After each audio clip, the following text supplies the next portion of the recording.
Well, he's DJ'd around within Chicago and bounds, spinning house and drum and bass.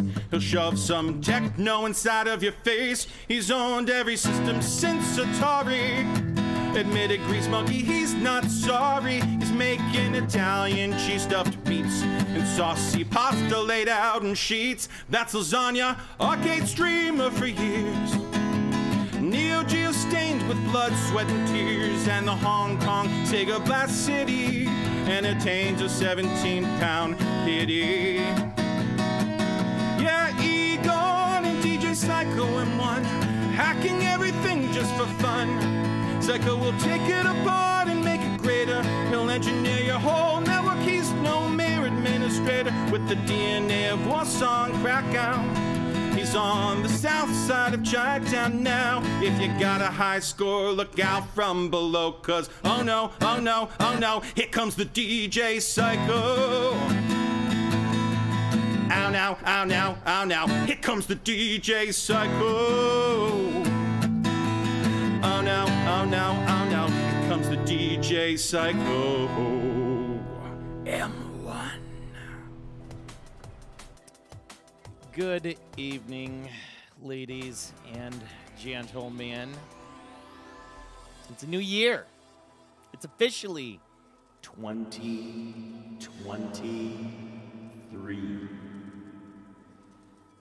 In the year 2023, I'm going to be playing arcade games from the 90s and 80s. Hi, my name is DJ Psycho M1, a.k.a. Joel. Really glad to have you, and you tuned in to another fantastical episode of Live from the Pandemic 2023 edition. We've done it. We've done it. We've made it. We've made it to 2023. Jesus. What an absolute mess. Really glad to have everybody. Good evening. Cannot also host my show without the wonderful, the lovable, the fluffy and comfortable, the always purring, always hungry, always grumpy, the Master Chunk, chunking it up in his chair, just chunking. I mean, staying chunky, my friends. By the way, big, humongous re-subscription. Thank you. Dude, Pihan. Many blessings, my friend. Glad you're in my life, man. If you're going to get you here, you better be coming back. I want to see some. We got to get that Alien Syndrome 1cc, my friend. We gotta get that. I'd really like that, man. Those were always good days. I got to get you and Lumbo here. You know, just the big body boy battle. That's gonna be. I would love to see you two fight each other at Killer Instinct. It would be just a treat and a half. I'm sure there would be just the cabinet would be on fire. It would be amazing. Yeah, the Ababos. Right. So TJ Kitsune, perfect segue, my friend. So we have now. Remember earlier I was trying to say what won Shmup of the Year with fan favorite Shmup of the Year, the whole thing. Well, since a lot of things happened in December, and I tried to crunch a little too much into December, we're going to fix that. So next show is going to be the official unveiling and the Shmup of the Year and things like that. But we need the fan vote. So I have Shmup of the Year right there. We have 1 week, ladies and gentlemen. It's going to be playing every 20 minutes. You'll see that link. You can vote for the 2022 December to Remember Shmup event. Fans' Choice Shmup of the Year. Voting ends January 10th, 2023. And that entire survey has also links to the original videos and the recaptures from those VODs. So I want to know. I'm curious to know what people are saying. Because right now, let me show your ass something. Let me show your ass something. You ready? Look at this madness here. Let me just make sure. Kind of hide that. There we go. Bam. We're going to look at some of the responses. We already got 9 responses. So, like, you know, the responses are coming in. You could go to the December Remember Shmup event link there, and it just goes to Google. You do have to sign in with Google. Trying to keep it a little more fair. I don't want people voting a bunch of times because that's happened in the past. So let's make sure we do that. We do it right. But you can see here, you can vote multiple times. You can vote multiple votes. You can even vote all 5 if you want. If you like every game from here, if you want to skew the results, fine. Be my guest. But you got to log in at least with one account. We can see those responses are coming in. And we're getting some interesting fan favorites here. Game Tengoku, Shinryu are like battling from episode 1. Armed Police Batrider overtaking Battle Baccarade. Both of these two Battle Baccarade Batrider boys are taking up some serious weight at the bottom. Episode 3, look at they're all coming. Sexy Proteus already on top with 6. Man, episode 4, the Namco episode, Tenkamori Shooting, Dragon Saber, and Galaga 88 all lined up. So what's going to happen is I'm going to take all these votes, top from every episode, then we're going to combine into one big old vote, which will be that'll be on the next Tuesday's episode. So it's going to be a shmup, all the leftover shmups, kind of like a turkey dinner from Thanksgiving. It's like the leftovers. We're going to go through all the stuff that I couldn't show, honorable mentions, things like that. And of course, the Pandemicade personal shmup of the year, because it's coming. Digidiver, Happy New Year. Hope you're very well. God bless you. Christmas was a little rough for the fam, but we still at it. Yeah, no shit.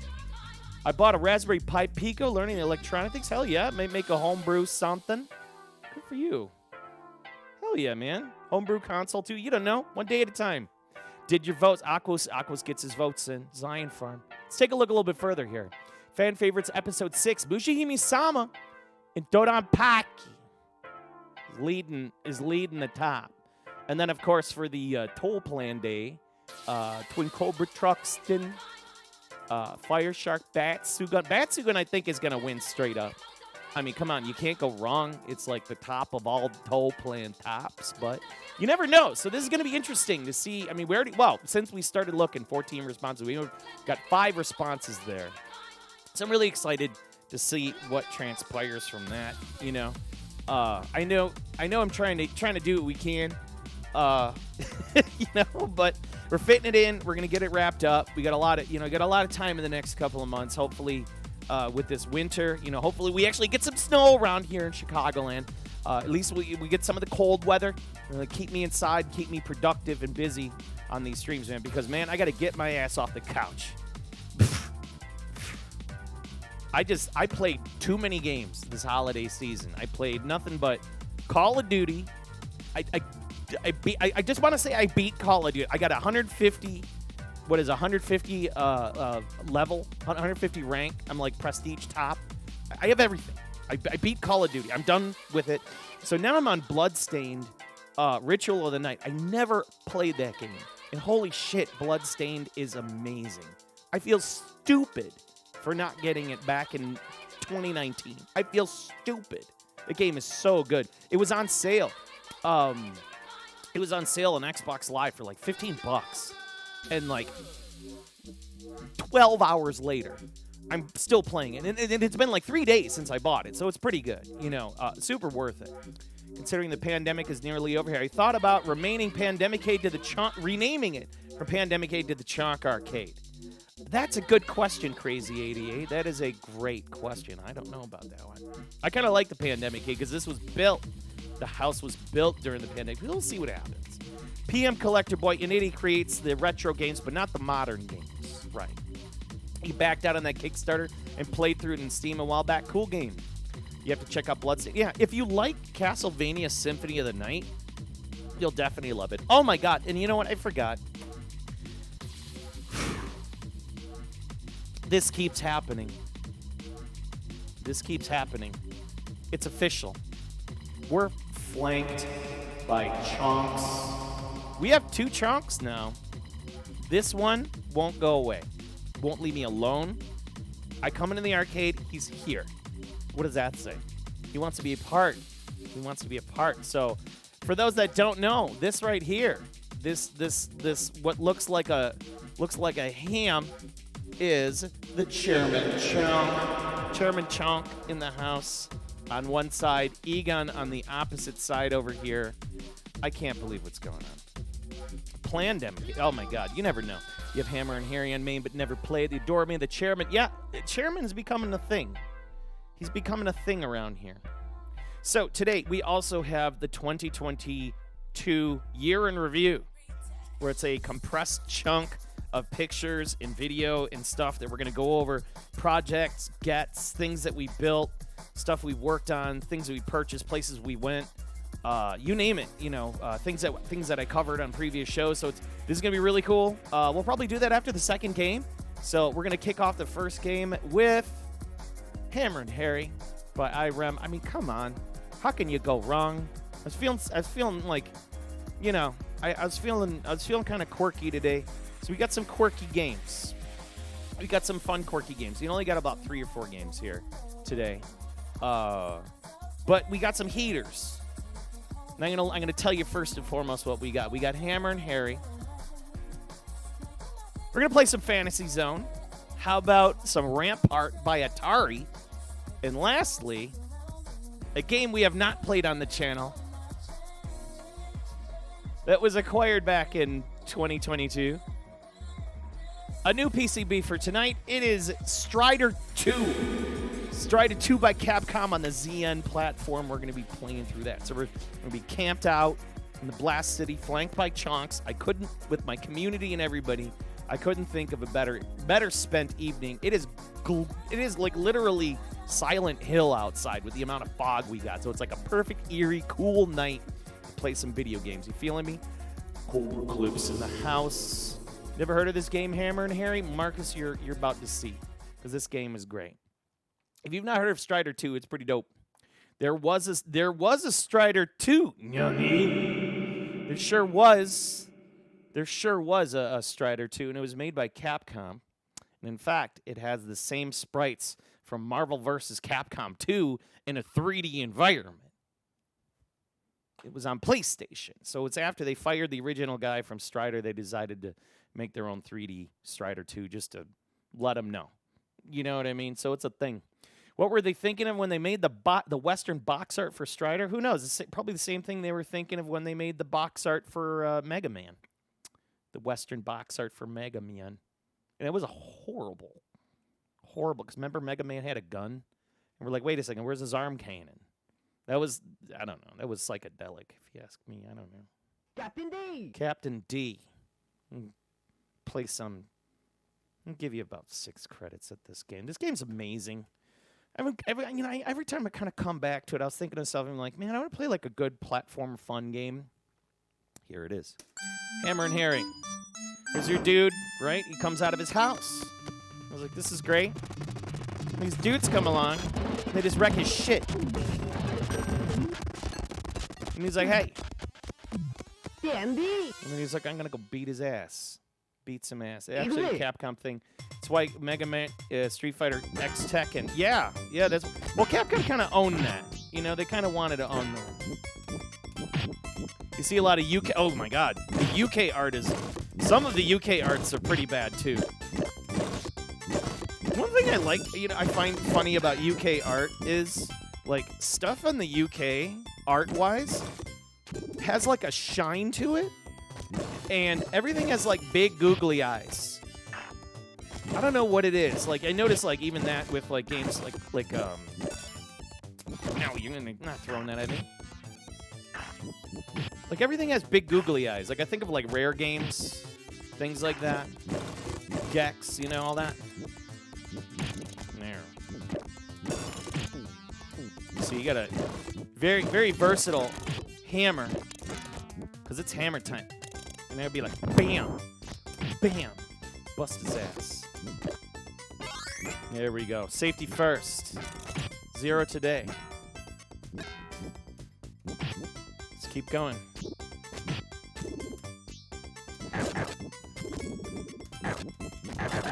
Yeah, get out of here. Was this in the arcade? It sure was. This is arcade hardware. So this is running on the IREM M72 board, but it wasn't on the M72. It was on a different... I think it was like M82, M85. Could be wrong. Because guys just hucking pillows at me. Maybe he's like bags of concrete. He just hit it with the hammer. And it comes on, comes back. But yeah, this game is also available on the Nintendo. I don't think it was on any other platforms though. I could be wrong. They released a core on Mister, which was great. I gotta beat this guy's ass. I'm freaking tired of you. Look at, he's got a cat. There we go. Never played the NES version? NES version is cool. What games from the Astro City cabinet cannot work? What games from the Astro City cabinet cannot work? That's a good question. Oh, I forgot to smash the box. I feel stupid. That is a so the Astro City is a cabinet that it's just a monitor. It's a vessel. It's a vessel with controls. I think some people maybe get that wrong. Yeah, so like games wise, like sky's the limit. You can make an Astro City play like control anything. Just got to have the right panel and all that. So that's it. That is a good question. Like, what cannot you do in an Astro City? Whoa! All right, that was cool. Get this shit out of here. I'll be like, bam! All right. There we go. Up your ass. Oh, what the? Guy in a box shooting fireworks at the work site. It's unsafe. I gotta beat his ass. This breaks all kind of OSHA. Yeah, right? God forbid OSHA comes to inspect the work site, man. You guys would be... He's got a... Ah! Yes. Yeah, there's a Famicom one. Famicom.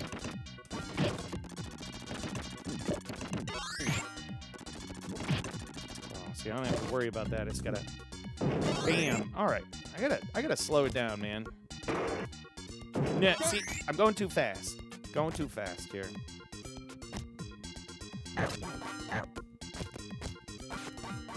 Come on. Now. Now. The big hammer. The big chungus.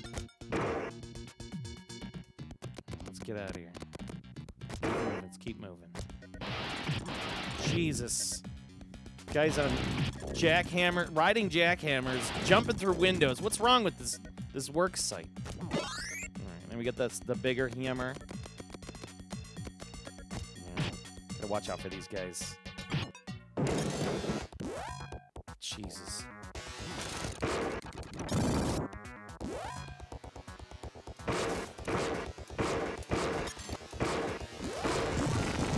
Oh my God. Ugh.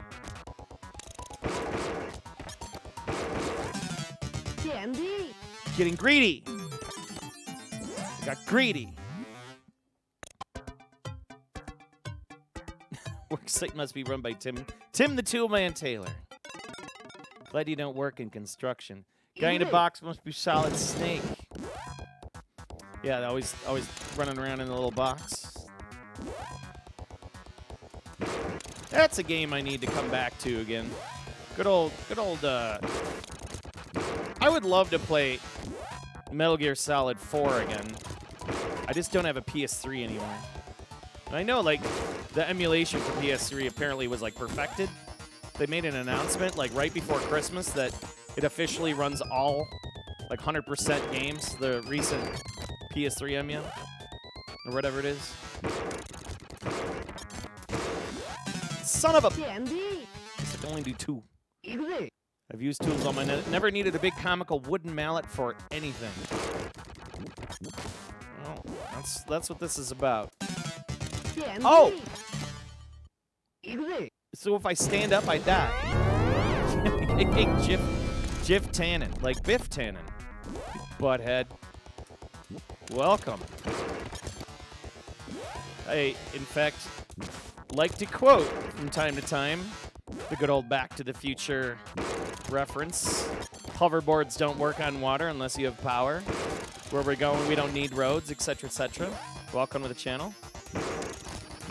I love that spin on it. Jif Tannen. It's a good one. I don't even know why I'm dying on this box. We'll see how far we can get on the quarters that we have. Chunks in tow. Oh my god, just die. Oh my god. Holy lord. Bits. Thank you so much. We'll get those bits fed to the channels. You have a modded PS3 somewhere? You don't think you plugged it in since you modded it? I would love to have like a PS3 multi-game. Oh, at least to the title screen. I see what you're saying, Guru. Thank you for the clarification on that. Oh my god! Dude comes up with a pry bar and just hooks me in the brain. Damn. Let's just show you I've not played this game in a while. I am 4 credits away here. Thank you for those 10 bits, my friend. Thank you. I need to get more aggressive. More aggressive with the hammer. Yeah, like that. Like if something whoop! How he threw right exact at the point, like when I was about to get next to him. Break this car. Oh! Freaking IREM. IREM drain cover to the butt. What? God damn it! Railgun? Nail gun? It's unfair. You ever played the Darkstalkers games? I absolutely have, and they're great. They're great. Capcom. So much easier registering hen with everything. Oh shit! I was reading the chat and I walked into that dirty ass water. You never even beat MGS2. See, but you're a man of my. You're a man. See, Ildiz, I know I liked you. I knew I liked you. Quake 3, man. Yeah. I'm down.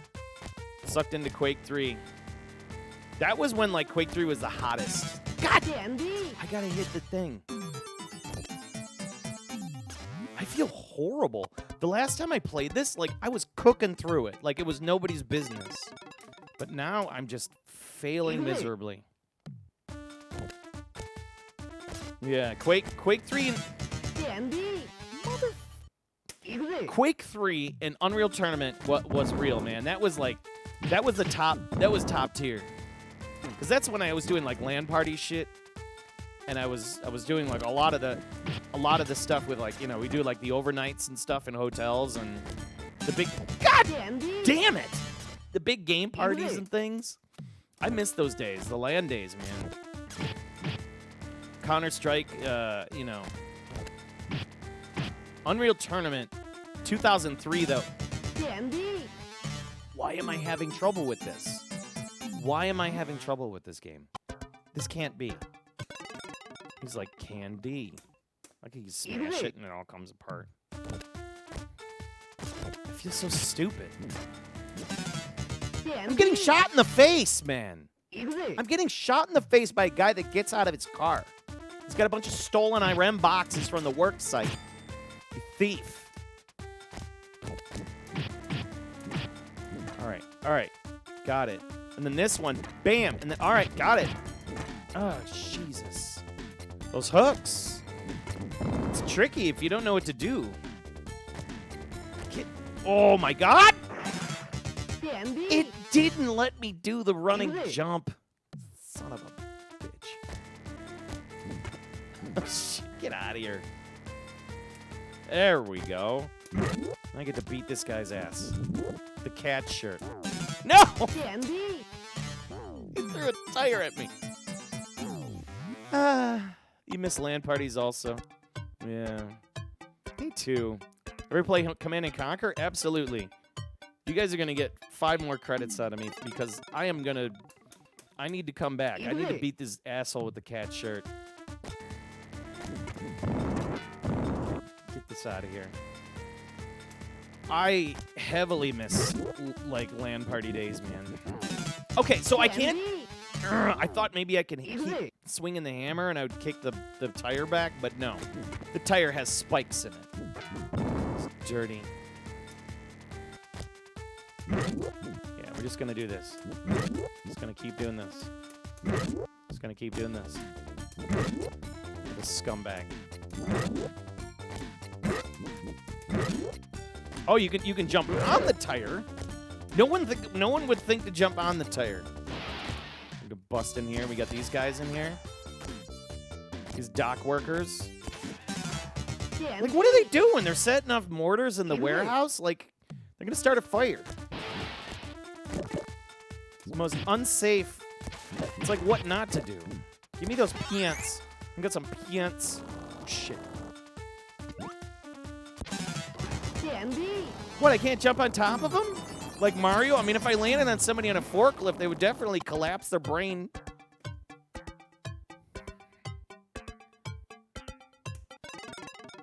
Oh, motherfucker.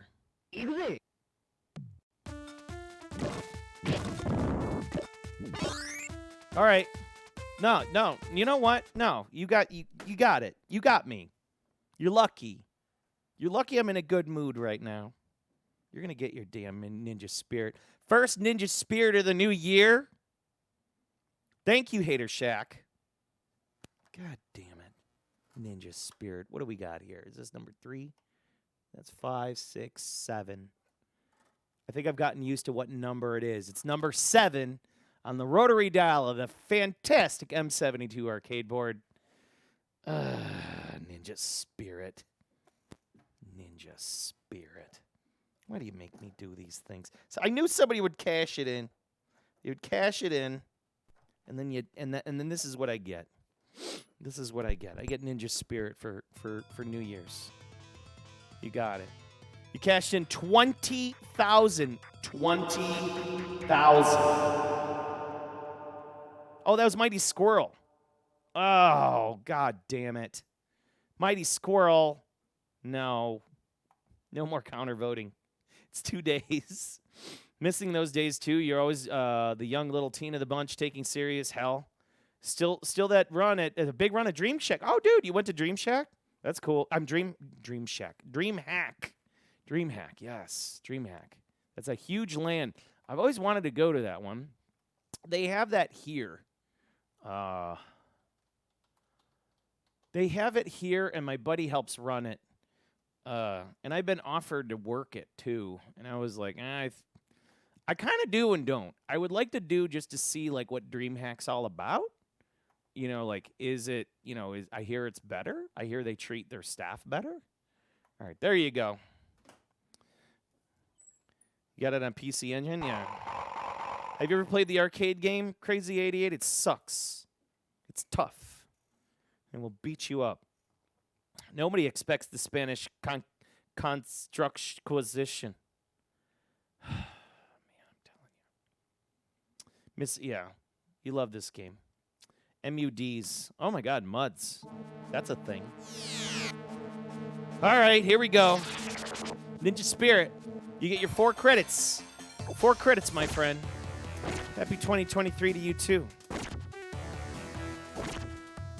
I'm just hoping everybody had a good time, like for New Year's, and it was no trouble. Look, I'm already trying getting stabbed in the butt.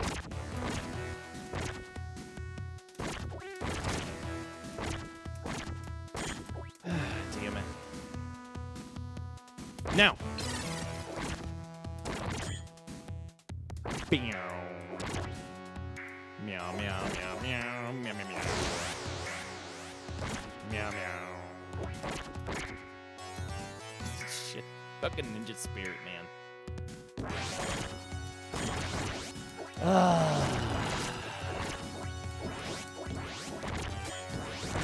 Yeah, I really hope everybody had a good New Year's. We definitely had a good one. For those that missed it, we had a small gathering of people. It was like maybe about 10 to 12 people here. And we did do the 3rd annual Soul Calibur tournament, and that was fantastic.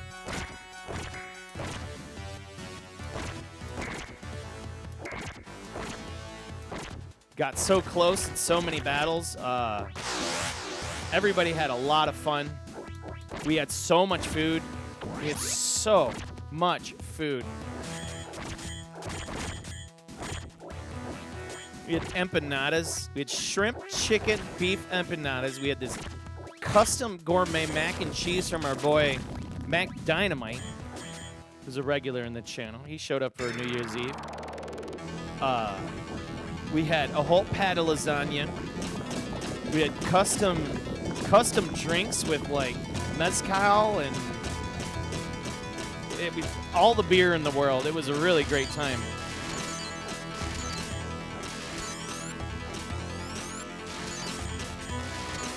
It's a nice. It was actually not a bad, like one of the few New Year's Eves that I'm like, okay, this worked out. Like there was not even a spill.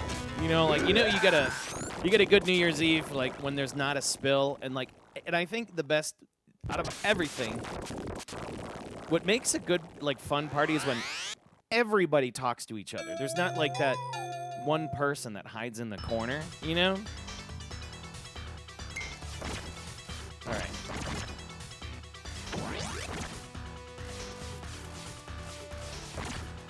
No. Oh my god, that bomb was literally chasing me. No! Oh, my power-ups. What a world. What a world. And it begins. Give me it. Just give me the power-ups. I gotta blow those bombs up, man. See, I got spicy. I wanted to do the stars just to see if I can do it. And clearly the stars were not in my favor.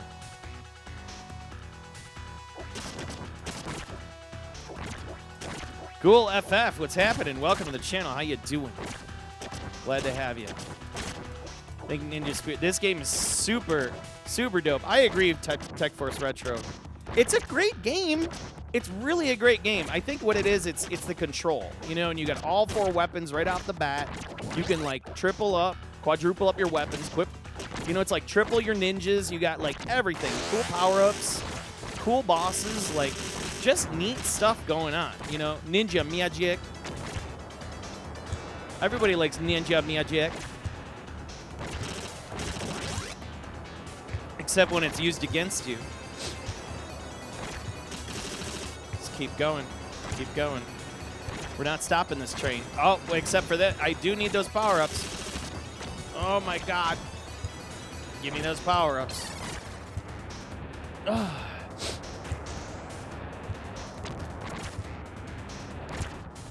Shit. No, go away. Now. There we go. That's what I was looking for. I was hoping for the power-ups. Go away. All right. Go away.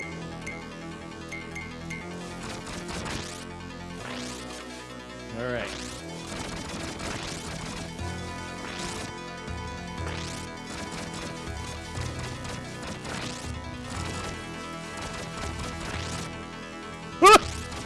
Oh my god! No! No! No! No! No! He kept chasing me. Damn it.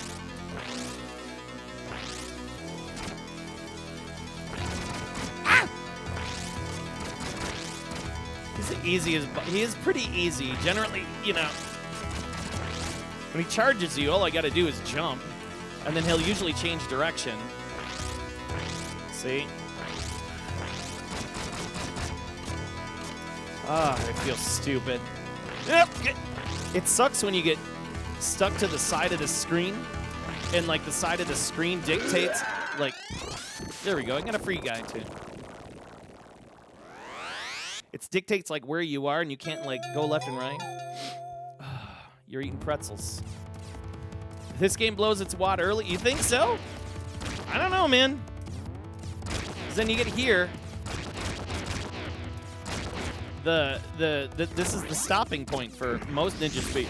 For a lot of Ninja Spirit players, man. Just keep going.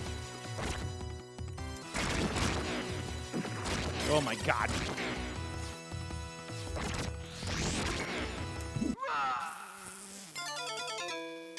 Didn't jump early enough. Now I'm stuck with this garbage. I'm dead. I need that. keep walking. Oh, it's gone. No. No, my power up. Where is it? One of the ninjas took it. Damn it. You boom. Whenever you play this, you get spirited. Frankenstein ninja. You used to be a spirited ninja, and then you took a katana to the groin. Oh. The arrow to the knee jokes. The good old arrow to the knee. All right. That was my first credit. Not bad. Of course, you know, but now I get to suffer. So let's see if we can suffer with the best of them. We're doing it. Don't! Come here, you son of a...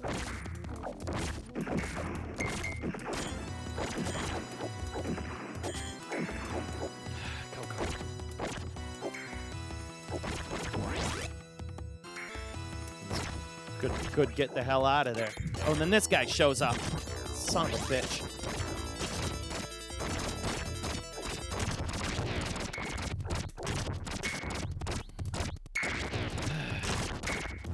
Go away! God, he's got a friend!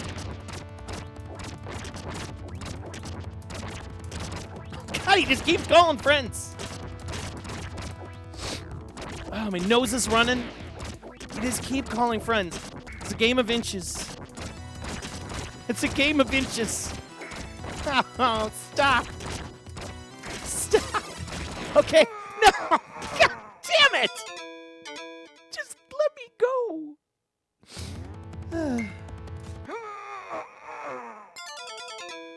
Oh, that's my bowels. Just... I can't get out of the swamp. Okay, here's what we're gonna do. We're just gonna run. We're just gonna run. Chairman, what do you think about this shit? What do you think? You don't care.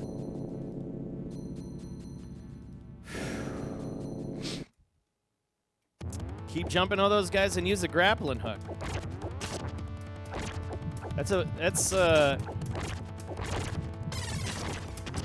Shit. Shit, I can't. It's like I needed the power up, man. I know the jump, like it's legit.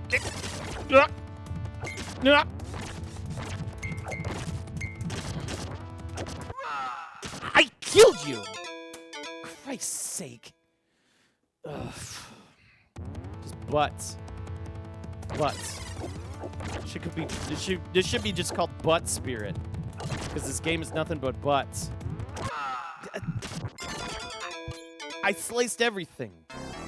It's like if it was just one micro nodule of a time less, and I would have gotten out of there. This game has such a it's like you thread this game so finely like a needle. What did you kill me with? You jumped over me. Can't stand the paint. Yeah, and then the dude's jumping from top of the tree just to, you know, surprise.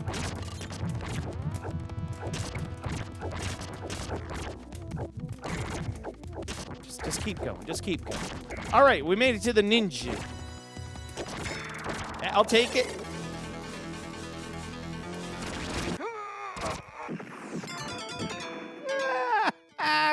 No. Stop. Stop. Oh, God. Oh, shit. All right, all right, all right. Hang on.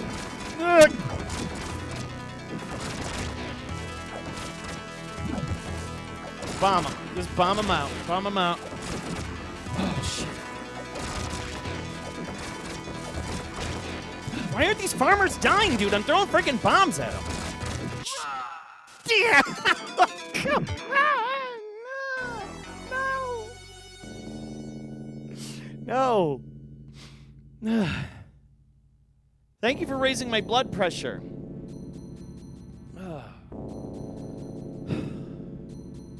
My heart.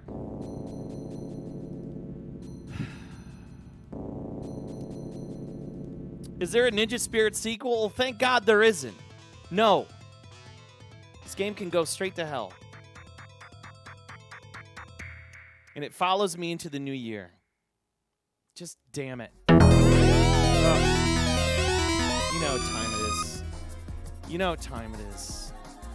Let me knock this damn board out of here. 'Cause you know what? I'm telling you. But anyways, Mighty Squirrel, thank you for spending those 20,000 channel points. That shows some dedication, and I do appreciate it. I think that's really cool. Let's get... We got 100 bits from Crazy88. We'll definitely take care of our boys. We just had the M72. Wonderful arcade board. I love this stack. It has been very stable and happy. I'm trying not to mess with it. Then it gets proper top storage on the shelf, so like nothing can touch it. Mr. Wolverine in the house. One of these days you'll complete the Ninja Spirit, maybe. We shall see. That'll be a good idea. A blood pressure pulse overlay for the stream. I've thought about that. I thought about doing that, and I was looking at one of those things that tracks your pupils, and I would like to maybe see... Oh, shit, this Atari board glows in the dark? What? Dude, hold up. Yeah. It, like, glows in the dark. It's a brown board in the light, and it glows green in the dark. How cool is that? I'm looking at this next game on the list right now. Bam. It's a brown board, right? When I get it under a black light, it glows about as green as this. It's pretty wild. This is an Atari Rampart board, and I am overdue for playing a little bit of Rampart. Kind of a, you know, building bases and knocking stuff down. New Year's, what we're up to. Snake Grunger, no. If you would give up on this hobby and start selling off games, you can call this month the January of Obituary. No, I'm not selling games off. But what we are going to do, it is time to feed the chomp. You got 100 bits to feed the Master Chomp. And in fact, we got double chomps. Oh my God. We got both of the chunks bubbling. Here you go. Thank you for that 100 bits, Crazy 80. The other chunk over here, look at this. We are flanked. It's the chairman chunk. He's waiting nice and carefully, but he will know. He will know. So he's gonna get his share too. He's gonna get his share too. And if he knows he sticks around, he'll be a good cat. And we'll start to see him on future streams. So we have double chunks. Not just double chunks. We got double chunks in the room. Double chunks. It's pretty serious. Serious business. I don't know about you, but I don't know too many I don't know too many retro streamers that have two chunks. Do you? Well, now you do. Now you do. Oh, we got to pet the champion. We sure do. Let's get those pets out of the way. Get those pets out of the way. He's been a good boy. He's been a good boy. Yes. Such a good boy. He's getting comfy. You know, the holidays are over. People are out of the way. Oh, so happy. Thank you for spending your channel points, Subarashi. We're going to get those chunk pets in there. Oh, look at them. So good. So regal. So regal. Thank you for spending that. A chonk sandwich. I'm the meat in a chonk sandwich. Well, not anymore. Not anymore because the chairman took off. But you know, knowing him, his fat ass moved on over to the food bowl because he didn't get enough. And he'll be back. Oh, he'll be back. He'll be back. No chonk puking lately? No, thankfully not. Double your pleasure, double your fun with extra double chunk gum. I remember that with the two twins, and they were like the blonde twins, and they were hot, and they were like in tennis outfits. Never forget. Never forget. All right, we got Rampart, an awesome game. I don't bust out my Atari boards too often, but, you know, this one doesn't. Some people like it, some people don't. This is a game that I've been a big fan of forever. And in fact, to find this board it felt like I was just arm wrestling because a lot of people don't really sell these two-player Rampart boards that often. And now I need to find out what year this was in. Double chunk gum, juicy chunk red, bubble chunk. All the chunk gums. Rampart, Atari. What year was this released? Oh, this is 1990. Okay, so this is October 26th, 1990. It says it was a video game released by Atari Games and Midway. It combines a shoot-'em-up strategy puzzle genre. Debuted as an arcade game with a trackball control, was ported to home systems, had a limited U.S. release in October 1990, and a wide release in 1991. Apparently, it was on the Lynx, PlayStation 3, Game Boy, and definitely more. So that's pretty cool. This is a great game. And, you know, it's hard to find. This board in particular, for me, is always such a pain in the ass to find. I think a lot of it just has to do with people don't really let them go, especially the two-player board. Bum Teeth in the house. What's up, Bum Teeth? Bum Teeth. Thank you. Okay, Rampart, what's going on? And then after this, we'll do the year-end. We'll do the year wrap-up, huh? The year-end roundup. All right. Okay, you gonna get comfy again? You feeling good, champ? He's getting comfy. Nope, it's cleaning time. Every day. This is the soundtrack of our lives. Is that sound? I don't know if I can get. I'd have to take my headset off.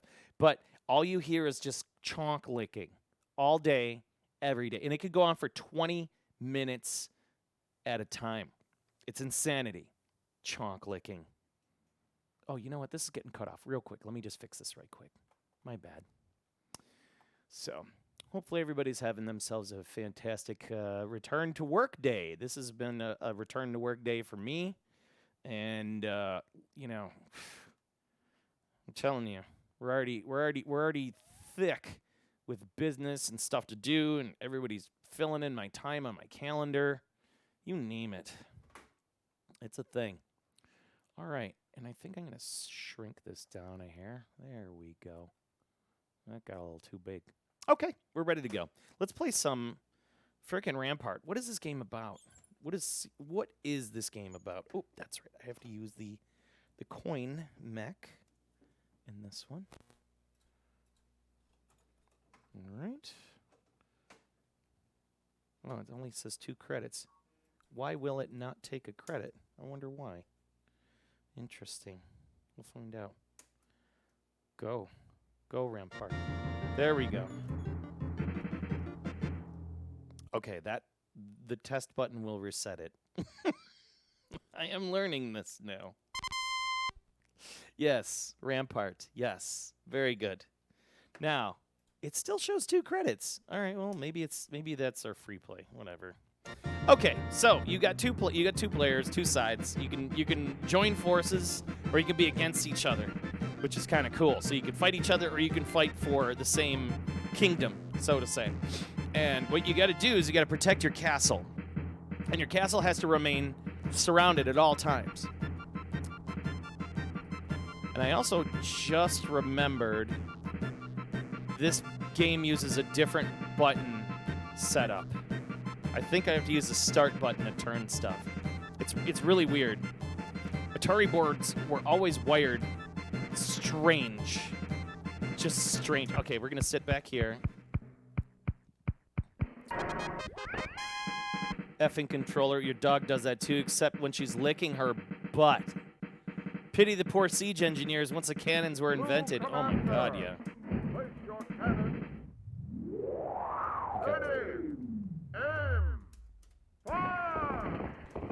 So like now, I'm like, you know, try and take out these ships. I need to find, there's the fast button the start button is the fast button, because then you can speed up the little reticle. So now you got like the Tetris mode. And the Tetris mode is where then you have to box in your castle. But not only do you get a box in your castle, you have to see if you can take on more castles if you can. And you can do that by surrounding other castles within the time limit. And then once you get that, you'll get territory points, and you'll get extra cannons and stuff too, which is really rad. So then you'll start to really get a super beefy fortress. So that we got 2 cannons here. Bam. And there we are. And then you gotta wait, and then bam, bam, bam, bam. And then there's another one, bam, bam, bam, bam. So you almost have to like predictive fire.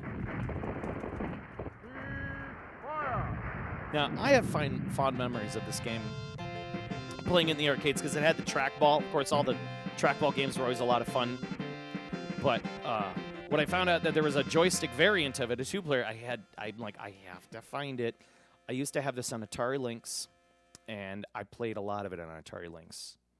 Atari Lynx was a hell of a fun little portable console. I absolutely adored it.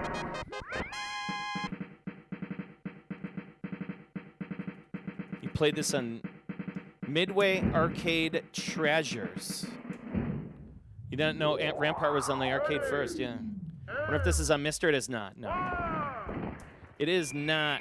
None of the Atari boards have made it to Mister yet. Now you see these dudes that are landing over here. We want to try to take them out before they do, because if they land, then they'll start sending their little men, and the little dudes will start coming around, and then they'll start flooding in. And what they'll do is they'll block you from building, and you don't want that to happen. In the future, they start using fire on the ships, and then they can, they'll set fires in areas, and then you're gonna, so you can see the little men are coming in, and now we're gonna try to like fortify it. You can fortify it to stop those dudes coming around.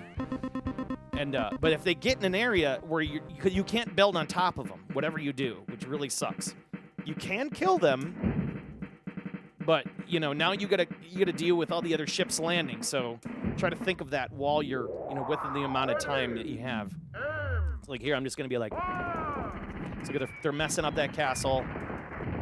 Make sure nothing lands near us, right? I don't want this guy landing. Oh no, that guy didn't. Okay, this dude down here, he's gonna be dropping a bunch of like soldiers and stuff. So got to keep working. Got to work fast. Got to work fast, like Tetris. Oh, I needed that piece. That's fine. It's okay. Okay. Yeah, and they give you wonky stuff like that. Like you don't need it, and you're like, yes. Rotate in time. You can also surround enemies too. If you surround the enemies in the castle, you'll kill them, and you'll get bonus points. Why did I say that? Bonus points. Why am I saying things like that? Hanging out with... Get kill? All right. Get this guy. And you can see they've already destroyed a castle. So they're gonna... Oh, did they get him? Yeah, sink. Bonus points. Okay. Gotta work quick. Gotta work quick. Shit. Nice. No. No. No. Let's seal that corner. I don't have enough. No, it's not the wrong. It's not. I needed it to be the other way. My brain couldn't do it. So then there you go. You press a button with a continue, so you end up dying, and it really sucks. Mom's the secret recipe. What's going on? I was today years old when you realized the Jaguar was as close to the Atari ever got to beating the Nintendo 64 bits. They did, but never got as big as the game. Well, Digidiver, I think that has to do with the technology. The technology was, what was it? What was it Nintendo called? The Reality Coprocessor or something like that? Ultra 64. But no, and then the Sega Jaguar had had the two coprocessors, and they're called Tom and Jerry. Yeah. I don't know, man. They just didn't. Atari just didn't pull it off. It was a last gasp effort at trying to make a game console work, and they just couldn't get those third parties, man. They couldn't get them. I mean, let me tell you though. Truth be told, the Atari Jaguar had some killer ID software stuff, man. We had Doom. That was the best home version of Doom on the planet, but it had no music, which was so stupid. It's the best ever. I'm like, what did you do? Played a lot of Aliens versus Predator, Tempest 2000. Yes. Good stuff. Good stuff. I do admit though, like I thought the Jaguar had a lot of charm, but nobody knew how to program for it. Surround castle to stay alive. All right, he's asking us to do it. You got to got to move quick. Quick. We did it. There we go. We get the extra points. The controller wasn't bad. It wasn't bad. Jaguar could have been good with better support. I could agree with that. If it got like EA or, you know, just a couple more developers in their pocket, just a couple.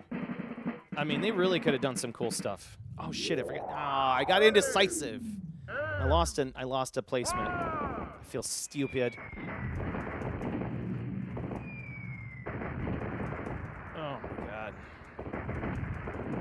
There we go. Ceasefire.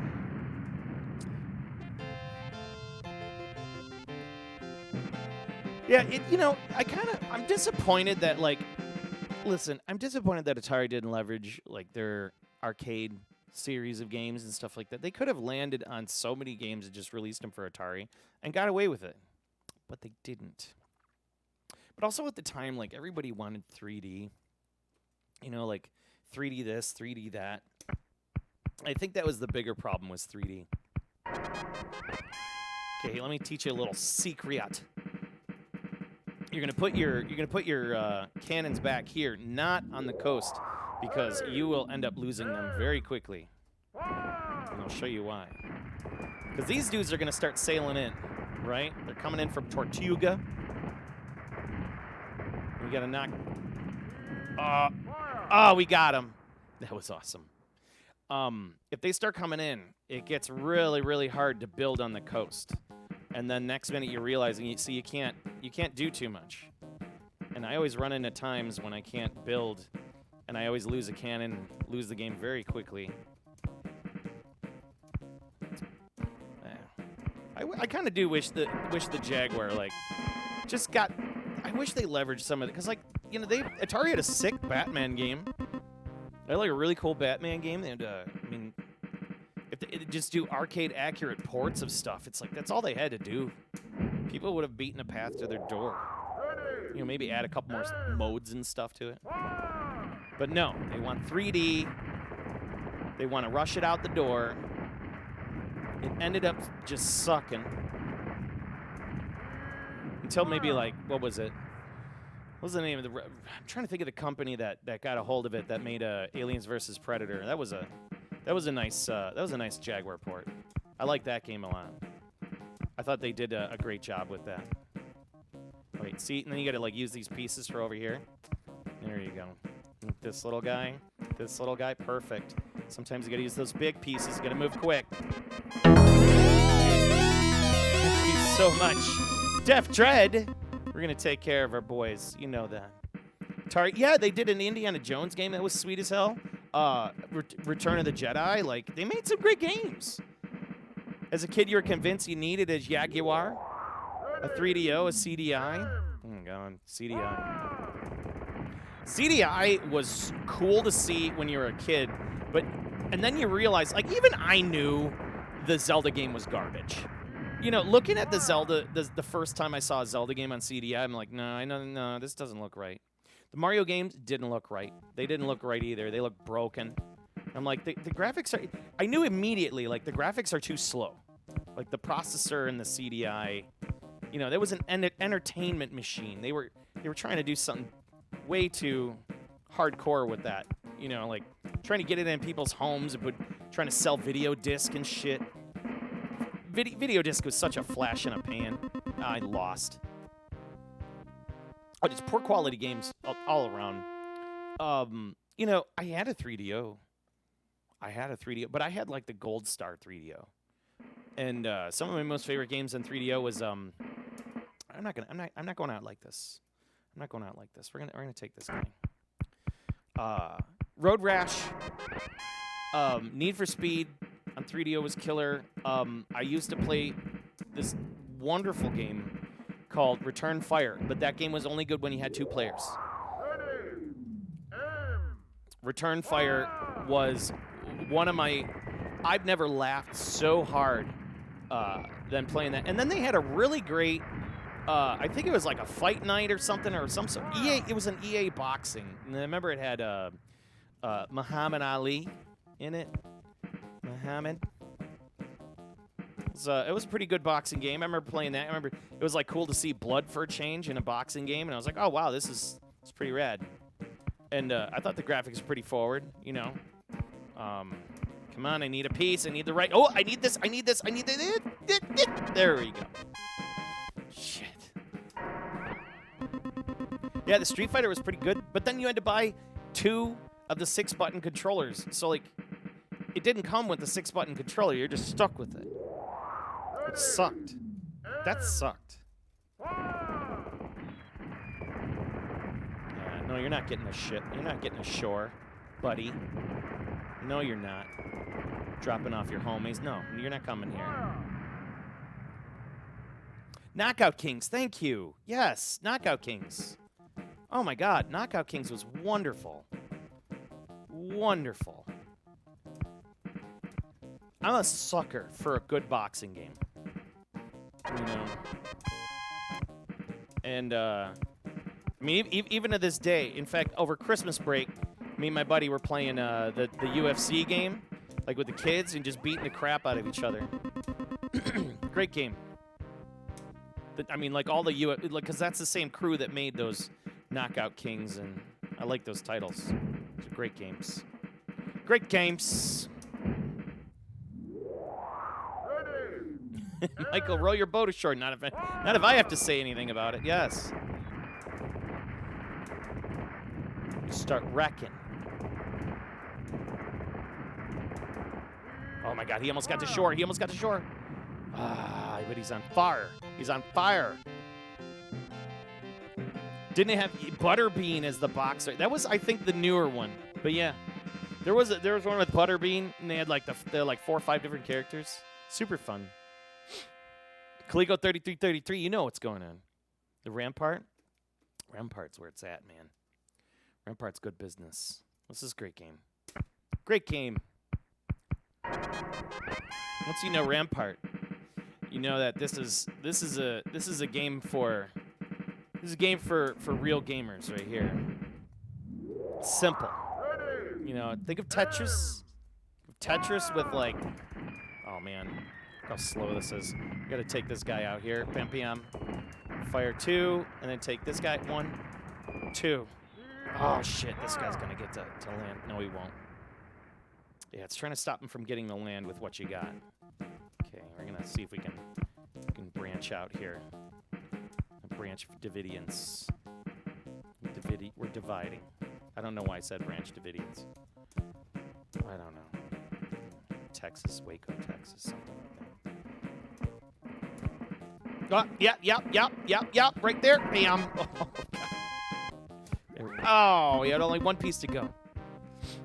I thought Butterbean was the boxer in the Sega Genesis game. Yeah, there was the Tough Man box game. I remember that. Remember when like Butterbean was showing up and like, who the hell is this dude? Butterbean. No, you don't.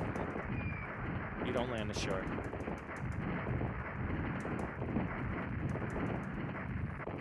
These boats. It's just a volley of death. They're just sitting off the coast, just firing salvos at me. This is not healthy. Oh God.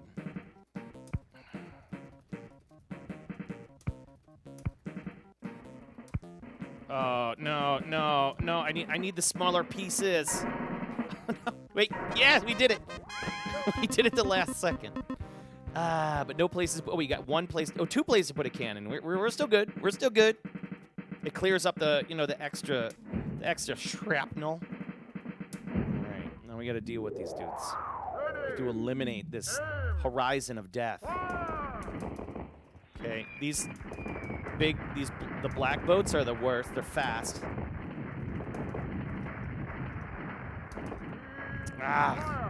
Oh no, I hope those dudes don't come in the water.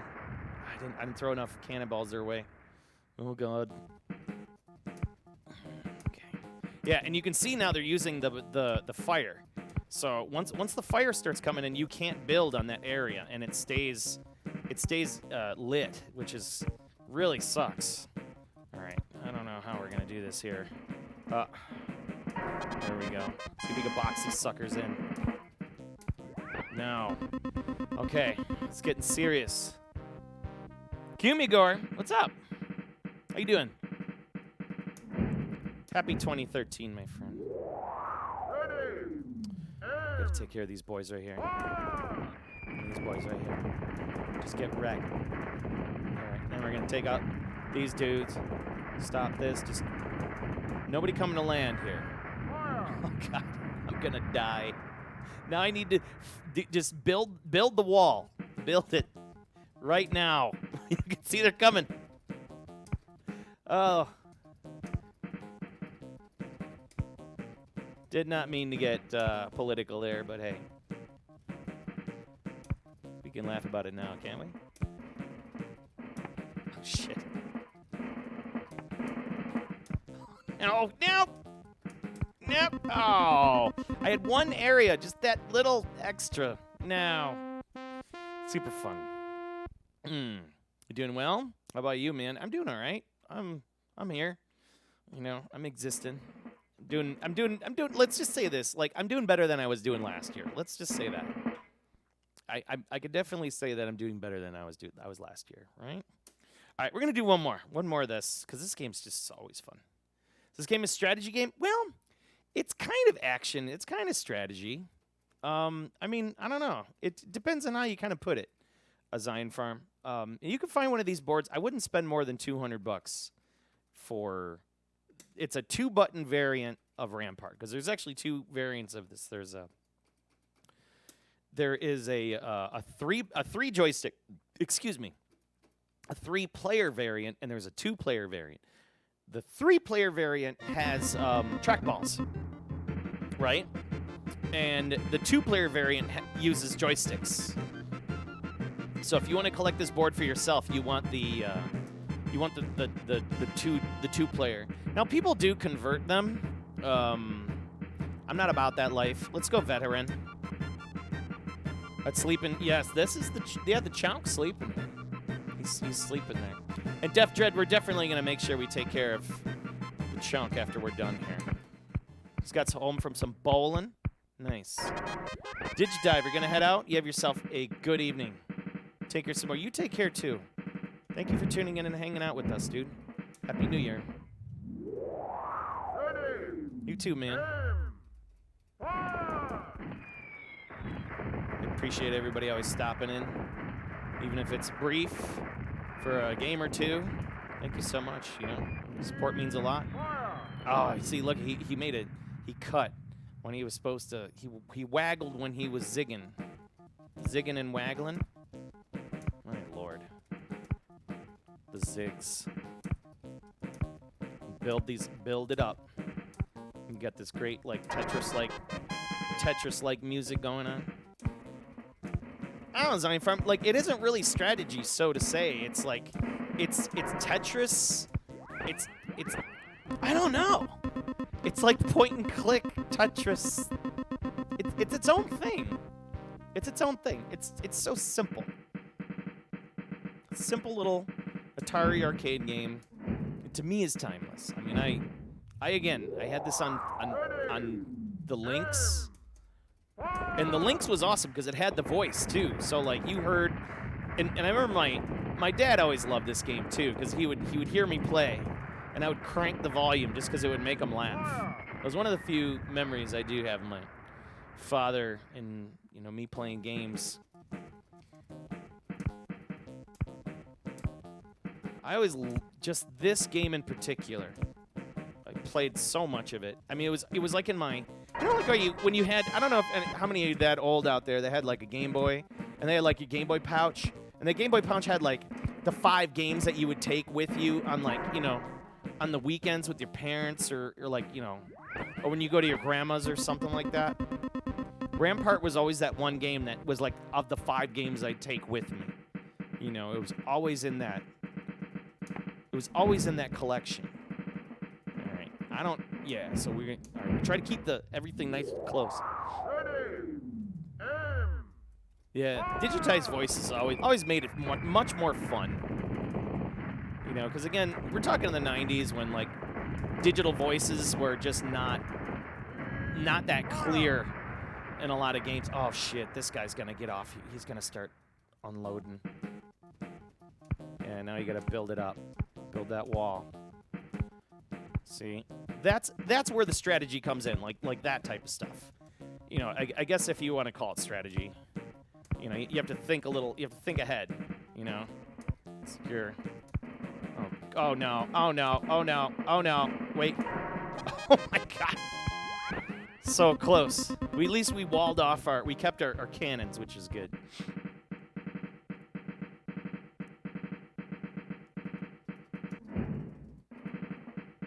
Sounds similar to your Captain America and the Avengers board, yeah. I have that game. That game's great. Atari was always about it. I'm just surprised, like, Atari let it go. Like, they had the arcades by the nuts, man. And they just, like, their arcade division just folded. So disappointing. There's so many games that could have been, you know, released on home console. Like, I know, you know, there's a Poddukin, a really good podcast by Pass Blaster, one of our Twitch streamers out here, Arcadian guys, and he did a podcast, him and his friends, on T-Mech by Atari, and talk about a game that never got, you know, never got the proper port for home, which is disappointing. We got a horrific 3.2 export, excuse me. It was this really bad 3.2 export by, I forgot who did it. It was just trash. Oh, no. No, they're going to come up. They're going to come ashore. Okay, we gotta get that wall up. Oh, no, here they come. No, they're in the compound. There we go. Hang on, coming around. Oh, shit. Yeah, there we go. Oh, we blocked them off. We blocked them off. Jeez. No, that's... No. Oh! The worst. You're so... You know, you're stressing about these things. It's like... I guess the strategy really is to stop the boats from coming in and dropping off their dudes. Especially right next to your castle, you know. Of course, my dumbass was thinking, well, hey, if I can sit near the shore, maybe I'll get quicker to blow up boats. You know, I can fire more salvos. But you know, because you have unlimited ammo, which is cool in this game. But you're only limited by time. You're limited by time. Oh, I got 4 cannons here. There we go. Time for you to head. Hey, all right, Mr. Wolverine, you have yourself a good evening, man. Thanks for hanging out.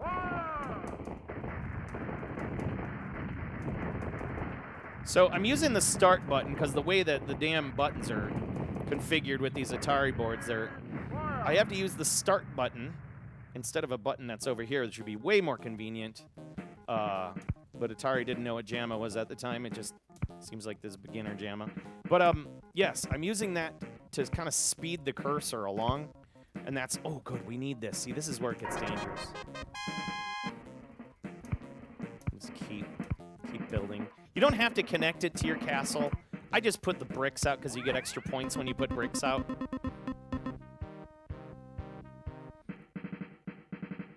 Another game you missed out playing compared this would be Clax. Yes, it's on very similar arcade architecture.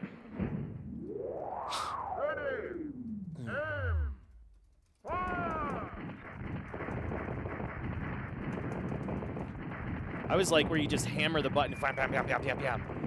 Bam, bam, bam, bam. Bam, bam, bam, bam, bam. And you hear your cannons just lighting them up. Okay, we're doing good. We just, if we get lucky, we're gonna need that little piece. It's always the little piece that we need. See, we can't put that there. Dangerous. Now we need 2 little pieces. I don't think this is gonna work. This is not gonna work. We're not getting them in time. The game can be very stingy. It's kind of like Tetris. When you need a piece you're never going to get it in time. And then also, if you notice, it's like Tetris-wise, Atari did release a Tetris game on similar architecture. You know what I mean? So there you go, Rampart. Let's do one more. This game's too fun. One more. I can't go down like that.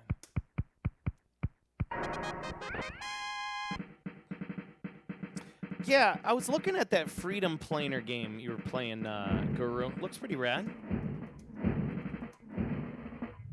RNG, man. Yeah. I think that's what makes this game great. It's the randomness of it. And every time you play, it's something new. Like, it feels like a new game. And I think that's probably why I like playing it so much. It's those elements of Tetris. I mean, yes, I get it. See, now I'm getting the pieces I need. Oh, no. Not that.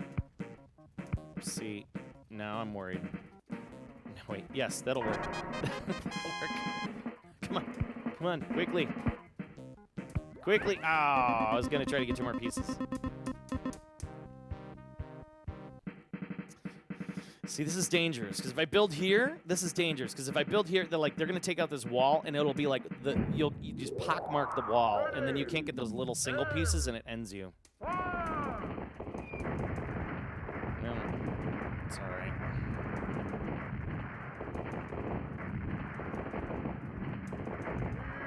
There we go. There we go. Oh, okay, we're good. We're good. Let's see if we can fit this. Okay, we got the 3-piece. Oh, we still need a 1-piece in there. Damn it. Oh, we gotta really. Oh, we can't. Crap.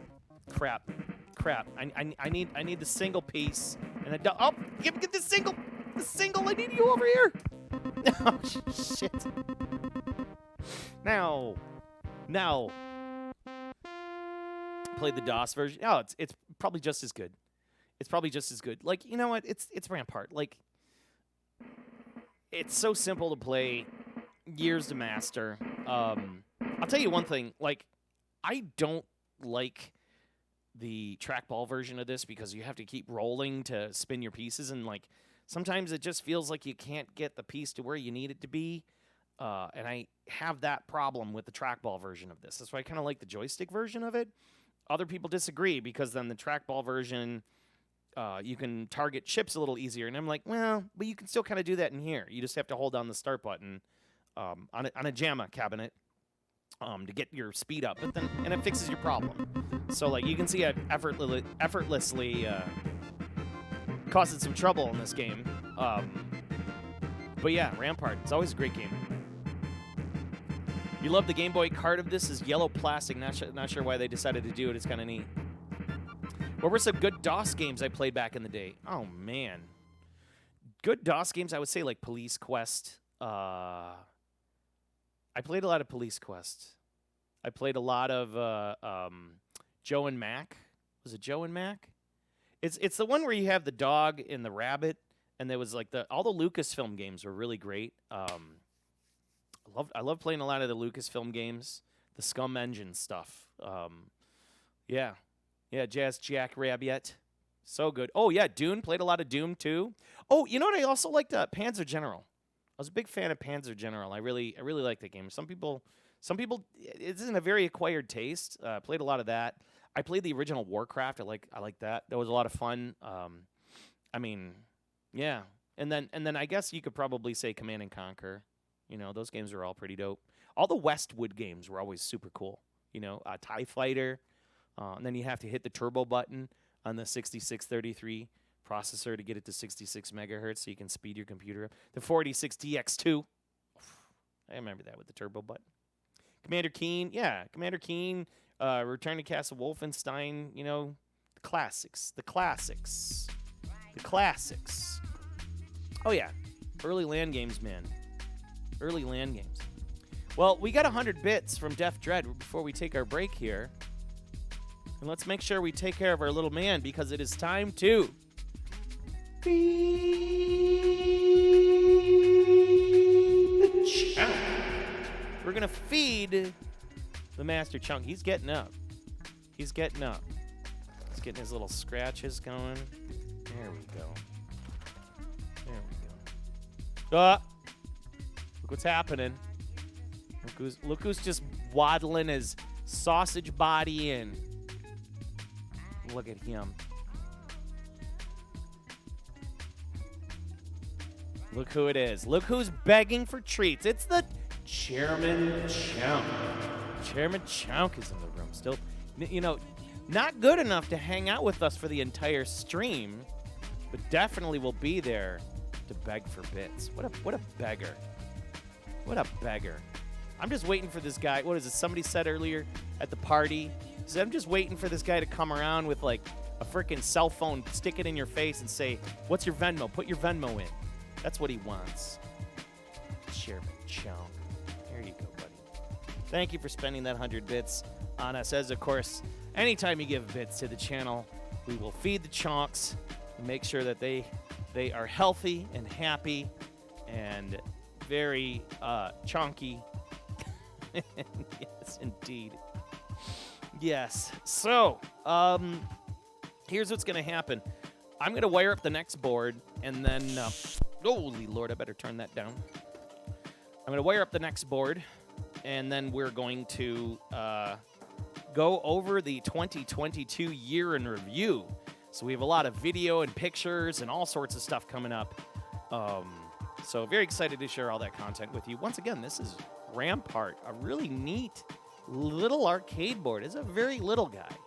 You know, I happen to have come across this wonderful, wonderful, wonderful specimen with the original stickers on it and everything. Like, usually you see these Atari boards and they're wrecked to all the hell. So I got a very, very good specimen. Like I said, if you're looking for this game, collect it for yourself, or arcade boards or whatever. I wouldn't spend more than $200 on it. That's it. Some people try to sell them for like $350 and stuff. Like, no. It's $200.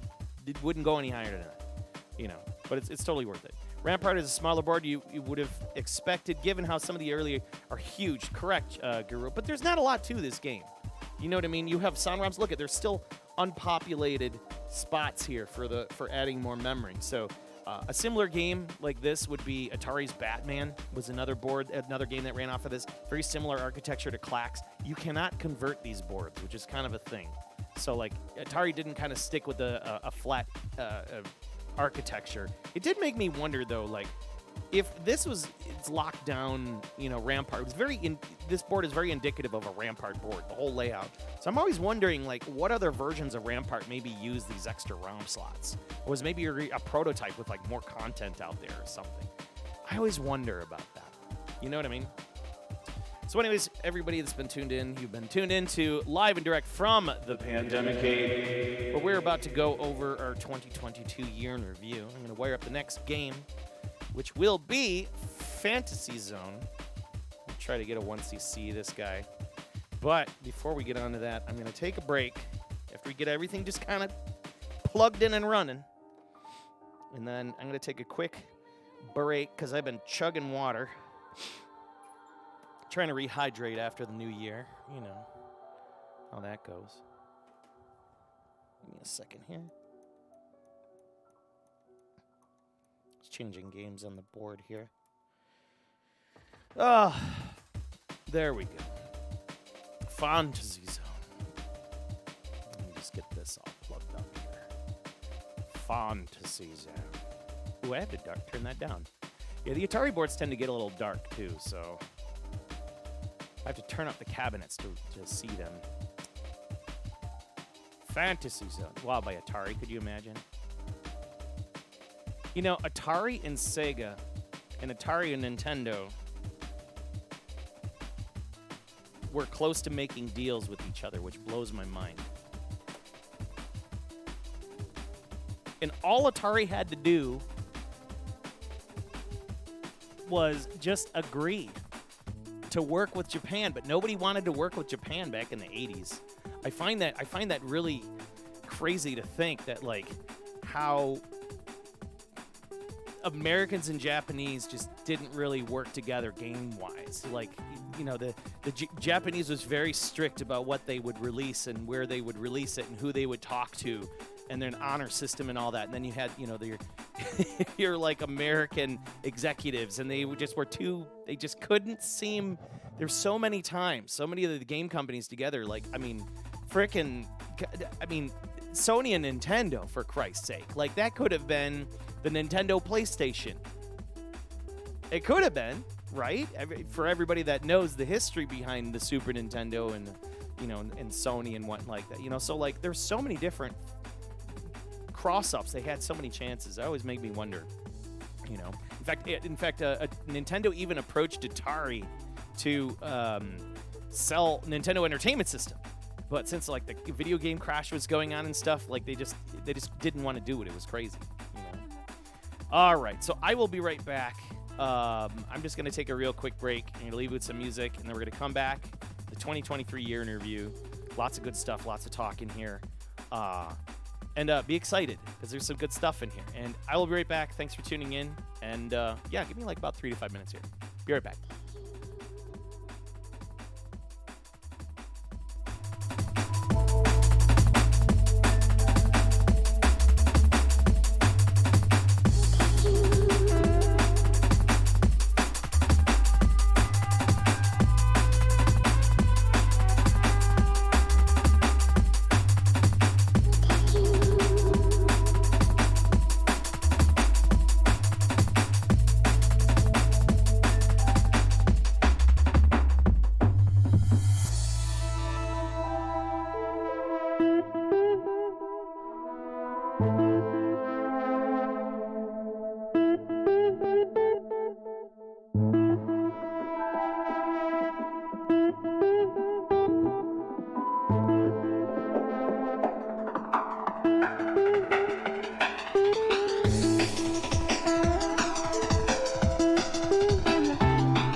Hello, everybody. Welcome back.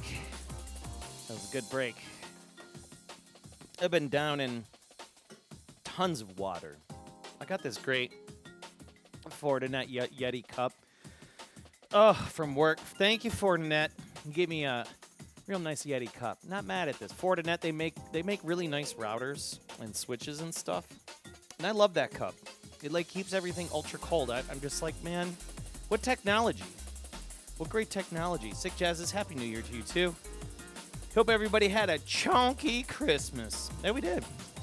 I thought for sure it was going to be Alien Syndrome with the Sigourney Weaver-like character. Yeah, we almost did it, but we didn't.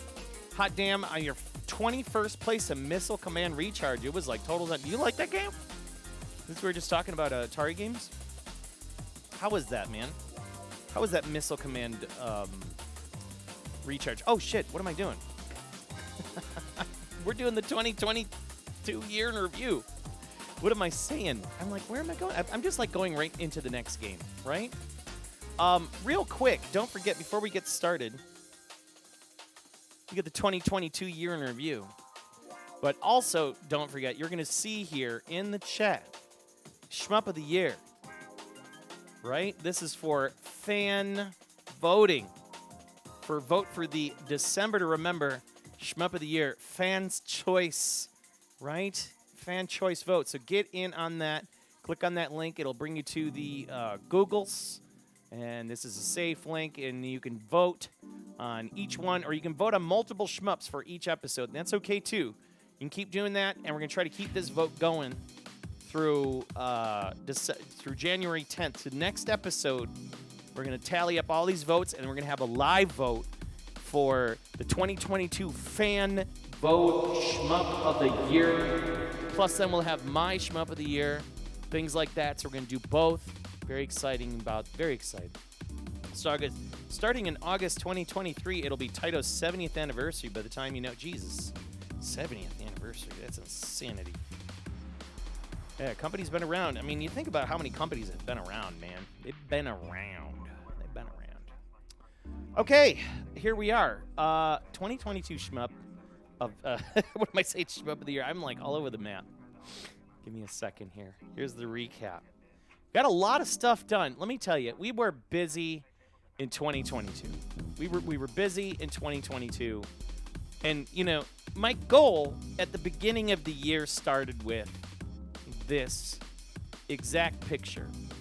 January 1st, it says, having chonks on your bed while trying to sleep is a goal. And you know what? And now that goal has been achieved. We're getting close. We're getting close to having double chonks on the bed. And that's all I really want. I know it sounds funny, but there's something magical about waking up next to this big old beefy animal. You know what I mean? The collection is growing, and, you know, I've started consolidating. So this is the beginning of the year, what everything kind of looked like. Shortly after... shortly after the new year, you know, so I started consolidating and removing certain things and putting things into boxes. Of course, we have all the pictures.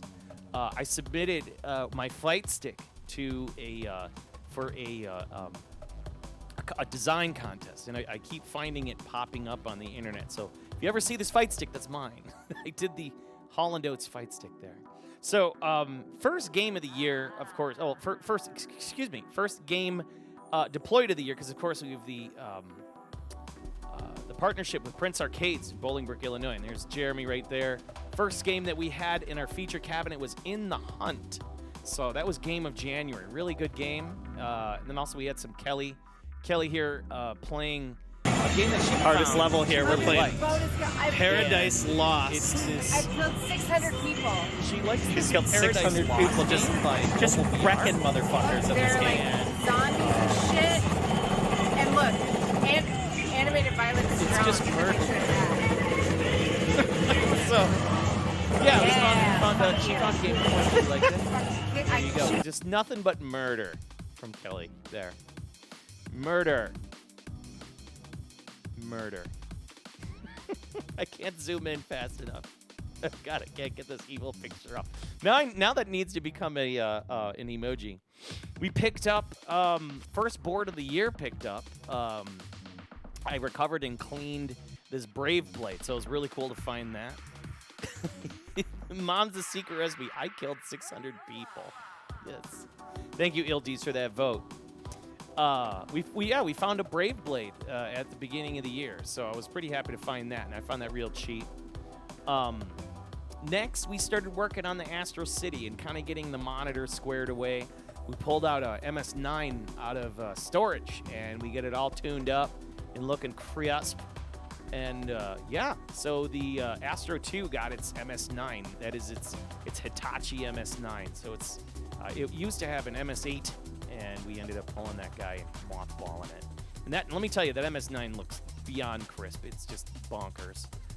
It was cold, and I don't know why I threw this picture in here because it was funny. We were at Meijer, and Kelly decided to ride the cart around the store because I don't know why. Let's see what's in the shopping cart. We have orange gummies. We have mac and cheese. We have the quenchers. Oh my God. We have some Pringles. What a horrible shopping cart. With a big handle of Jack. That's beautiful.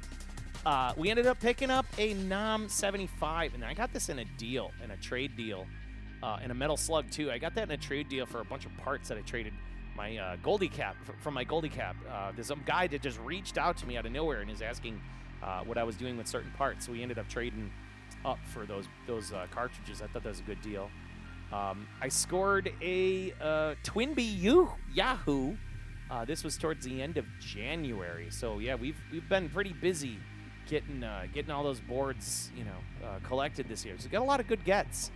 We had Pete Hunt over here for I think that was our January stream. That was a cool 2-player stream. We definitely got together and learned the magic of 2-player Alien Syndrome. It's always good to have Pete Hunt here. Man, I was looking scruffy AF. Arcade Cabs and Coffee. We started doing those streams, those Sunday streams, and a lot of people really like those. I remember this day in particular, Sunday, January 23rd at 10:18 in the morning, and I remember I thought I did it was like a 9-hour stream that day. But it was good though. I just love going through a pot of coffee and playing shmups. Just a lot of fun.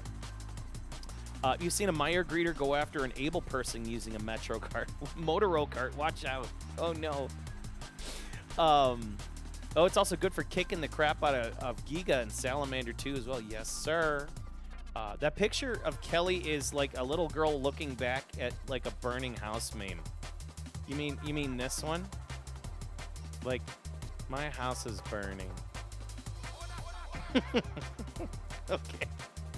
So Twinbee Yahoo, Arcade Cabs and Coffee. Also, we kicked off the Hot Tub Chonk streams. That's when I was designing the Hot Tub Chonk chair. Thank you, USPS Postage, for making these wonderful cardboard boxes for the Hot Tub Chonk. We brought him out. Yes, there's lots of Chonk pictures in here. Just because he's wonderful. Dave Lister, our mod, he visited.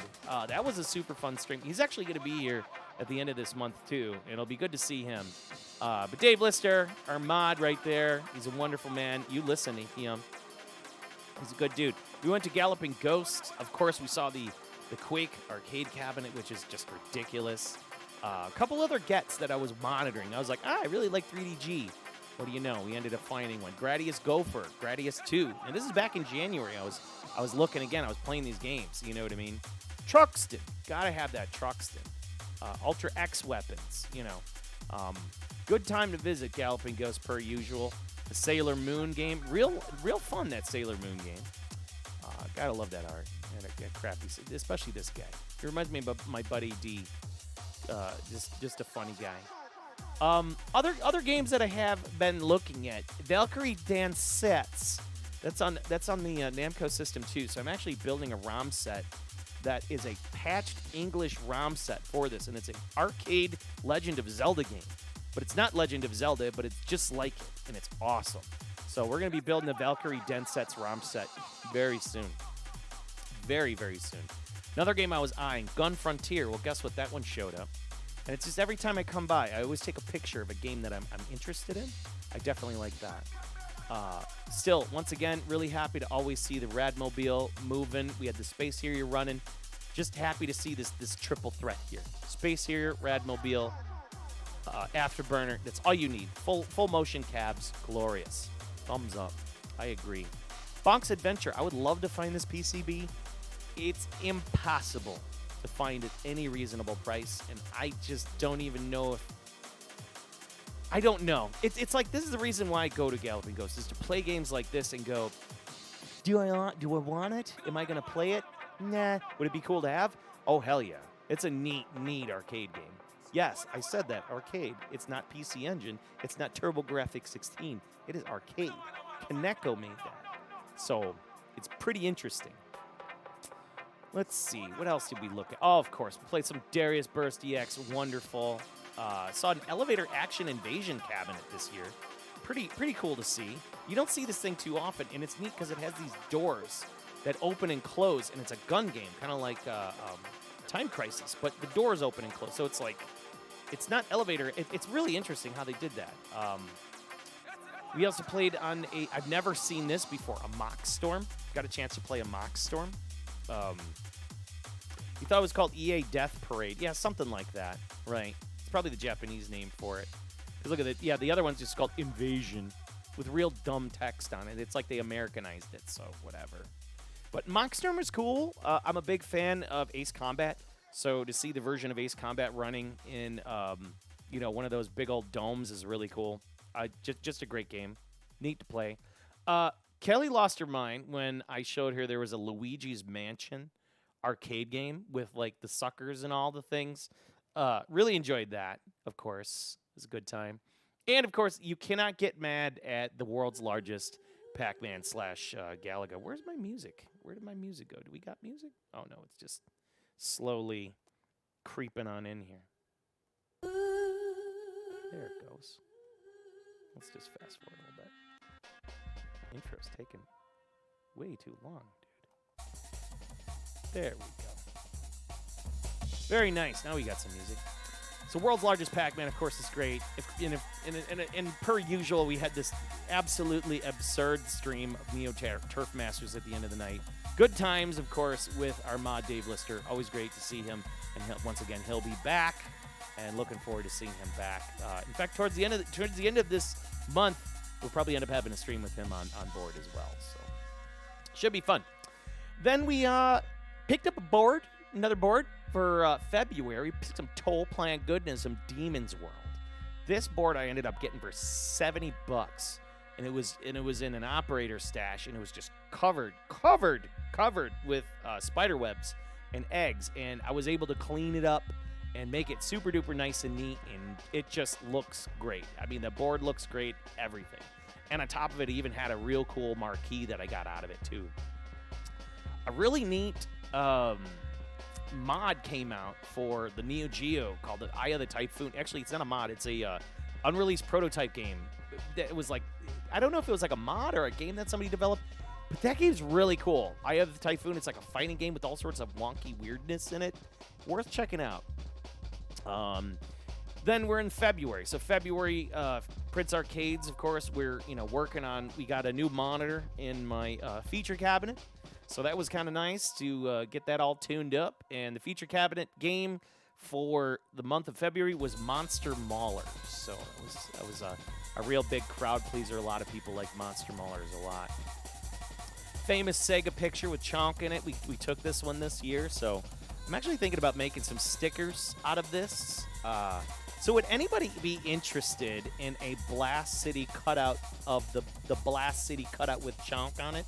Let me know, because we're considering some merch in the 2023. So stickers, T-shirts, flags, who knows, things like that we're thinking about. So we had, of course, a lot of great streams with Divine Kelly. We did February was February Classic, so we're doing a lot of February Classic stuff. Of course, Neo Turf Masters, it's coming up. It happens 2 times a year, February and July. So looking forward to that golf streams that are coming up. Def Dread's like, send me one. Yes, well, then we'll probably work on that.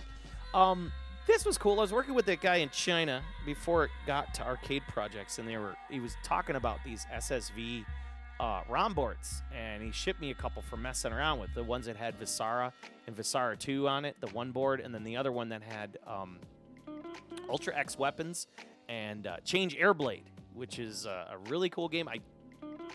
Didn't bring those to the December membership bump event. It's kind of odd games. You know, there was handpicked and chosen. Who knows? Maybe they might make it into a leftovers episode, but we definitely going to check those games out again. The SSV, of course, looks like this is the motherboard, and the ROM boards are these little guys that sit on the back. The guy sells them online. Apparently, there's going to be a multi coming out for the SSV at some time or another. So it'll be interesting to find out what, you know, the Darksoft Mitsurugi family, or unless it was maybe Caius or Hammy. I'm not sure which one's going to be doing it. But yeah, apparently that's going to be coming around, hopefully, sometime or another. I've heard rumblings of it. It might come around. So, but for now, they got these great ROM boards, and they're worth checking out. I mean, if you want to spend the cash on them, you get them real quick shipped to you. Let's see here. Did a lot of work of moving things around. Of course, there's always moving things around. You know, it's kind of funny how I always take pictures when I move things around because it's nice to reflect on like where stuff was and where it's been. Oh yes, this is because we were making room for, guess what? Night Striker. Night Striker showed up, came in the door, got in the arcade. Wonderful cabinet. I play it almost every time I'm working in my office, so at least once a week. Can I get the chonk on a mug? You never have enough mugs. See, that's the other thing we're thinking of, like mugs, stuff like that, you know? So, yeah. So, Night Striker, that was a big get. That was a real big get. The only problem is it's just big. Bigger than I expected. And while I love the game a lot, there's some thoughts of like,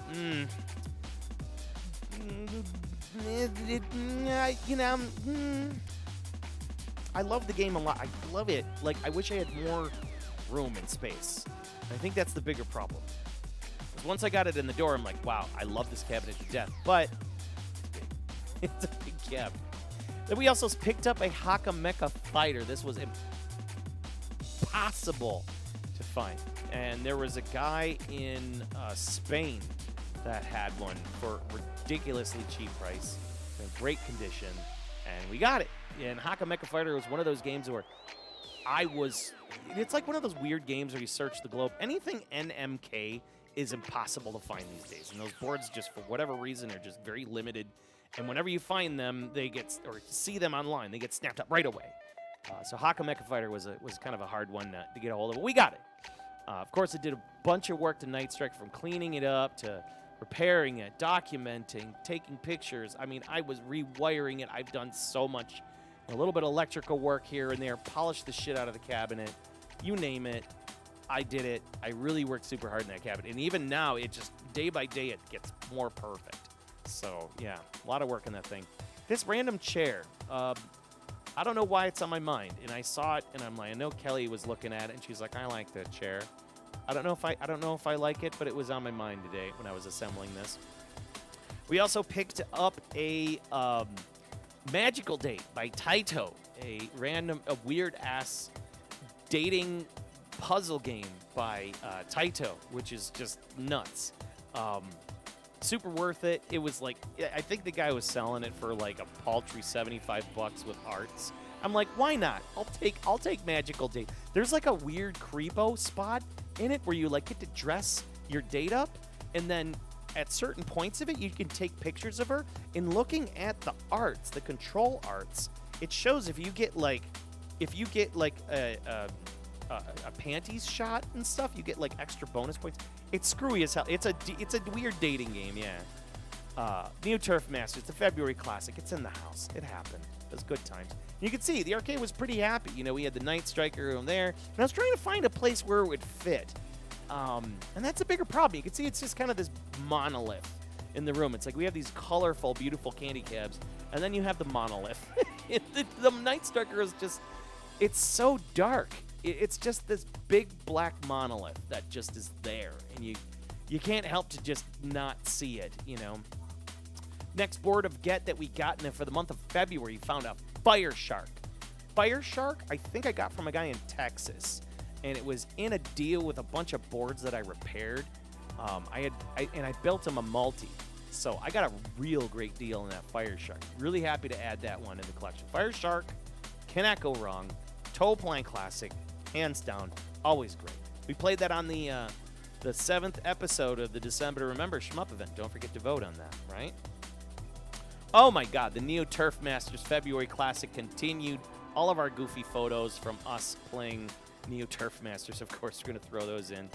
Oh, yeah, this one is from, okay, I remember finding this board. This was a weird one to find. This was Rezone, and this is by Illumor. Rezone by Illumor, also released by Taito. What? Yes, that's correct. A game by Illumor, released by Taito. Basically a complete ripoff of R-Type. I found this guy in the UK that had a stash of boards. I still talk to him. He's on Facebook. Of all the things you find people on Facebook, you'd be surprised. There's stuff out there. You just gotta talk to people and ask questions, and never hurt to ask and like, hey, can you give me a deal? Give me a deal. Give me a deal. That was a good one. March's Prince Arcade feature cabinet game. We're moving on to March now. It was Marchandi Goo. It was a real good game. In fact, we had people come into the arcade with ramen, and they were eating ramen while playing a game based about ramen. So I thought that was kind of fun. It's a goofy puzzle game, and it's got a whole story to it, and it's kind of weird and odd. But you know what? If you've never played Marchandi Goo, you owe yourself a favor. Play it. It's on the Sega STV system. I'm sorry, STV, Sega Titan Video, and it's a game about ramen. It's you building a ramen empire. It's awesome. Super great game. Visited my buddy. This was towards the end of, this is early Michigan. Yes, so we went to Michigan, visited my buddy Jesse and his lady, just see what's going on in their game room. He has an insane game room going on, lots of stuff. We were doing donuts in the Subaru on his property. We also crushed my coffee mug. So every year I go to Michigan, I get a new coffee mug when I go up there. If my mug is leaking, because usually these mugs fail because I use them so profusely. So now I got to go to Michigan and get another mug again. I didn't get one last time, and I'm kicking myself in the nuts for that. There it is. There's Jesse and Sonia, a wonderful couple. They allow me to crash at their house. They're my favorite Candy Cab couple. I love them to death. They're all the way up in Big Rapids, Michigan. Jesse and Sonia, hopefully you're doing all right. Love you lots. Oh, yes. Yeah, this made me wonder. I was at the World of Wheels, which is this auto show that was in Chicagoland, and this guy had these horrific-looking arcade cabinets. And I mean, like, I get it if you're doing, like, the main cabinets, but I don't know, man. Like, they look jank AF with, like, these big LED blue speakers. Like, they were just bad looking. Like, bad paint jobs. Just not great. Not to beat up on this guy, ArcadeDLX.com, man, but I hope you do something better next year. Moving on. I did find a broken Nintendo 64 arcade board. This is Mickey's Magical Tetris. This is a Tetris game by the people that did Tetris the Grandmaster. I'm trying to think of the name of the damn company that did it. Helldug82, you're back. What's going on? Yeah, so Mickey's Magical Tetris. It does say Capcom, but it's not done by Capcom. It's on a Capcom board. But it is interesting because you have a Nintendo 64 board made by Sega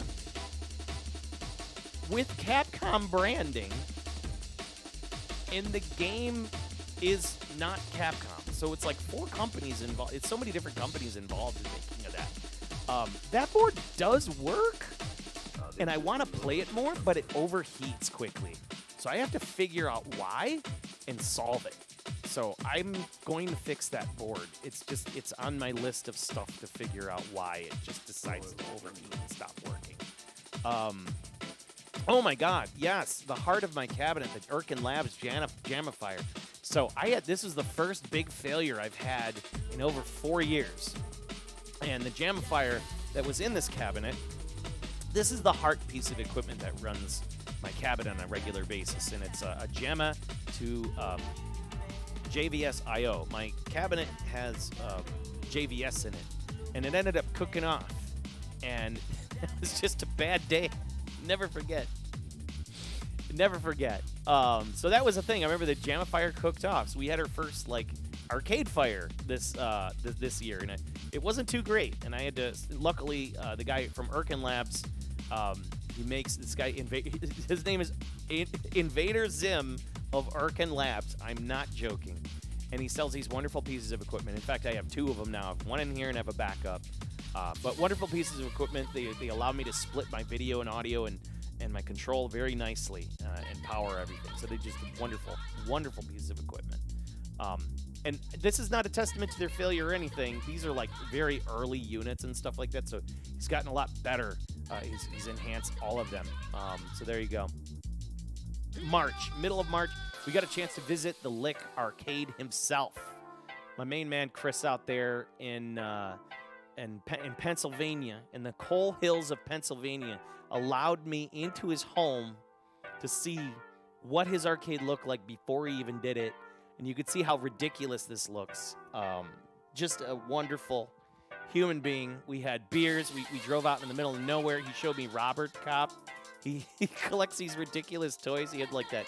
It's like this Chinese bootleg knockoff of like robot, like a RoboCop, but instead it said Robert Cop. I don't know, but he had it, and I thought it was great.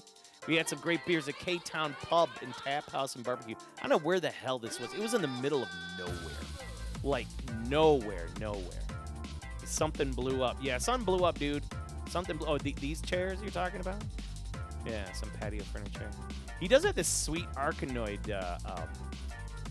cabaret. I'm kind of a fan of it. I like it a lot because it's small. You know, I'm not a big fan of the rotary games, but there's something... It felt right on that little cabinet. I really like that. Good man and his wife, and also got a chance to hang out with the Figgy. Figgie's some awesome. action here. I got some goddamn action. Figgy action. Figgy action. Oh, my God. He's great. I love Figgy. Just Figgy. a wonderful little thug and his lady. They were great people. But it's literally, in order to get to his house, it's in the middle of nowhere. Like, if you could think of, like, driving to the middle of nowhere in Darkville, where it's like, all of a sudden you come to the end of a road, and it's like, whoa, that's somebody's backyard. You know, and you're going up and down, and it was, like, dark and rainy in the middle. So, like, when you can think of, like, Pennsylvania in the middle of nowhere, yeah, it's in the middle of nowhere. But a great guy nonetheless. We also got a chance to visit our friends at TNT. I always have, whenever I go out to Hatboro, try to have breakfast with my man Todd Tuckey. Yeah, Ildees, he's got a Robert Cop. So we had breakfast with their man Todd Tuckey. Wonderful dude. If you don't know about TNT Arcades, these guys are pretty much the most established name of arcades on the East Coast. Todd and his crew, they have wonderful videos online, repairing and history and you name it. So it's always great to see Todd, and I always have breakfast with him if we can while I'm out there. He's quite the character. Let's see, we got a picture of us. Okay, so moving on. So I finally got home, another board get. This one was a big one, really hard to find. Searched the globe for it, found it all the way down in Argentina. How about that? Oh, you taped their commercial and watched it on repeat as a kid, Mom's secret. So you know. Good man. We found a Gunball. Gunball was acquired. Incredibly hard to relinquish grip of this one. This was a big get. Absolutely love this game. In fact, it's running in the cabinet behind me. I brought it down to Free Play Florida. Everybody loved it to death. Gunball is one of those titles like, man, I really love Gunball. It's a lot of fun. There you go. We got 2 more. You can see what these look like. Here's this 1.7. I got a new one here. You can very quickly. Here's a 1.5 and a 1.7. He's made a lot of revision changes, so really happy with his equipment. Invader Zim, man. Good stuff. We were able to Infinity Key. Yeah, this was neat. I had a guy that I helped him sell. I was helping him sell his Aka R arcade cabinet, and he ended up tossing me a bricked CPS2 board, and I figured it out. It was like, oh, Street Fighter, frickin' Super Street Fighter 2 Turbo. So I was able to resurrect a Super Street Fighter 2 Turbo using an Infinity Key. So I've never used one of these before, so it's the first time I've ever used one. Man, super easy. You just plug it into the back of the board. You put a little solder dabbles where they need to be, and bam, the thing just lit up. I thought that was a neat product. If you don't know about the Infinity Key, this thing's dope as hell, man. This little, like, you can take any old CPS2 board and wake it up. Usually, if they're not destroyed by the battery leakage or whatever, you can wake them right back up. It's great, wonderful piece of equipment, and it's cheap AF. It's cheap. Everybody's been good, YY0. Good to have you here. We're doing the 2022 year in review here. TJ Katsune says you revived 3 CPS2 boards. See, that's what we're talking about. You got a lot of fanfare for the Infinity Keys, yeah? There you go. Yeah, it definitely changes the game, man. So once again, the arcade was rearranged, and I'm like, okay, maybe I'll put the Woody cabinets here. You get the idea what I'm doing here. Kind of moving things around, getting the aesthetic. The aesthetics has to be just right. It has to have the right symmetrical balance, so I'm slowly working on it. Nice Angry Chonk picture because I think it's great. Look at it. It's pretty great. This is the stack of Egon's fish. We got to bring out some fresh fish. I know he misses his fresh fish, but that is all of Egon's fresh fish. He has a total of like 6 fresh fish. We need to get him more. Okay. Oh yes, the ROM boards. The ROM boards for the. I was working with the guy to get a repaired one. He ended up sending me a nice repaired one, which was nice. So I still have those. Let's see. This was also the year of turtleneck meat. We forgot about turtleneck meat. I was playing a lot of... What was that goddamn game? Son of a bitch. Elden Ring. I was playing a lot of Elden Ring, and whenever you killed these turtles, you'd pick up this turtleneck meat. It just looked like a penis. I mean, come on. It's just turtleneck meat. And it became a thing. Game of April. The game of April for Prince Arcades was a spicy boy. So game of April. So we're into April here. It was Salamander 2, man. Put Salamander 2 in there. Just a wonderful title. Can't complain about Salamander 2. A lot of people love Salamander 2. It's just one of those games that has such a great attract mode. Super fun to play. A lot of extra content. You name it. PM Collector Boy is asking me if I'm looking forward to Armored Core 2. Absolutely. Totally looking forward to Armored Core 2. Yes. Chunk was very happy about that street. He's like, Infinity Key. Lots of Chonk pictures. Yes. This was a good one. Remember I told everybody I had that Gradius 3, and it was in really good condition, and it ended up being traded for the Don Pocky, right? Right? So this was the Gradius 3 I used to own. And it was in great condition. I didn't mind the game, it was just too hard. It really was it was frustrating. I would plug it in, I'd get to like the second level. Every time I played it, no matter how hard I played it, the game would just kick my ass repeatedly. So, bye-bye, Gradius 3. It was fun having it while it lasted, but we ended up getting the Don Pocky for it, and you can see that Don Pocky. I think that was a fair trade. We both did a flat trade where he sent me his board first, I tested it out, and then once I tested it, then I shipped him the Gradius, and that was it. You know, it was a real nice trade, man. So really happy with the way that turned out. I got that trade done on arcade-projects.com. There's good stuff going on there. Good people. I was really happy to get that Don Pocky. I was like, Lick Arcade has a Don Pocky, and he wouldn't let it go. He wouldn't let it go, and that's okay. And I'm like, man, I really want the Don Pocky games. We got it. Got the Don Pocky. My boy in Borderland sent me this beautiful four button panel. Dumbass cheap. It was an extra from Alberto, so big thanks to you, dude, for that 4-button panel. Really appreciate it. Now it's on my Astro City, which ended up being a project. We'll go into that in a minute. Where is my music? Okay, what else? So, what else did we do? Yes, and then I outfitted. Now, this is where I was trying to figure out where my Semetsu sticks went to and figure out what plates were on the Semetsu sticks on the back of that thing. But, yeah, it was fresh as hell, and I ended up building these out really nice. So the Astro ended up getting my 2 Semetsu sticks and my Nasika panel, which is the one I'm currently using on the Astro City, the new Astro City. Ended up getting the JLF that I custom assigned itself. So yeah, I was pretty happy with the way that turned out. Beautiful panels. This guy named Alberto, he creates these beautiful custom panels for the arcade cabs. Can't complain. You love watching me, Hell Dog? Well, I appreciate you watching me. Thank you so much. Next game we scored for the year. Lethal Crash Race. We got lethal Crash Race, not Lethal Lash Race. What? No. Crash Lace? It's what it really sounds like. But now, talk about a goofy game that is hard to find. This one came from that guy who helped me find the resin. Now, Lethal Crash Race never got really a lot of fanfare here in the United States. It almost never even came out. I mean, this was like 93. So usually find that board in Europe a lot. For whatever reason, there's a lot of driving games, V-System games, things like that. So getting a hold of Lethal Crash Race was really rad, man. Neat game, kind of quirky and neat. That's all I can really say is it's neat. Neat! It is a neat game. Video system. Can't go wrong. Let's see. Got some arts, got the panels together. Pretty happy with the way the arts turned out because once again I was still working on that Astro City 2, so I was kind of just piecing it together with everything that I wanted to make it perfect. I want to make the best Mushihime Sama cab, and it's going to stay that way. So yeah, there you go. Got these nice arts in it, got the plexis, got the little framed pictures. Gotta love that. Looks nice.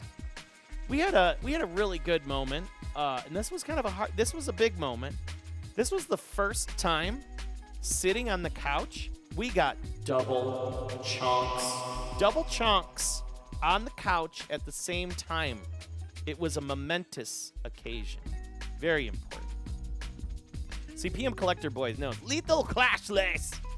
I thought this was kind of neat. My buddy at Prince Arcades, he helped my sister build out a Star Wars themed multi-cab for there. So this is the cabinet in my sister's basement. And they play it all the time, so it's especially at parties, man. The kids are always on it all the time, so I thought that was really cool. I mean, the arts, everything, did such a gorgeous job on this thing. It was nuts. My niece is awesome. Yeah, it's a Star Wars trilogy. It's not Star Wars trilogy. It's just Star Wars cabinet. It's just themed Star Wars cabinet. Big get. I found this one in a operator stash. Ended up getting it. I think the guy let me go for like $85 for this one. Didn't boot up off the bat. This was, bam, Vapor Trail, Hyper Events Formation, Data East, 1989. Super cool shoot 'em up. Super cool shoot 'em up. And that one didn't boot. And what it really needed to do is I needed to reflow the two connector points on each side of the ROM board. And then I had to reseat some of the ROMs and polish the JAMA edge. And the thing booted up right after that. Not a problem. Just throw some contact cleaner in there and you took care of that board and it woke up right away. Still love that game. Great game. You got to find these operator stations. They're out there, dude. They're out there. You just got to talk to the right people. Talk to the right people. Next big board get. This one. When did I get this? This is RoboCop 2. This one also came from that guy in the UK. You don't see too many of these because once I started talking to him, he started kind of shipping me stuff as I was buying things in bulk from him, and then I was shipping him some stuff too. So I shipped him I think about probably 15 Neo Geo carts, and then he shipped me a bunch of stuff back. So like getting that RoboCop 2, très bien. Great game. Real great game. I found this kind of funny. My Google Home decided to take a picture of the shot maker. It took two different pictures. Took a picture of me from when I was in the snow, and then this picture of the shot maker. I'm like, wait a second. Does it see resemblance? Sometimes it does this in funny ways, and I thought that was kind of funny. Anyways, I'm Robert Randall. Battle Back Raid. That came in the door. I found that one on Shmups forum. Worked out a price for it, and I'm not going to say anything about that. But Battle Back Raid was a big get. Glad to have it. They're not getting any cheaper. That's all I could say. Fun, great game. Wonderful game. Love it. Dare I say I like it better than Battle Garegan. I kind of like it better than Battle Garegan. We saw two RoboCop. Yeah, you're right, in Borderland. RoboCop 2s, we see quite a few of them. And I don't understand. I saw RoboCop 2 cabinet, And then I saw another board, and it was in Canada, and that board sold super cheap. It was like $250, and it was just gone. Like it was gone. See, Guru says that too. Like I know in Borderlands, like Bat Rider's still top dog, and that Guru is like, nah, Bat Rider a little bit more than great. See, I kind of feel the same on that. Let's see, Chonk, protector of the arcade. Of course, he's always watching over everything. Wonderful. I was back at Galloping Ghost. This is the night they did Phantasm, which was that Jalico system. It was really, really nice to play. And I'm still feverishly waiting from my boy Amy to finish up the multi-board for that Jalico system. So hopefully that'll come sometime down the trough soon. And the guy's under duress right now. Love him to death. I really do. And I'm hoping he's doing all right this new year, man. He's had a real rough go of it, especially around the holidays. So my heart goes out to you, Hammy. I know sometimes you watch my VODs, man. So hopefully you get a chance to play some Phantasm soon. I'm looking forward to it for sure. Never been to Galloping Ghost? You might make it down. You should, dude. And now that they have the expansion open, the expansion makes everything better. So it's like this is before the expansion, right? Here's 2 games that got my interest, and the reason why, once again, I'm taking pictures of these every time I visit. So I go shopping. Rambo 3, I kind of like it. Looking for it. Once again, that Bonk's Adventure, and I was like, that Bonk's Adventure. It's kind of cool. Kind of a cool game. Another neat game, UPL's Blackheart. I didn't expect I would like this one at all. One bit. And it's got these weird like cutscenes and stories and a lot of color. And yeah, you see here, Monza Secret Rescue right there. Went one day, but it wasn't enough time. And that's exactly Guru he was here. In fact, we have some Guru footage here coming up. He's in here. Yeah, so stay tuned, Guru. Burning Force, another Namco System 2 board. I'm probably going to burn a ROM set for that because that's a neat title. It's also on Sega Genesis. Wyvern Wings. This game caught me twice. I caught looking at this game twice. And it's cheap. It's a real cheap board. It's Korean shoot 'em up. Kind of cool. And I keep coming back to check it out for some unknown reason. I kind of like it. I don't have it, but I kind of like it. Yeah, Guru, you're correct. Quirky Schmeeps. Yeah, Galloping Ghost is always amazing per usual, Things I regret selling in 2022. I regret selling this beautiful baseball panel. It had the analog joysticks on it. I feel a little dumb for selling it, but on the other half, I'm like, am I going to use it? No. I do regret it, though. It has these really cool joysticks. And I know people are hooking up Nintendo 64s to their arcade panels now, and it's kind of fascinating to see what they're doing with those analog sticks. You know what I mean? Sold a bunch of stuff off this year. I had I had some great stuff to sell. I sold off that Street Fighter. You name it. Some Namco 256 stuff. I 246 and 256 that they ended up selling off. I made some good sales this year. I thought that was great. I got this interesting baseball game for the Namco. I'm sorry, not Namco. There's another Get. This is for the Taito F2. And it was a ROM board, and it's cool Japanese baseball game, and I need to play this for baseball season because it's awesome. From starting out to playing like rock, paper, scissors with your friends to like these goofy characters with these like exaggerated faces and stuff. And then like things would happen, like your character falls on the ground, or he turns into a battle arena, or the pitcher starts on fire. The guy like loses his mind on the base. It's a cool game. It's a really, really, really, really cool game. Along with that ROM board, I also was tossed a Dragon Ball Z VR Versus System 32 ROM board. I don't play this game much. It's kind of a short game. We're going to bust that one out. Got to play a little Dragon Ball action in there. It's a first-person Dragon Ball Z game. Fighting game. It's crazy. It's pretty crazy. Oh, yes, the Polish store. Look how wonderful I look with my hair. I look like shit. But we go to the Polish store, and, like, look at that. It's wonderful. Polish sausage and Battle Racket. I don't know why I did that. Oh, my God. See, this is what I'm talking about. This is what I'm talking about right here. This is like, when people say there's not parts out there, there are parts out there. It's like, hey, there's shit tons of monitors out here. tons of chassis. Come and see them. Come get them. $600 for 30 monitors. Cheap. Jesus. Finally in a warehouse. Other things I saw that was cool this year. So there was the Midwest Gaming Classic, which is one of this Milwaukee festival for retro gaming. And they had this Sega prototype there, the Pluto, which was really cool. And I've never seen this thing before. And it was functional. And the guy was taking it around and allowing people to take pictures with it and stuff. It was really, really, really neat. Yeah, the Pluto, the Saturn Development Console. Yeah, it was so nuts, man.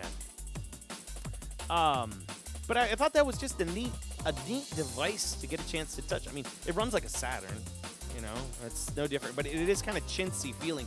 So I'm a little surprised the guy's just allowing people to touch it, which is a little like, wow, man. And I don't know if I would want anybody touching a prototype console, man. Yeah, it was a Sega of America experimenting with it. Built-in modem and hard drive, right?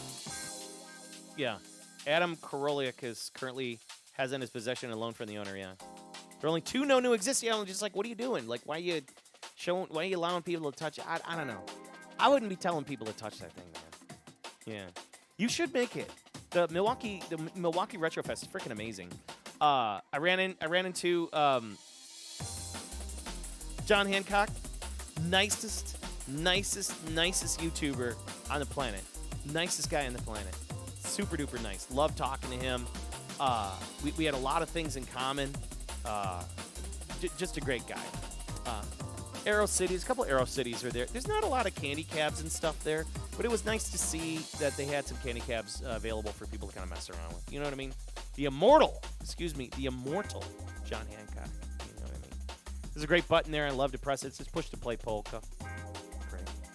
There's other great stuff there. If you've never been to that Milwaukee Retro Fest, it's fantastic. It's like, it's stuff that people are making, whether it's like prototype stuff or homebrew stuff, or if not, you get to get this whole conference center just either like you can bring arcade games to sell, you name it. It's really great. And there we are, the Midwest Gaming Class. There's Kelly and me. We look wonderful.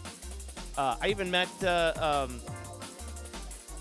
Metal Jesus. He was there, and it's funny because like I was talking to him, like, hey, this is Metal Jesus, and like Kelly's like, who? He didn't know what to think. It was the funniest ever.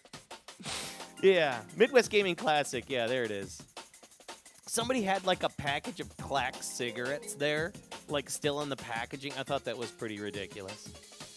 And then next to that, they had some sort of Excel regional like gymnastics championship, and like taking pictures of this. And then she took those pictures and sent them to like her friends, and everybody's like, congratulations. And she's like, what? Anyways, at that Midwest Gaming Classic, I was able to score 2 MS9s, man. 2 MS9s. One had and they had bad chassis, man, but we were able to get them. We got 2 of them for $100 a piece. It was a steal. So $100 and MS9 each. Not mad at that. We stopped at Mars Cheese Castle, the best goddamn castle on the planet. If you've never been there, you need to go. It's a great place. Great place. As soon as I got those MS9s home, man, I was like putting fresh chassis in them, you name it, just getting them all cleaned up, ready to go. The Chonk was happy. Look at that. Battle Garega Chonk. Let's see here. Of course. Look at that beautiful picture. So sleepy, Chonk. Next get. This one I chased this guy down. I followed this dude's project forever. Chips on Steroids, a dude from France. And he was making these wonderful, homebrew Neo Geo MVS game called Neotris.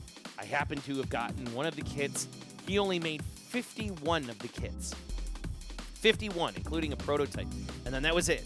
And so now, I for the hell of it, I decided to look up the prices on those these days. They have, like, tripled in price.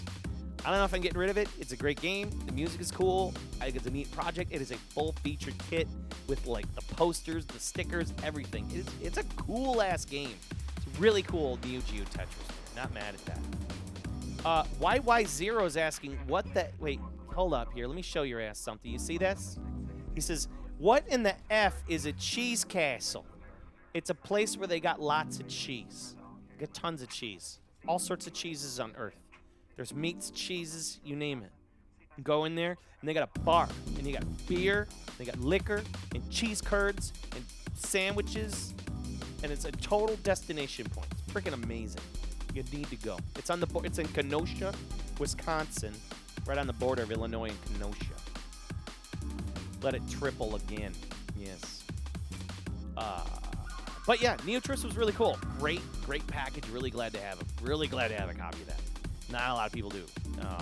You know, and you can get the ROM and you can run it on your Neo SD or your DarkSoft Neo Geo as well, which is really cool. So he gave away the ROM as well, which is fantastic.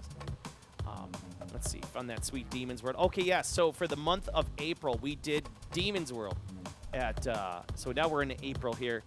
We did Demon's World at Prince Arcades, which was really cool to put this one out there. This game in particular really.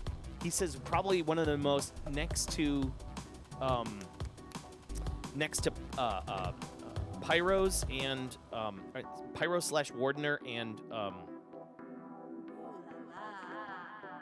Spinal Breakers was the most popular game we had running in the feature cabin. He says more people played Demon's World than anything else. And it says Catalina Games. Truth be told, this is a toll plan. It's like Super Mario Ghostbusters. It's the best way I could put it. Super fun game. Super fun game. You've heard of the White Castle before, but Mars Cheese Castle? Yeah, you need to go. You need to know what that's about. So Demon's World. Scored the board earlier in the year. Ran it out in April. People loved it. Loved it. Okay, what else did we do in April? We built a computer for the Vulix, which is good. So, and also ran a nice Xbox 360 in there too. Fully loaded, you know, just beautiful. Chunks taking boxes. There you go. Isn't that nice? So, running a PC in a Vulix is a wonderful thing. You gotta love that. All right, next board. This one, speaking of France. Talked to that dude from England again. He lined me up with the guy from France to line up Dangan Fever, Cave 68K game. That was a great get in April. This one needed repairs.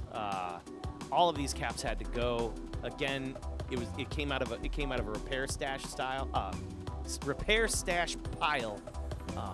So I was able to kind of get some parts for it without a problem and get it running really nicely. This JAMA Edge was just crusty, dusty, gross, you name it. I use these 1-up cards. These are wonderful. These 1-up cards and some 99% alcohol, and it will resurrect almost anything you use these cards with. These cards, awesome. So good. Super duper good. Super duper good. Look how crusty that is. That was wrecked. That board did not run when I got it at all. They thought it was dead. They thought it was dead. All you got to do is clean them up, right? Oh, TJ Kitsune came over and gave me one of these glorious copies of the Megavisions Megavisions magazine. They're re-releasing this beautiful magazine called Megavisions. You should check it out. Super worth checking out. It's like an old school style, like video game magazine, and really nice covers, great art, really well written. Megavisions magazine, man. TJ Kitsune, you know what's going on. Appreciate it, man. Pete Hahn came back over again. We did some Pete Hahn. I think we played Primal Rage that night too. We played a lot of games. I think that was the night that we both did Alien Syndrome 2-player, and we were really trying to get it. We got super duper close. Let's see, we did a blind Kumite with in Borderland in Octane. That was fun. That was in May, so I guess we're in May now. I'm trying to remember where we are. So again, we're going through 2022's achievements and highlights here. That was a fun Kumite. Octane runs a channel which he does like shoot 'em ups with other like blind shoot 'em ups, and he gets people together, and he basically just says, "Here, play this game," and then he puts both of the streams side by side, and then you talk over Discord. And then he streams that. Those are wonderful. I like that he gets some of the shmup community together, and you're playing these goofy games that we've never played before. I've never played Space Moth. Great game. Really like that. Another tip for cleaning JAMA contacts, Jeweler's Polish Cloth. It contains a very mild abrasive, and the contacts are really bad. No shit. I'll have to check that out, Crazy Idiot. That's a good idea. I'll have to maybe get me one of those. We got the CPS-1 multi that landed on our doorstep. That was good. We got the CPS-1 cooking and chooching. That was nice to get running, finally. I waited forever. I think I bought that thing. I feel like I bought it in like 2021. And it took forever to get the thing. We finally got it. Really like having that thing. Dude, CPS-1 multi-kit. Good stuff. Good stuff. Good stuff. Let's see. Next on the list, we acquired a Skull Fang by Data East. Trying to continue that. Once I got a taste of the Vapor Trail, once I got a taste of the Skull Fang, then you know it was naturally next. We had to get Wolf Fang. So Skull Fang, getting a hold of a Skull Fang is a United States Skull Fang. They thought it was a Neo Geo cartridge. And they're like, I don't know why it doesn't fit in the Neo Geo. Good deal. Got a great deal. It's not a Neo Geo cartridge. It is a motherless cassette. A motherless cassette. You gotta love that name.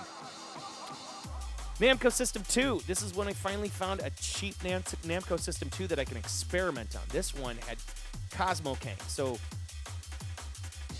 I try to find those. They seem to be convertible. So I'm able to burn chips for these so I can make games out of them, which is good. So my Cosmo Gang does need some help, and they're super fragile.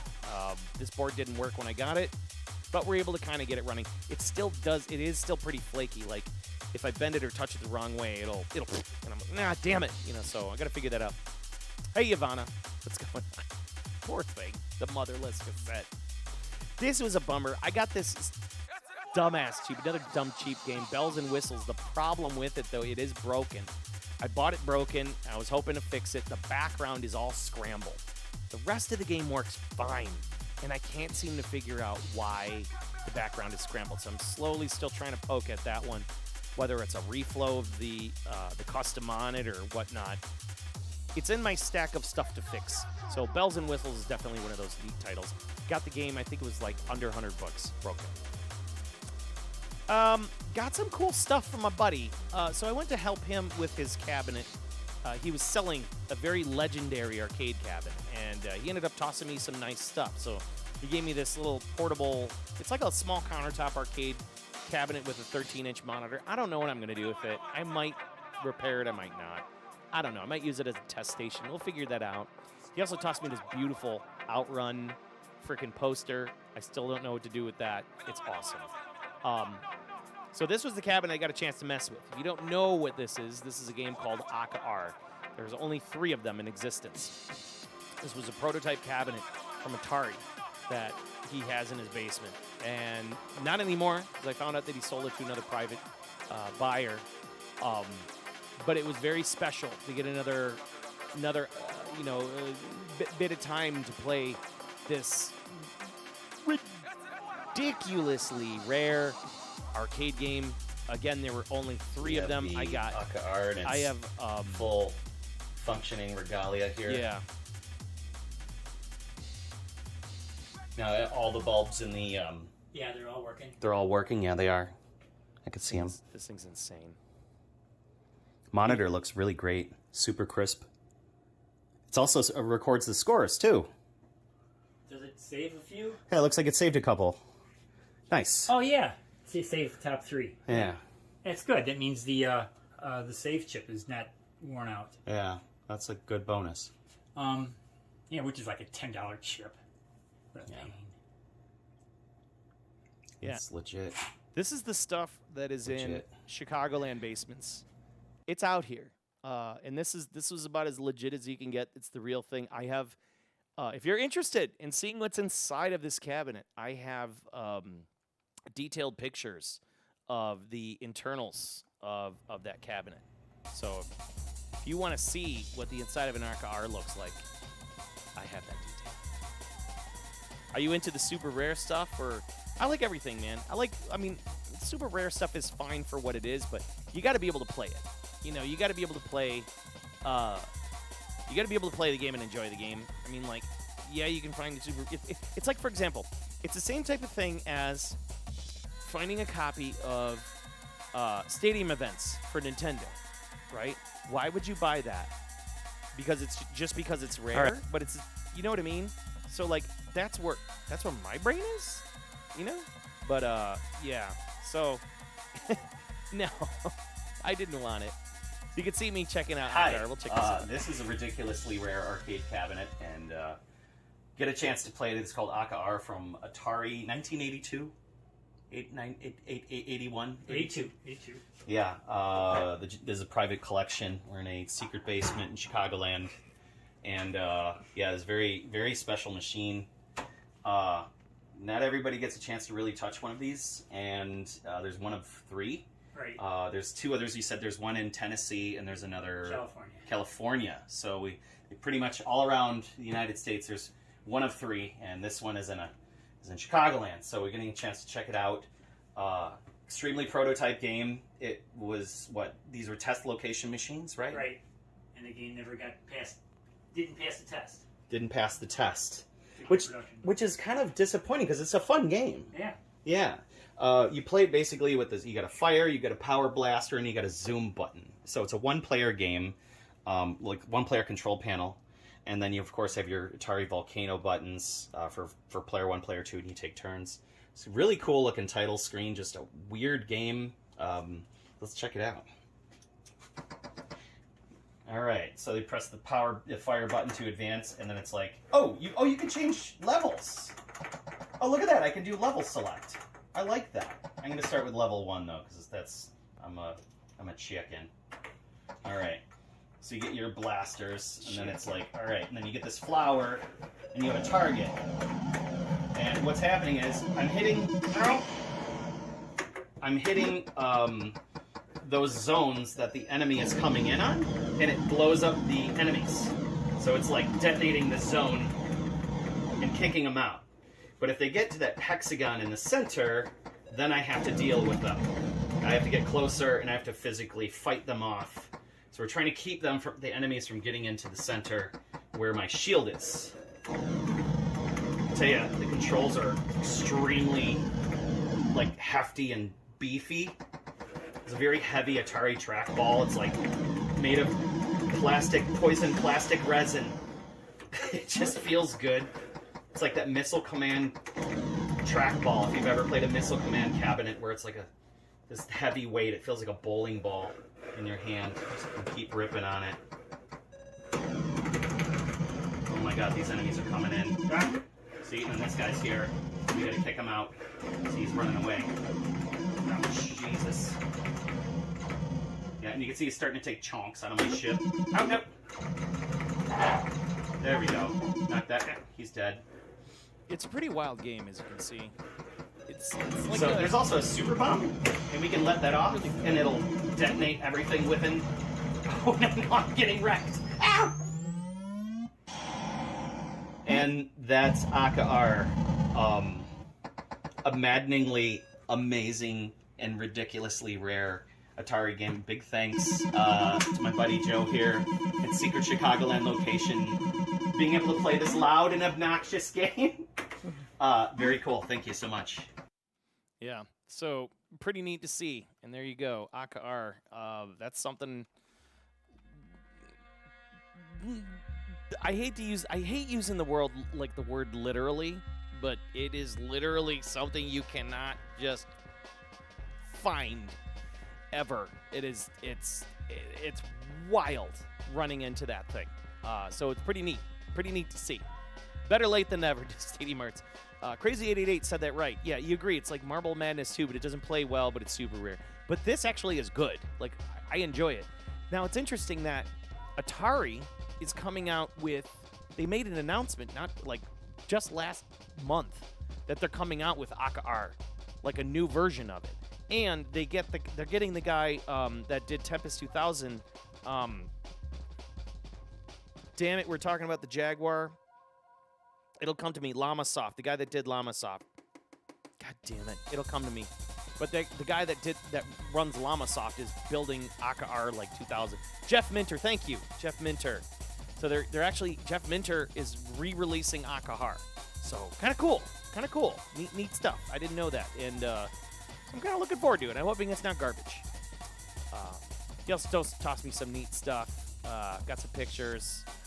Next board get in April. This one also was a big help by. Whoa! We got a foul from HMS 258456. Looks like it's Korean. Glad to have you. Welcome HMS 258456. Glad to have you. Big get. This one still kind of acts up, but it runs when I get good voltage to it. Is Wardner, aka Pyros. Another Toe playing game. Don't let Taito dissuade you. It is a Toe playing game, and I think I got that one for $60. Stupid cheap. We had a birthday stream with Will and Divine Kelly, and it was wonderful. Good times. We had a wonderful happy birthday. We had Kelly dressed up as the birthday ninja. We had Will English, and of course me and my happy birthday madness. Gotta love that. Game for May. The May game of the month was RoboCop 2. Everybody liked RoboCop 2 so much that we decided to put it on the floor at Prince Arcades. Surprisingly, had a lot of play. A lot of people really like that one. It's a beat 'em up. It's RoboCop and beat 'em up. How can you go wrong? So there you go. That was May's featured game of the month. This was when we had Guru Game Boy in town, and Guru Game Boy was just a delightful human being who came in. We took him out to Prince Arcades, and I was just taking him around town. We got that pot of gold cabinet, which is wonderful. Yeah, I got him out there to Prince Arcades, introduced him to Jeremy and friends. But yeah, we got him on down to Galloping Ghosts, and Galloping Ghost was awesome. We had lots of good times there. And I brought him into Josh's about to come into the shmup room. There it is. You've never seen it. Whoa. Okay, this is incredible. Ow.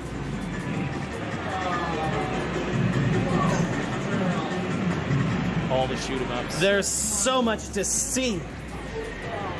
Gorf, there's your Gorf. Yes, those were good times. So just taking him around the arcade, taking him into the bowels of the place. He doesn't know Sadly, it, too. It's the cavern in Neo Geo. He turns a corner, and you have... It didn't have the expansion open. That is correct. Room at GT. You were an overload. That was a thing. You were like just misfiring. There's so much to see, so much to do. That cavern in Neo Geo is so awesome. All the metal slugs. I love that. A couple games I picked up. I was checking out there, and I really had a fondness for specifically. I love Space Gun. I don't know why, but I love this Taito game. It's too big. I've had opportunities to buy one. In fact, I had an opportunity to buy one for $600, a whole cabinet. But it's monstrous. There's no way. Plus, it's got that mirror and the backwards monitor and shit. But what a freaking cool Taito game. Taito Z system. Neat game. Prehistoric Isle. I kind of warmed up to this one. I'm still hunting for a cheap board. I don't want to pay more than $100 for it. People want mad money for that game, and I'm like, I don't know. I don't think it's as good as the price it's commanding. But yeah, it's interesting me. Solar Assault. Oh my God, I don't know what is about this game that is drawing me forward. But basically, it's like Star Fox cross Gradius. So like, imagine a Star Fox Gradius game, and it's awesome. I kind of like it.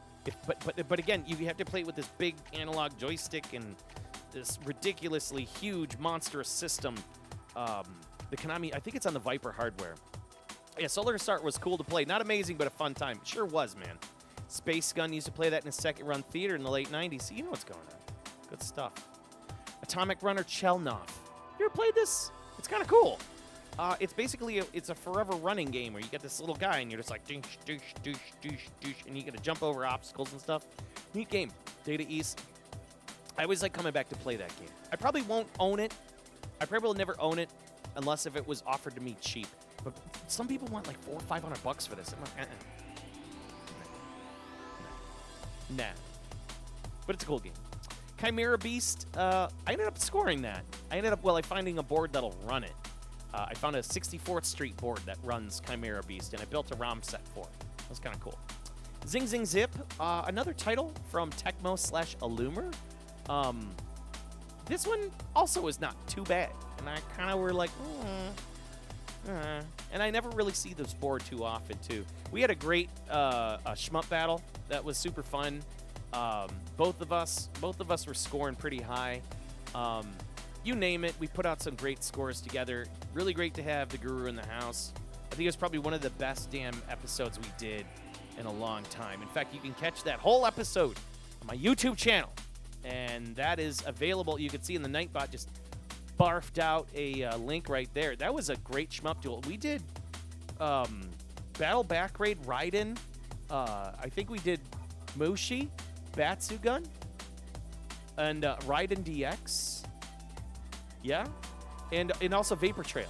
But Vapor Trail was rough. Vapor Trail, I think, was like where we were head to head. That's pretty good. Yes, the birthday.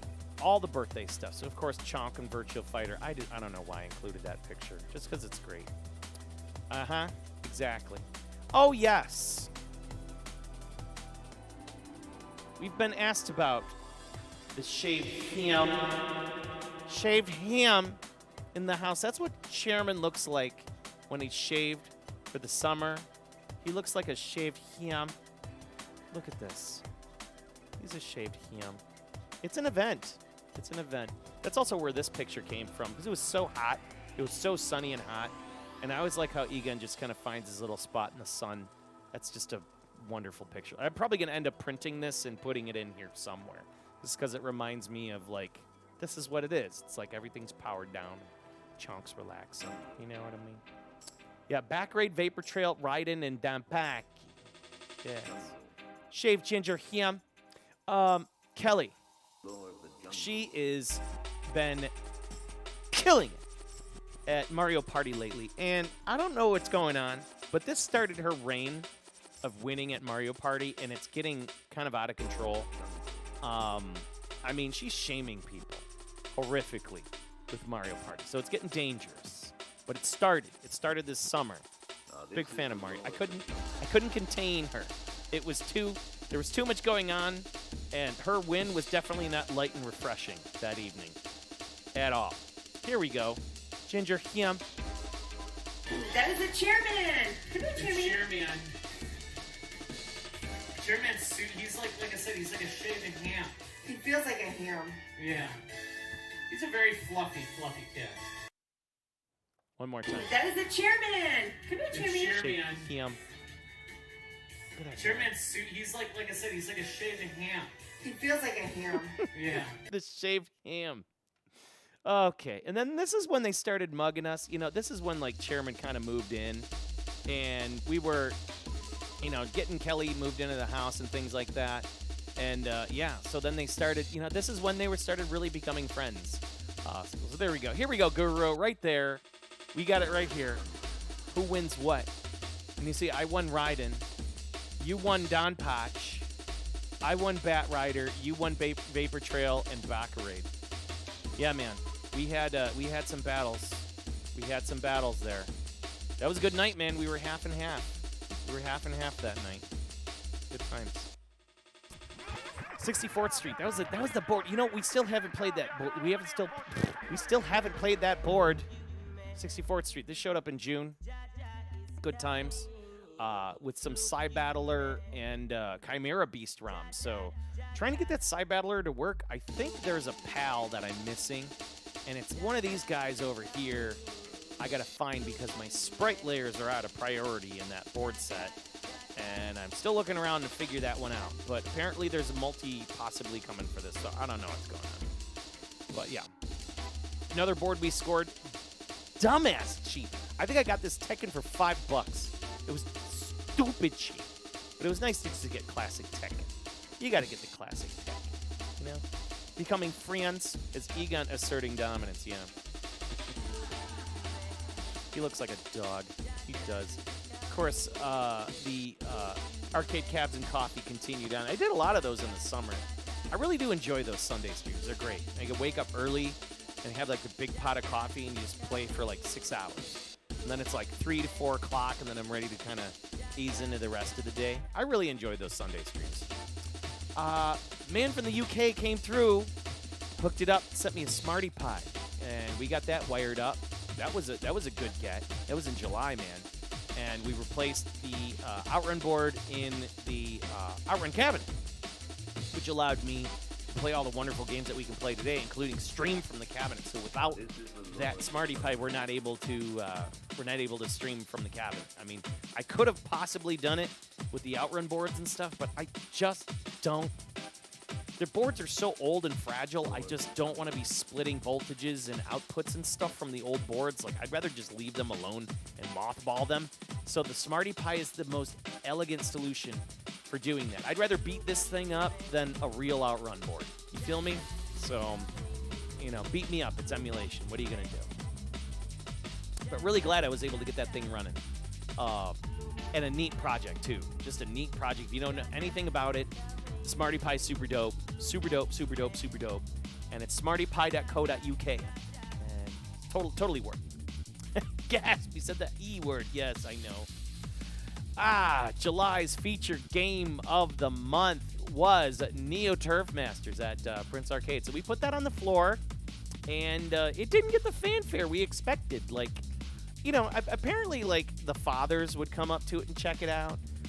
And then, like, people would put quarters in, and then they wouldn't know, like, how to play, or the game would be just so discouraging.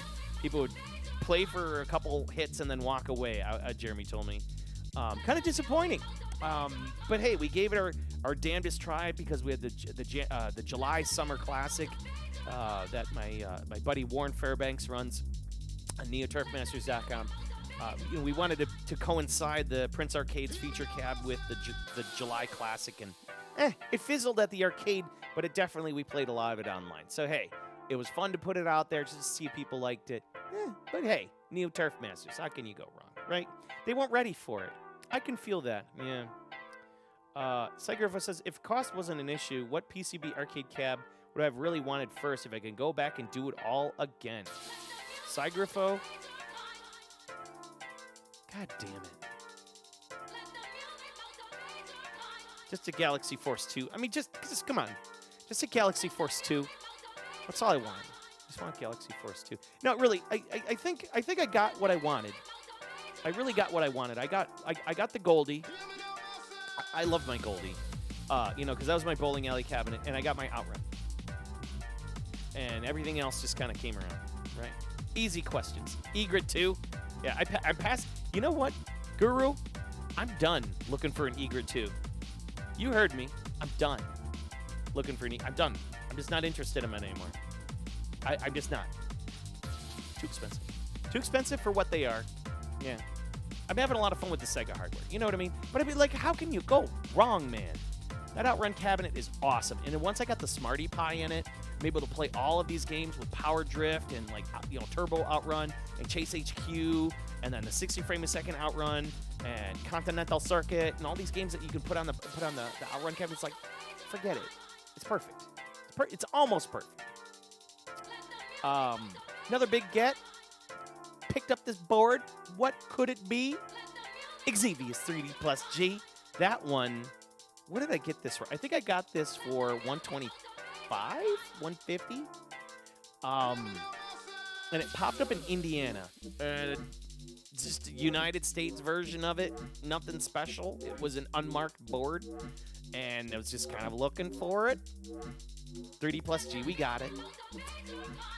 Another fun board. Ooh, this was a good one. This was a great one. Okay, so I see this Data East board on for sale, and it just says JAMA. It just says arcade game, and it's an untested. And I took a gamble on the untested. Ended up winning this auction for $50. Data East game.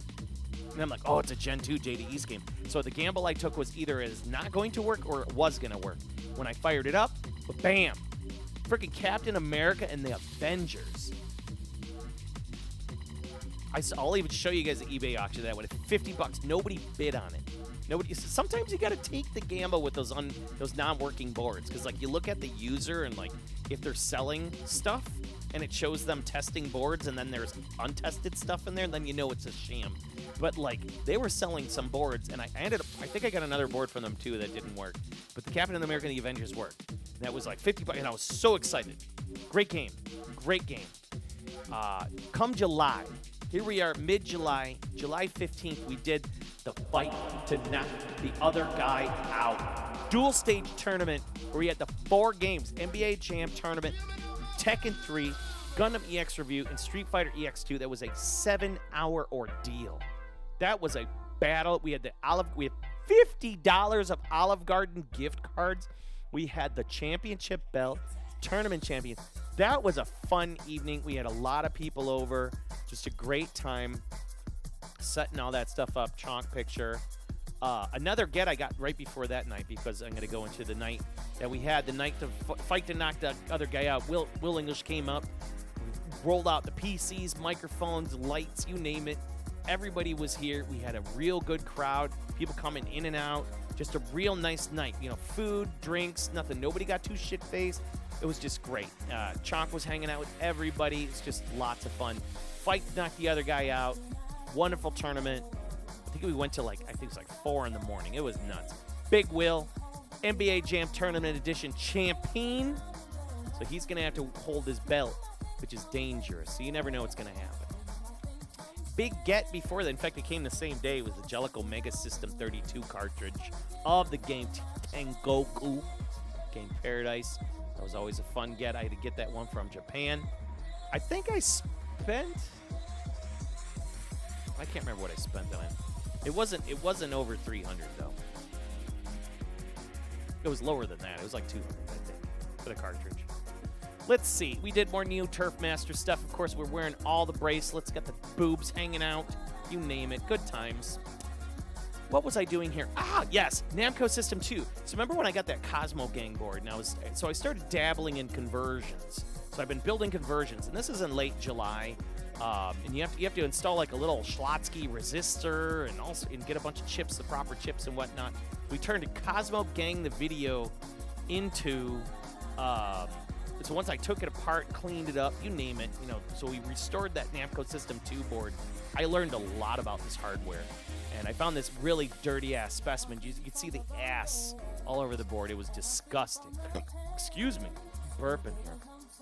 But I restored this board to peak physical condition, and I was able to build a Rolling Thunder 2 out of it. Very happy.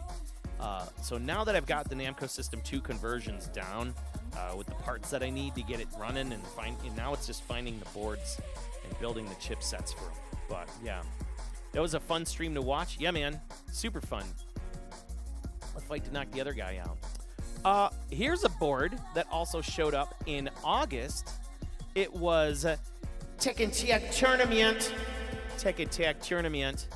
Can't go wrong with Tekken Tag Tournament. I think I put a bid on this guy, and I got it for like 120. Nobody bid on it. No, wait. Is this a non-tested? No. I'm getting that mixed up with maybe the Tekken board. I'm trying to remember, because I had a bunch of Tekken Tag stuff. Like I had a bunch of kit stuff that I got from my buddy Jeremy. So maybe I got it from him. Tekken Tag Tournament. Great game. Great game, by the way. And if you've never played Tekken Tag Tournament on an arcade, do it. It's like Tekken 3, but a little bit better. Really like that game.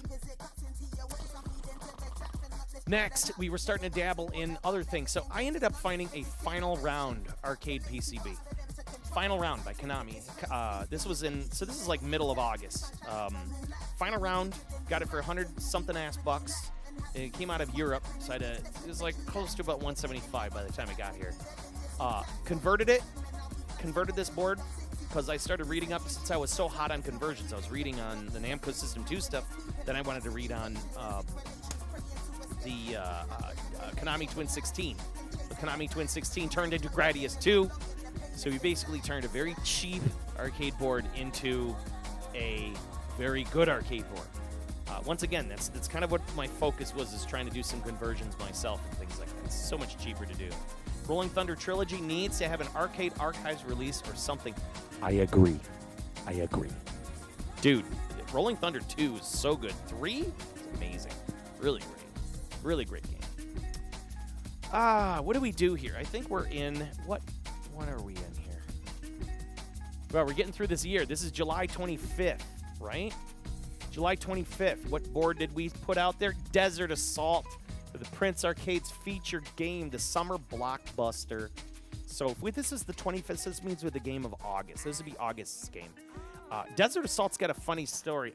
I got a buddy who owns a roller rink down in Indiana, and he sold me this untested. It was sitting on his shelf for $50.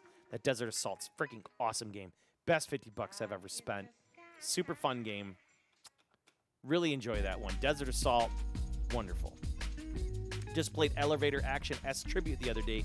Really got you thinking of Rolling Thunder. Oh, and the 1 or 2 are in the Namco. See, but how? Okay, Mom's Secret Recipe. Let me ask you this: how many Namco arcade collections are out there? And it's like, there's too many. There's too many, man. Can we just get one centralized arcade collection? That's all I want. That's all I want. Other boards we started converting and messing around with. This was a Joe and Mac 2. Got this board dumbass cheap, did a conversion, found all the parts and everything that you need to do it. We made an Osman. So once again, you can see this. It was like once I got all the chips, because I think it was just the chip shortage, just trying to get all those EPROMs. Once I got my EPROMs in and I started getting I got all my supplies, man, it was conversion palooza. So we built the Osman. That's what it used to look like in that little Data East custom. That was nice to build. That game's fun. Basically Strider. You can see all the chips that we ordered. It was bricks. I was ordering bricks of EPROMs at this point. I was just ordering them all from China, getting them in the door, man. I was just making EPROMs for everything at that point. So, yeah. This was like the summer of conversions for me, which was really cool. We made Orodyne ROM set at this point. You name it.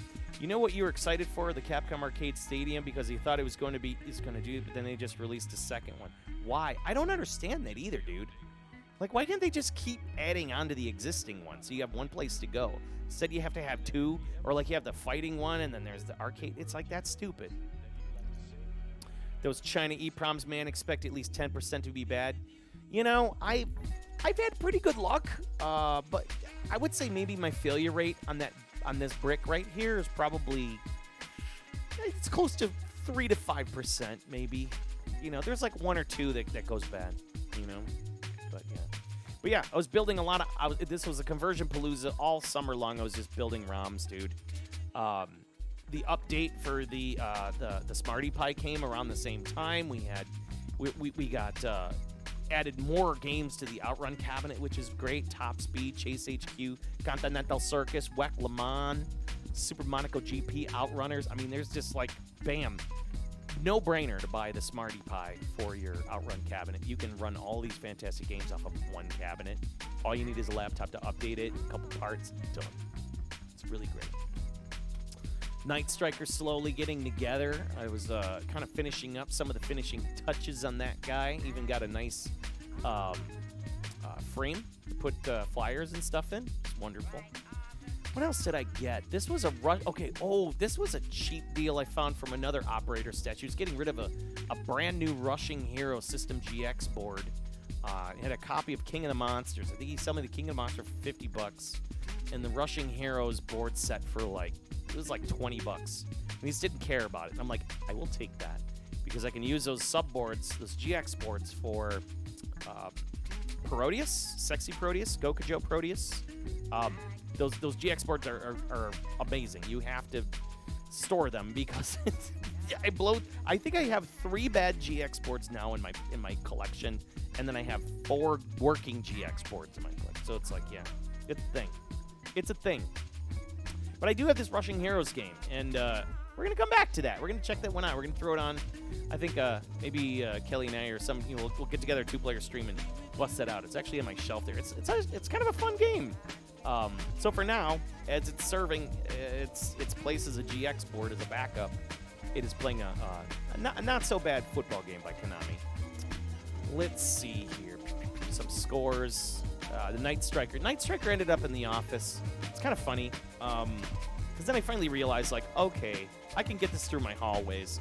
And it ended up in my office. So it's there now. And that's where I work and play Night Striker on a regular basis. So kind of a sad thing. But again, it opened up the arcade. It made some room. I wonder why. And you could see the collection was just getting bigger and bigger throughout the year as I was consolidating with some of the larger boxes. I started buying these big core stat style boxes to store multiple boards in one box. Saves a lot of space.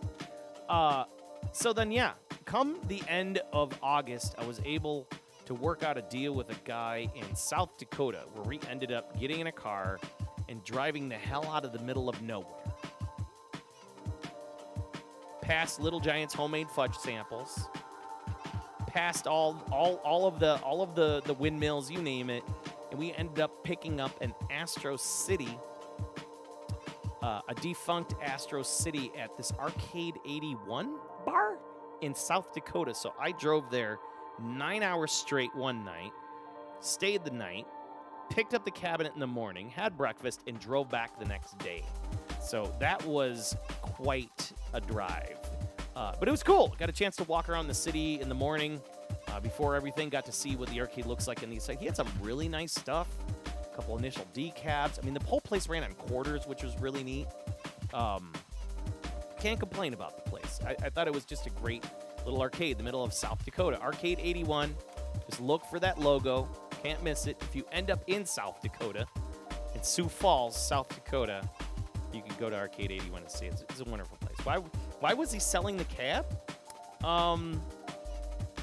You know, I think it was more of it was beat up, and he just didn't want to mess with it anymore. I don't know why. He never really explained why. But there's a lot of stuff that needed to be repaired. I had to repair the lamp on it. It had faded arts. Its control panel had yellowing. The doors had yellowing. The doors need repainted. A lot of scuffs and scrapes on it. I mean, it's just kind of, it was a player's cab. It was beat up. It worked kind of. The monitor had burn on it and shit. But of course, once I got my hands on it, we did other things. But that's what the arcade looked like. It was a really nice place. It was built out of this old bank. And, yeah, like these huge pillars in the middle. And the guy really had just a real nice, he had a nice feel, of like even how he organized the place I thought was fantastic. And he kept the candy cabs facing the bar so that people wouldn't beat on them. I'm like, oh, that's a good idea. Because then the bartenders can keep an eye on the candy cabs. Because they're, of course, harder to find parts for, You leave your Astro in that condition, it looks used. I got you. The yellowing and patina stuff is great. Well, see, I don't know. For me, I'm not a fan of that. Like, I wanna make it look new again.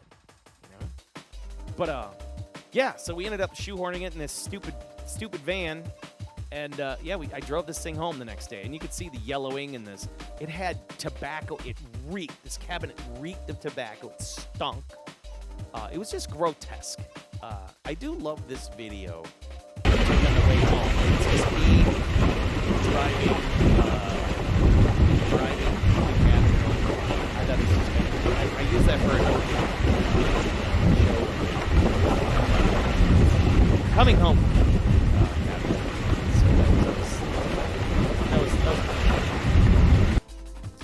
Man, the rain we ran into, you name it, we finally got the stupid thing home, got it in the garage. I mean, I almost hit it. And I kind of found this funny because I was backing into my garage and I forgot it was in there. And it was just like, beep, beep, beep, beep, beep. And I was like, oh, God, I forgot. So I almost actually hit the cabinet more than once.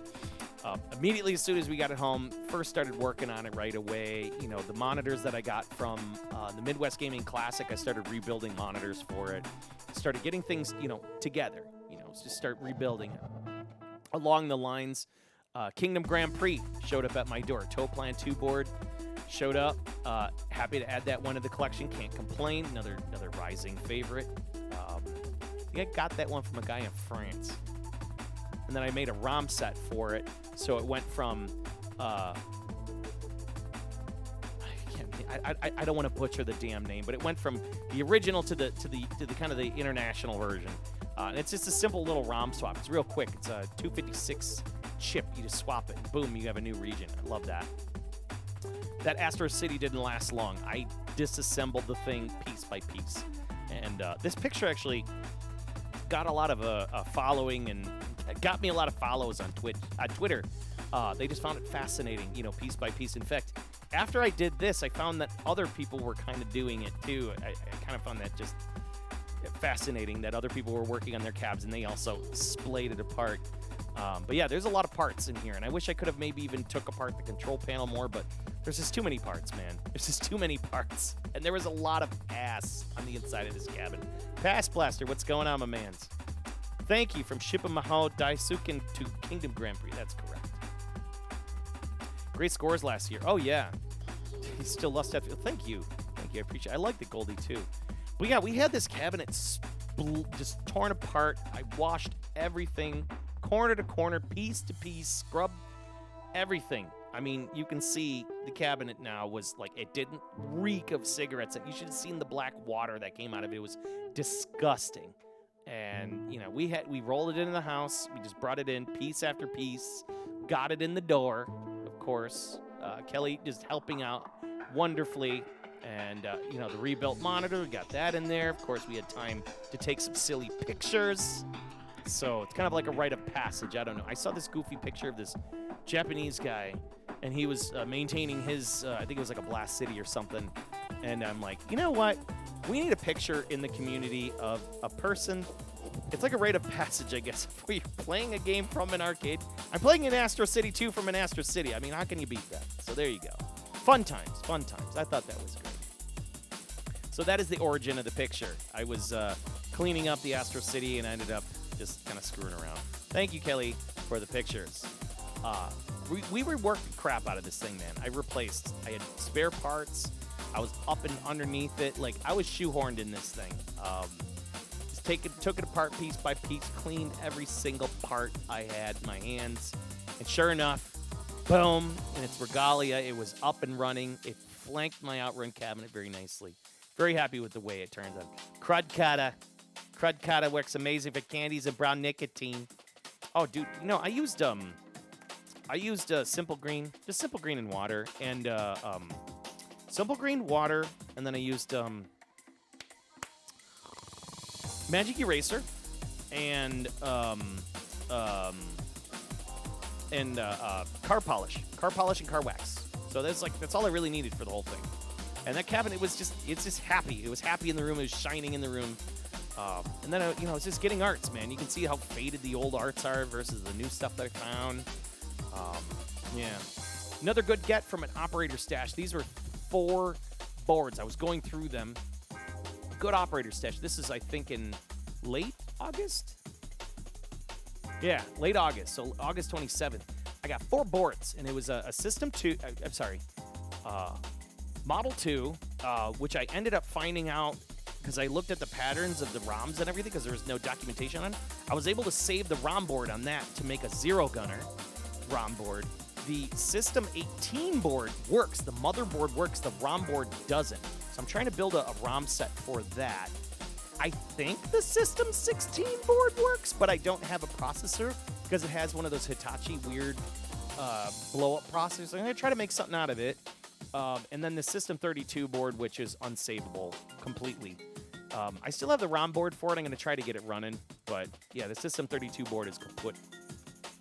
Crud Kata melts it off on no scrubbing, and it's biodegradable. If you could stock Crud Kata, you would. As you should. All right, Dell's Arcade. Thanks for hanging out, man. So those are the yellowing doors that he was kind of complaining about. He's like, hey, they look like garbage. I'm like, yeah, they still look okay. Like, I could do a lot of work with that. So yeah, I started working that out. Let's see. So now we're into September. So September is Prince Arcade Games of the Month. Again, we're going month to month here. So since we finished the Osman conversion, I wanted to release it to the public. And plus on top of it, there was an announced Nintendo Switch release of the game. So I figured it would coincide with that. Put it out in the floor at Prince Arcades, and everybody loved it.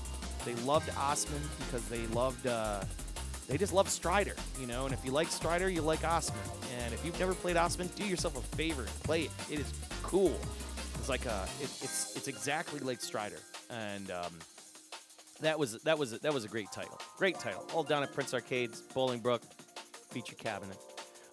Once again, continued working on that Astro City. Took it apart piece by piece. Painted all the stuff. Of course, I was just working on piece by piece. Another game I found this year that I didn't expect I would ever like, and that was Cruisin' Blast. And I found that on a Nintendo Switch. I think I got that for like $15 for a cartridge of it. And man, I kind of like it. I was kind of surprised, like, oh wow, this is like Burnout, but it's not Burnout, and it's fun. Play Cruisin' Blast. Great game, by the way. September Get. Truxton. Tatsujin Truxton showed up in the door. This one, you know what? I couldn't seem to find a Truxton cheap at all. Everybody wanted like 300, 350, 450, 500. I'm like, what the? When did Truxton decide to get so expensive? I guess it was all because of Shmup Junkie, and he released his Toaplan video, and everything Toaplan went up through the roof. Luckily, this one I think I got for like $250, like $250, $300 for this Truxton. Plus, I had to add shipping to that too. So, but hey, we got a Truxton. Glad to have it. Love Truxton. Play the shit out of it. Needed it. Truxton. I could go wrong. Doors. Just kept painting on those doors, working on them, working on those corners. You can see all the different little dents and things that I was trying to document. All of that is gone now. I have removed all of those dents. They've all been filled in and polished, and it looks super clean. Remember I said I made a ROM board out of that Model 2. There's the evidence right there. The Zero Gunner. I was able to light up original Zero Gunner by Sikio. I need to come back to that game. The game is freaking awesome. That runs on my Virtua Fighter 2 Model 2A CRX board. There's the Model 2A, 2B, and 2C. This runs on the Model 2A board set. So all I have to do is swap the ROM board, and then I can play either Virtua Fighter 2 or Zero Gunner. How cool is that, right? Cruisin' Blast is super fun. Hey, Kaliko, you gotta go. Watching the rest tomorrow night on VOD. Absolutely, man. Have a good night. Glad you're here. Thanks for stopping by. All right. Yeah, still working on that cabinet, man. And you know what's funny? I need to find some missing locks. So I think there's probably a clue in this picture of what I'll need to do to find my missing locks. They got to be in here somewhere. But yeah, we upgraded the arcade computer with a 3060 Ti. That was good to do because then we got the computer moving. Oh man, the Midwest. This was another thing that happened. This happens every year by us, and it's the Midwest Microcomputer Festival. This was a September 10th. This is a wonderful festival, and it has nothing but microcomputers, old computers, you name it. Of course, the 68,000 running there. Just an awesome computer set, a full-on Atom set, you name it. Like, dude set up all sorts of crazy stuff, from, classic to new to old to homebrew, you name it. This place is just bonkers. Just hardcore old-school hacking going on here. Really nice to see some of this stuff. This was Bill Gates' personal laptop somehow. It even had a note scribbled by Bill Gates returning it to his IT department on the bottom. I thought that was just nuts to see in person. It was a Radio Shack Tandy laptop. How about that? LGR was there. Yeah, he was there. It was cool. Saw this other interesting console this year, this Casio. It was at that festival. It was a weird Casio console that had like 4 or 5 games on it. It was nuts. But just a great show. Like, if you like old telephony stuff or old monitors and things like that and old computers, it's definitely worth checking out. Super worth checking out. They had like a working bulletin board, like literally working, like a full-on switchboard, the whole thing. But this is the thing that really hit me hard. This one hit me really hard. When I worked at a cable company long time ago, I used to mess around with this thing. This is the Weather Channel Weather Star. I haven't seen one of these since the early 90s, man. And like, to see one of these in person again. Anybody remember the Weather Channel? Where they flip to the Weather Channel and be like, doo doo doo doo doo doo doo. This is your next weather. Here's the upcoming forecast. That was this machine doing that. And it would take detail from like that, from, man, my nose just keeps itching. What the deuce? But it would keep all this detail from, all different places all around, and then it would dump it out onto your cable station. We even had like, this was the emergency alert system stack, like if something came in from the government, and it would trip it to like, show alerts and stuff. Wild as hell to see. And this dude had it all set up at the show. I thought that was just super rad. But anyways, let's keep going. The goofy stuff. Okay, This was a moment in time right here. We need to go over this one. It's important. This is the first night that Chairman took over the chair. And as you can see here, you don't take this chair over. Ever. Ever. Chairman took the chair over. And Egon was ultra salty about it. Ultra salty. And this happened. And we're just like, dude, what are you going to do? What are you going to do? And it started here. September 13th. Chonk started taking over. I mean, Chairman started taking over. And you know what? It now, the worst part is like now we have the two battling in the arcade. All because it started right here. My man Lions printed up these really great. Another thing here. These are cool for Umpoko. These like little stick wrappers, and they go over the sticks, and they create little cat paws. They're cool. I put them on. I gotta put them on. Take them on. Put them on. I don't know. They're neat. I don't know what I'm gonna do with them, but they're cool for what they are. You know what I mean? They're Umpoko, right? We had a visit by Pass Blaster. This is a guy we've been chatting for multiple months. I mean, years at this point. And finally, he came in for Riot Fest in Chicago, and it was great. We got a chance to stream and have pizza, and he could visit the arcade. Of course, we had a battle. We had a 2-player battle. You can also check a 2-player battle on my YouTube. Super great dude, per usual. Just really glad to have him. Took in the Galloping Ghost, just a wonderful place. Played some great games. Dio, oh my God, a 6-button shmup. Yes, it is. Neat game, but definitely not a thing. Boogie Wings. Holy Lord. I forgot how fun Boogie Wings are. The Great Ragtime Show. And holy crap, is that a hard-to-find board? Boogie Wings. Want it. Nostradamus. Also a very cool and odd, weird title. Wanted it, and we found it. This was nice, too. Galloping Ghost got themselves a Virtua Hexa. I've been playing a lot of this game when I go over there. Virtua Hexa is kind of neat. Kind of like it. Is it enough for me to buy a frickin' Hexa system? No, not at all. You got a chance to mess with Dio? Yeah, Dio was a thing, man. Was this September? It feels like yesterday. It was September. Yeah. Atomic Robo Kid, another UPL game. Can't seem to find the app at all. Usually when it's out, it's gone. Disappears quickly. Neat title. Real neat title. Maycross and Maycross and Mazinger, both titles I was playing a lot of too. Big fan of Mazinger. And I'm still looking for a Jackie Chan. I still want to find this goofy little fighting game. Cannot find it. I want to find it. But it's like nobody ever wants to get rid of it because it's too fun. It's like fun. So like when I think of like Gundam EX, like games you put on at Fight Nights, gotta find this Jackie Chan, man. People are playing some cool tournaments with that. Excuse me for the nose scratching here. JJ Squawkers. JJ Squawkers is a neat game that I see Anonymous playing a lot. And yeah, kind of a platformer. You like this little chicken, and you're throwing like strawberries and shit at people. Kind of an interesting game. I don't know if I want it, but it was fun to play. It's always fun to play and go back to. Holy crap, Crazy Climber 2. I didn't know a game could be this fun with 2 sticks. So it's like you like climb buildings and like people drop pots and shit on you.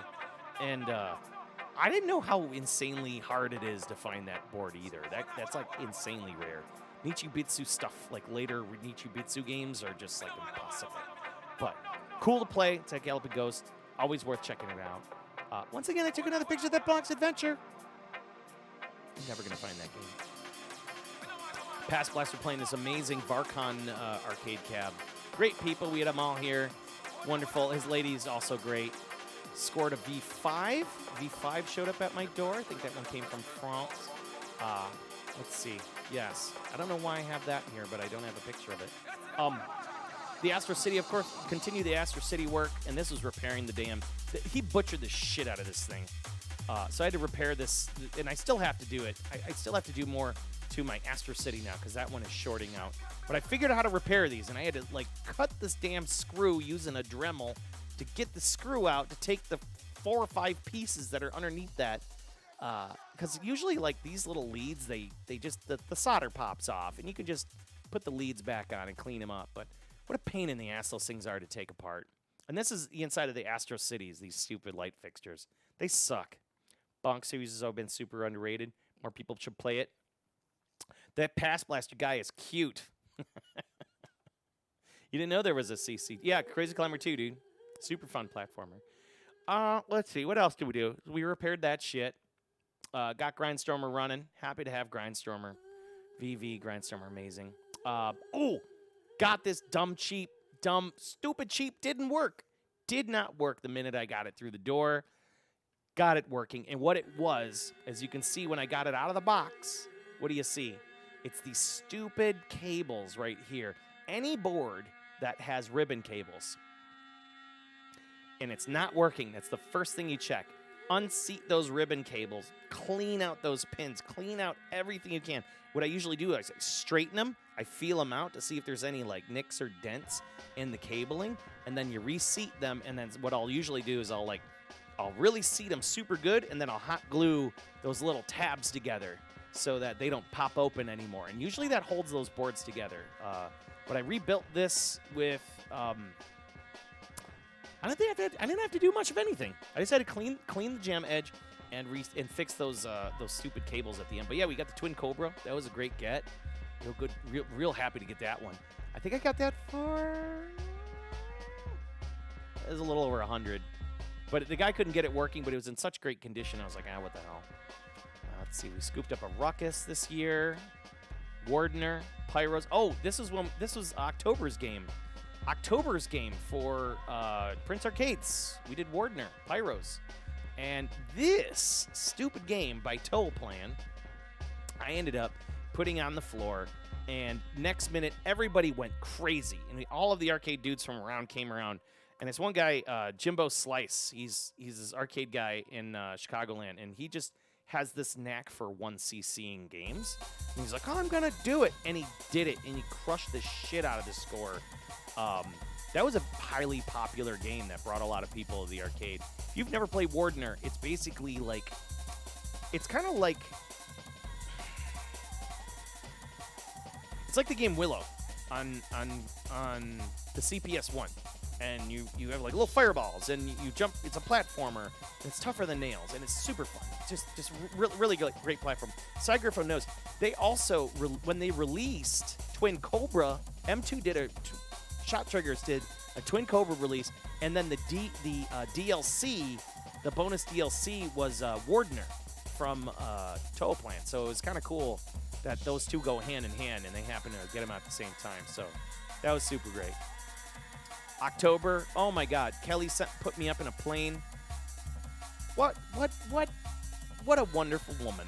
She bought me a ticket to fly a damn plane. It was awesome. So we actually, they actually will allow you to take off and fly a frickin' plane. It's absolutely bonkers. We're direct south of the airport. Highly terrifying.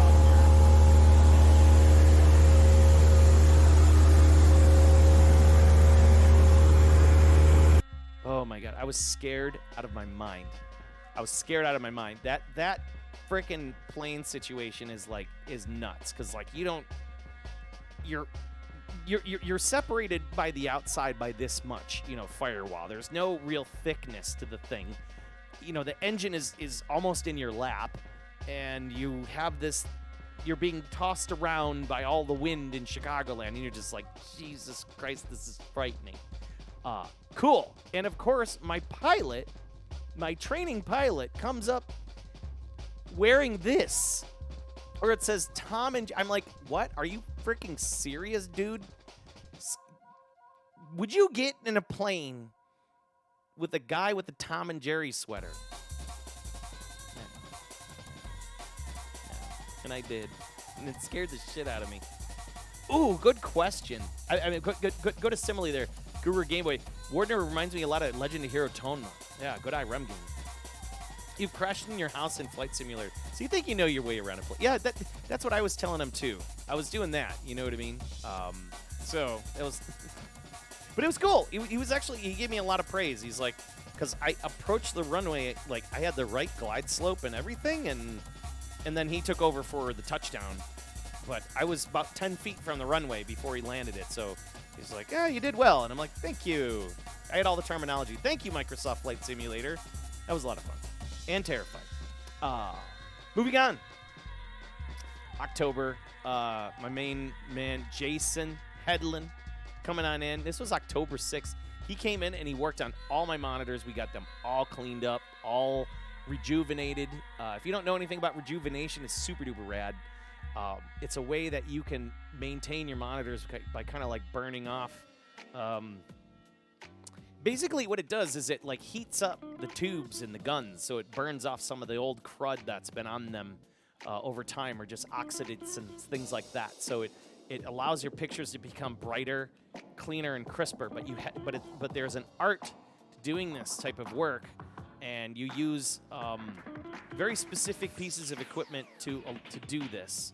I don't have the great one of Chonk helping him out, but that is something you need to do if you own any arcade monitors. You gotta have somebody around or somebody with that piece of equipment.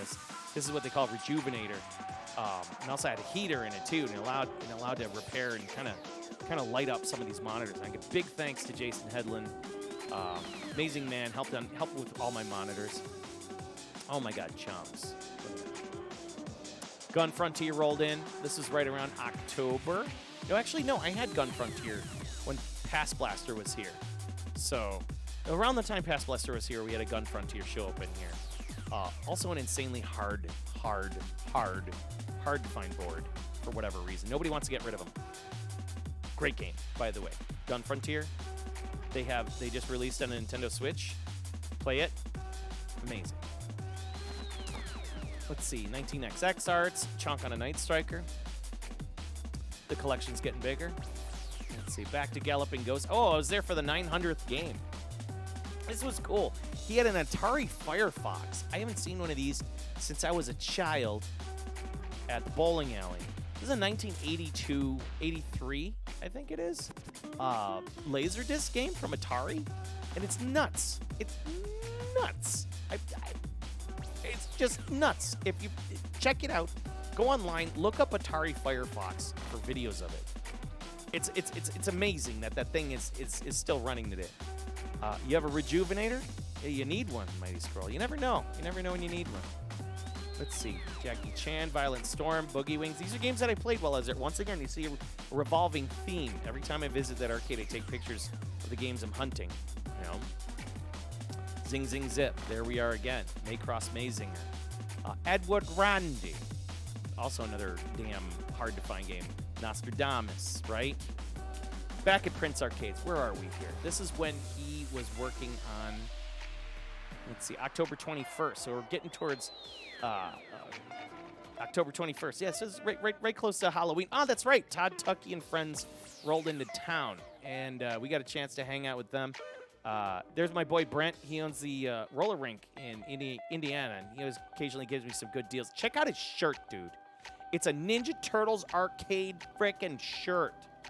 And it's all pixel art in the whole thing. It's killer. I love that shirt. Good man.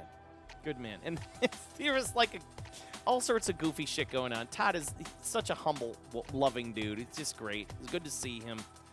We had everybody there, you know, that did like the whole thing, just hanging out and having a couple beers. Just wonderful people.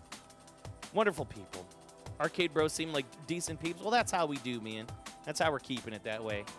Except when we're trying to get poked in the eyes by Todd Tuckey. Let's see. Finally got paint for my arcade cabs. Finally got extra parts, color. These came from the Netherlands. Arcade Art NL. Good stuff. Look at the difference between the old and the new. Big difference. Faded versus old. Yeah. It's gross. Lots of arts. Let's see. Everything just looks so much better now that I got those arts in. Got it for the Astro City, too, the Astro City. And let's see, Snowblower, nothing special. Arcade, once again, starting to look better. As you can see, it's changing, it's evolving. So as we've been going throughout the year, there's been a lot of movement and progression and getting everything nice and organized. So 2022 is a great year, man. 2022 is such a good year. Moving into November. November's Prince Arcade board of the month was Wolfang. We put Wolfang on the floor. People love the shit out of it. Never played it before. Saw some great scores. I wish I would have put like a 1cc mode where you couldn't continue just to see if we can keep, people trying to get good scores on Wolfang, but that didn't happen. I think a lot of people just pretty much approached it and just really enjoyed it. If you have not played Wolfang, it's on the Sega Saturn. It's an arcade, can be emulated really well. Great music, good action. Aquas is one of Aquas' favorite games. Another great Twitch streamer here. Really likes that. Good stuff. I kind of do like this picture. It's one of my favorites. I helped build this. I helped with the Splatterhouse Cabinet's guts. I built the board for it, but we have Ryu from Street Fighter and just Satan playing the Splatterhouse Cabinet. It's wonderful stuff. Wonderful stuff. Okay, moving on. Yeah, Wolfang was fun. Wolfang was a fun get there. Got a nice curtain for the arcade. Can't complain about that. Love that. It's a little loud, but I'm getting used to it. Hopefully Kelly still likes it. Found a Night Striker manual. It's also a thing that seemed to be impossible to find. I do find something very interesting on the front cover of this, though. Taito America, 660 South Wheeling Road in Wheeling, Illinois. That is not too far from me. And here's the other funny thing, too, where it says telephone 312-520-9280. So at the time this was being printed, Chicago was expanding its area codes, and it added on 708 for the suburbs. So it's interesting that they crossed this out and put 708. So it's interesting that this came out before Chicagoland expanded their area code. So kind of cool to see, like that was on the original manual. It's a little Chicago hack from back in the day.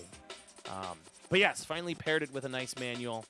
Oh my God, Halloween rolled around and it was a thing. That Splatterhouse game, yes, indeed.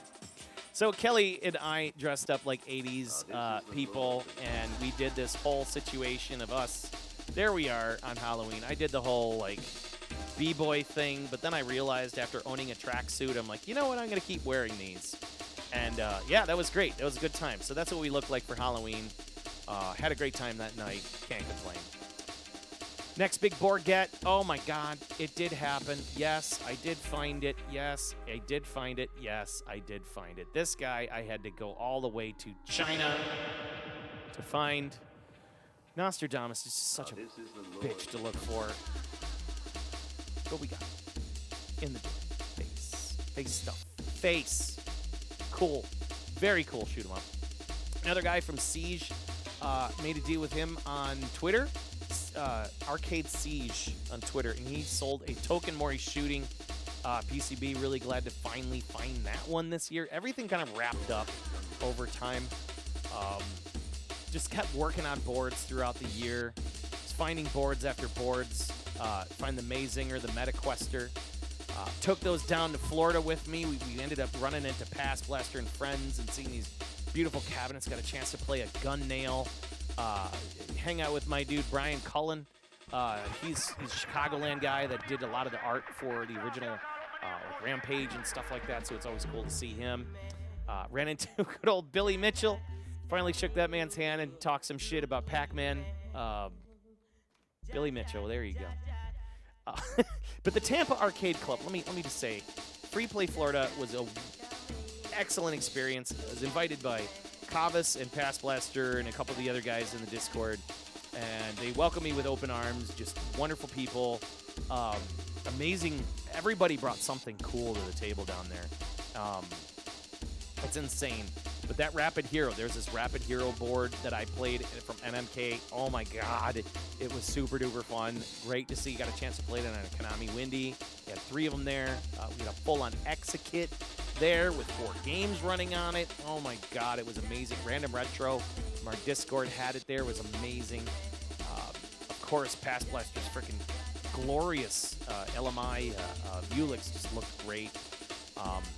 Man, they had a 68K there. We had a Madonna there. Look at that Madonna. Crazy. The Irritating Maze. I mean, the last time I played Irritating Maze was 2018. all the way down to McLean, Illinois. And there are not many of these cabinets out there. So it was an absolute pleasure to play the shit out of Irritating Maids because you don't see those cabinets ever, ever, ever, ever. So it was super fun to play that. I had Chicago Pizza in Florida. Thank you, Past Plaster. And we drank great beer, and I got a chance to play with an Egret29 from Neon Arcade, who's another Twitch streamer. Neon Arcade and Cobra Commanda of the Neon Retro Fest, which they're going to be running down in Florida. He had an Egret29, and he allowed me to bring my gun ball, and we plugged in. There's Grant right there. Wonderful man of Neon. Oh my God, that Neo Geo Mini. So cool. There she is. That's the Cobra Commanda. They had the whole neon.fm, so check them out. Great people, neon_arcade. Occasionally, I raid them from time to time. Just a real great couple. This is the first year I got addicted to ice cold beer. This goofy Taito game that I found out that they're making repros of. Holy shit. Neat game. I also got a chance to meet Alucard from Twitch. Another guy who I've been following for a long time, and man, we had some great conversations. So, like, this is good to meet people from Twitch and meet people from the retro community. Ed Monster Muller's running in the Egret 2. That's where I lost my love for the Egret 2, though. After kind of seeing it in person and playing with one in person, I realized I just didn't want it anymore. Does that sound funny? This doesn't. Yeah, he was there, dude. He was hanging out with us. He's super duper chill, dude. Super chill. And then, of course, somebody there had a damn Dodon Pocky board, and I'm holding it in my hands going, I would like this. Horrible. This was great. I didn't post much about this, but earlier in the year, I got a Superstars of 2022 card from the Walter Day Foundation. I was put on a card, a baseball card, for being a collector and for providing Prince Arcades. You notice the reoccurring theme every month. Prince Arcades have been putting a board out and sharing it with the community for at least for over a year and a half. And I was nominated by my buddy Jeremy to get a card. So I was a Superstar of 2022, Walter Day Foundation, and I thought it was kind of neat. So there you go. Got a chance to talk to Walter about it. Thought that was great. Oh my God, XF stuff in my hands is like $6,000 right here. Copy of Crimson Katana and Dodon Pocky Sadayajo. Exa. It's disgusting. There's no way. This is money that I can't even fathom. But it felt good to hold them. This little Exa kit was neat, man. They look like little sticks of gum, Great people. We had Owl, Cobra Commanda. We also hanging out with Tim Kitzrow, the guy that did the NBA Jam, and the dude that drew Mortal Kombat logo and arts. I forgot his damn first name. Super chill dudes. There he is. There's the Alucard. Wonderful man. Great person. And of course we had Neo Turf Masters money matches with Everton and Cavas and Grant and of course everybody. It was just a real cool festival. Lots of great people. Really glad to have gotten down there. Everybody's super inviting, super friendly. Just go back to Alucard for 5 seconds. There he is. Gonna make a tweet. Yeah, there you go. Dan Almighty, $3,000 USB. It's not a USB though. These aren't USBs. They're like SSDs. There's like a little SSD in it, and you just plug it in, and bam. Yeah, it's expensive. So there you go. Yes, we mentioned Alucard. He's there. There he is. Good man. Great times. Florida was great. Let's see. We wrapped up the multi-system. We finally wrapped up the CPS-1 multi. We waited for the Lions kit. That thing finally came in. Put that together. That was great. And then the final board for the Prince Arcades feature cabinet of 2022. Met McQuester. We put that in the cabinet. People have been having a great time playing that. In fact, people have driven out to the arcade just to play it. Met McQuester is a monster beat 'em up game, and if you've never played it, play it. Super fun. Mighty Scrolls. I'm always down for Neo Turf Masters money matches. Yes. Yeah, there you go, Guru Game Boy. They're custom M2 SSDs, right? They are. There's a whole bunch of stuff behind it. So, let's see. I built and cleaned up a CPS2 multi. This thing was disgusting, dude. Look at all this crap and crud and grotesqueness. I cleaned the shit out of that thing. I had this CPS2 running like a champ. That was for Will English. Wonderful person. And then we got this pizza, dude. And I kind of want another one because it looks so great. Let's take a look at this. Open it. You open yet? I know it's a pizza, but whatever. It's a Oh Chicago. my god, it's so fat. Oh. Oh. Oh my god. Oh. Oh my god. Oh, this is what I wanted. Look at this. That's pretty rowdy. Yeah, that's serious business. It's gonna feed you all week. Oh my god! It was from the pizza joint. It's just something about seeing that. It was probably one of the best damn pizzas I've ever seen. They had wings, pizza. It was amazing. Let's see. Desoldering work. Did a lot of desoldering work this year in this damn Konami. Getting this stupid custom out. F this thing. That thing's a pain in the ass to get out. The old stupid custom. But yeah, we got that out. Let's see. Dodonpaki arrived broken. Did a lot of repair to that. That was the final Christmas get. Is getting that damn Dodonpaki, but it needed repair. It needed a lot of repair. Like well, first off, the op amp was busted. It had broken resistors. It had capacitors that were popped. I mean, this thing was an absolute mess.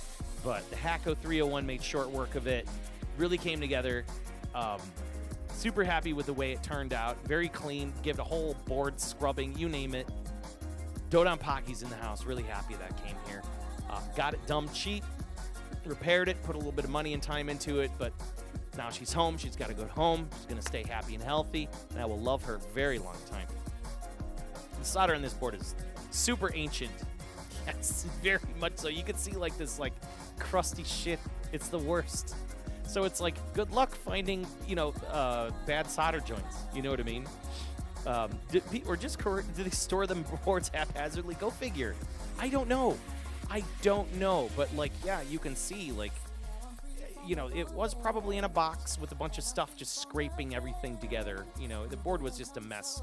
But once I got it, I scrubbed it clean. I mean, I have it perfect now. It looks about as good as it can be. I'm pretty happy with the way it turned out. Oh my god. Yeah, Prince Arcade's Christmas party was amazing. We had Santa playing some Revolution X. I once CC'd Splatterhouse. I was able to get my name as top scorer in Landing Gear by Taito, which is a really neat game. And then he built this interesting cabinet for the hell of it. And it is a Max Headroom arcade cabinet that plays old Max Headroom episodes, like a whole shit ton of Max Headroom episodes, and it's insanity. It's just for the hell of it. I don't know, but Jeremy built this crazy contraption of a cabinet, and it's fun because you can see all these old 80s commercials and stuff like that on it. I just thought it was it was a neat concept, so that's what it is. And of course, the Happy New Year. Kelly and I, we made it. We were working with the track suits for the new year. We got me holding the chunk and Kelly holding the chairman. So it's been a wonderful new year. I know this has been long-winded. I've been talking. But we had the Soul Calibur tournament. So many amazing people came out. We had such a great time. Nobody fought other than in Soul Calibur. So if you want to see some fun stuff, you can see that Parties VOD. It's also available on YouTube or my Twitch VODs. If you want to check out the Soul Calibur tournament, this is the 3rd annual one, and it went off without a hitch. We had such a good time. Everybody was just having a lot of fun. And at the end of the night, we shut it down, and that was the end of the year. And what a 2022 that was. So how about that? We made it through a real serious, long 2022 of productivity, and I've been working hard day after day, scouring the internet, and the world and making phone calls and talking to people and texting and you name it to find all of the weirdest arcade boards out there. And then hopefully, lots of buying, lots of selling, lots of repairing going on over here. So that's kind of the focus of the show. It's just so we can bring it back right to center, right here, twitch.tv. So there you go. A lot of stuff. And I need to take a break. And then we're going to move on to Fantasy Zone. I know I'm talking a lot. If anybody have any questions, let me know. Were we ever so young? That's a great question, Mom. Secret recipe. Were we? I don't know if we ever were. Go figure. But, yeah, so it's been a productive year, man. A lot of good gets this year, a lot of good boards, a lot of opportunities. I definitely would like to give some big thanks out there to some of my people that have helped me network in this hobby and getting me into some of these. And I'm not joking. There's some secret stashes out there, stuff that people don't know what they have, or they just don't care. They just want it out the door. So, being able to, try to get in on the ground floor before it hits eBay has been really great. And I need to thank all of y'all out there. You know who you are. Big thank you. Big thanks to Todd Tuckey and friends, Jeremy Fox, Prince Arcades. Everybody's just been super duper great. Just a wonderful year, man. Just so many good memories, good energy. We want to continue that momentum. How many years have I been in this? Man, too long. I would say I recently came back to it about 6 years ago, but before that, I've worked in arcades and stuff like that. So I never was like super deep into it until about, I would say, later in the 2010s. Well, kind of like mid 2010s ish. Yeah. So I'm like close to like 7 years now, but 5 years, going on 5 on Twitch.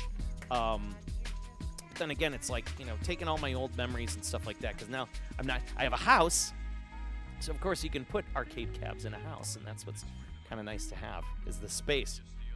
It's like growing up, you're going to have, in like your 20s and 30s, you're going to have a condo. I lived in a condo and apartments and basements, and I moved all over Chicago. I wasn't holding on to anything for any point in time up until I finally got a home. And, and the Pandemic Aid was born to a degree, so we can finally house these things and really start to build the collection and make it, what it's worth. So big thanks to everybody that really helped me achieve a lot of my collection goals this year.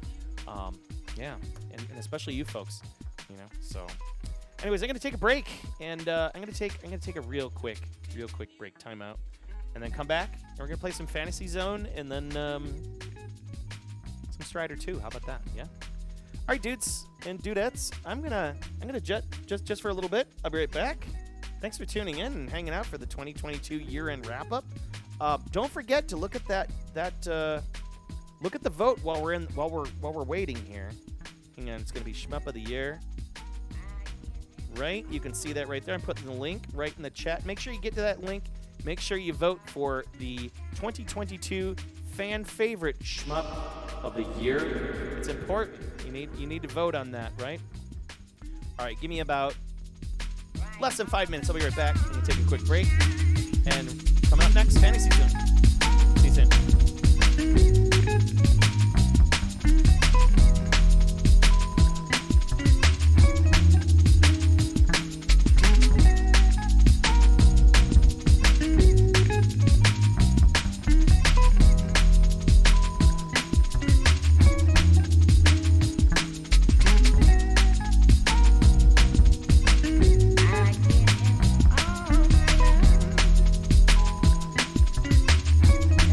I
on to the next game. In fact, I am not going to be able to get to Strider 2, unfortunately. I'm not. I hate to say it. But it's in the house. We just can't get to it tonight. So unfortunately, we're going to have to leave it for another evening. I do got to get up dumbass early, and then I looked at the clock after all of that yammering and yappering. And I realized I went a little too long than I wanted to. But hey, you know what? That's the year and wrap up 2022. In fact, I think if somebody didn't spend a goddamn 20,000 points for Ninja Spirit, maybe we would have gotten this Strider 2. But hey, that's okay. God damn it! No, really, I'm just giving you a little rib, giving some rib. But really, unfortunately, I'm gonna be out of time. But what we're gonna do is we're gonna give it a good old rip in Fantasy Zone, and probably call it a night. This is a game that I've been trying to 1cc for a while, and it has been a pain in my arse. But it is a wonderful title with a lot of quirkiness, color, beautiful and perfect music. Really, some of the best music in Sega's history. And yeah, let's give it the first 1cc attempt at this of 2023, and hopefully this year we'll be able to finish this goddamn game. I can get to the last frickin' boss. It's just goddamn. Let's get it going.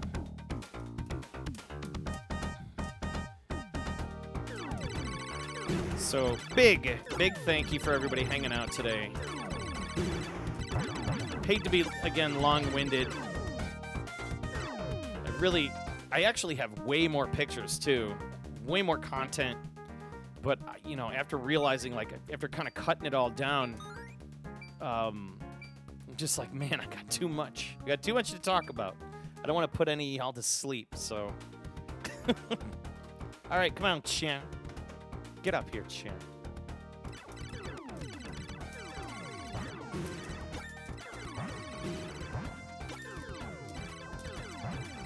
God, I couldn't imagine if I would have called this to be a shmup of the year. I don't know if I'm ready to give Fantasy Zone the shmup of the year. I'm super close. I was really close at one point. I thought about it. You bastard. You ran from me. It probably is one of the most unique and interesting titles. If you don't know anything about this game, it is quite deep, and no matter how many times you play it, it is going to do something different to you every time. It is a heavy RNG, and it will show you no mercy. Once again, my nose is itching. Why? It's not even dry. There's probably like a random nose hair in there. Old man nose hair. There you go. Get that money. Give me all that cash. What up, chunk? You gonna get in your chair? Get in your chair, Bubba. Extra ship. $6,400. I don't want anything. So everybody in chat, what did you... I'm going to ask you a question. What did you do for your New Year's Eve? Anybody do anything really fun or gaming related for the New Year's and all? I'd be curious to know. I always like to find out what everybody was up to. I saw some great pictures of people having like Mario Party or Mario Kart tournaments and stuff like that. Saw a couple of those people on Twitter. Thought that was pretty rad. Can never go wrong with like the Mario Party, Mario Kart games. So what did you folks do for the 2022 ringing in of the new year? What were you up to? What were you doing? You smoked a joint and went to bed at 10:30. You rolled Kick. Oh, Kicker. Kicker's a cool game. You finished Xenoblade Chronicles Definitive. Oh, no shit. I hear that, you know what? I keep hearing everybody telling amazing stuff about Xenoblade Chronicles, just Xenoblade in general.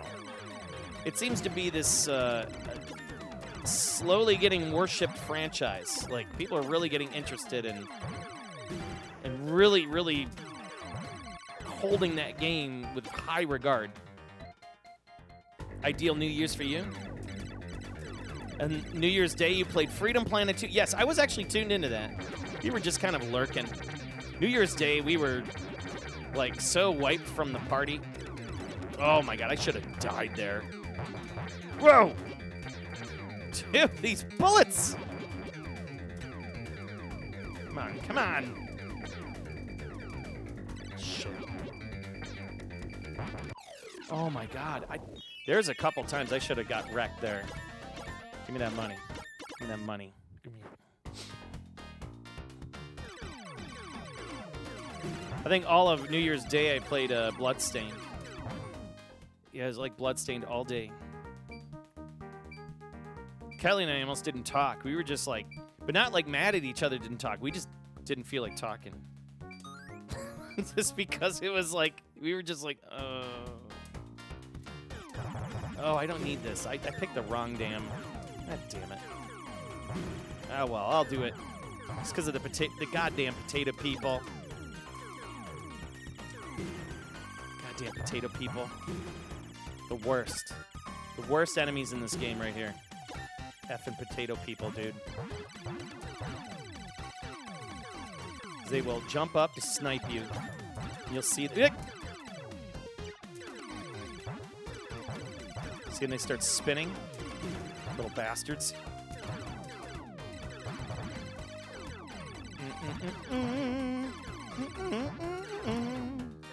Yeah, paparazzi. These little cameras, try and take your picture. Like now. Okay. Ah, this boss, yes. All I had to do was just not buy anything, and I still bought stuff because I'm dumb.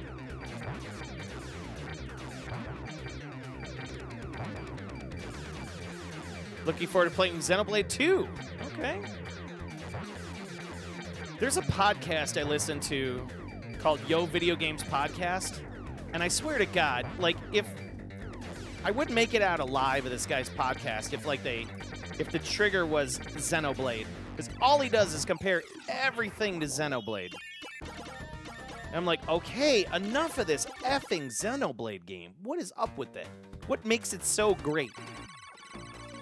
What makes it so great? So now it's piqued my interest. You know something's good when people just don't shut up about it. And then it makes me wonder, like, what's going on with this? Yeah, I'm a big fan of, like, like Final Fantasy and all that shit. Oh, I gotta run down. Whoa! Okay, go. Forgot about that bullet. Gotta walk it out here.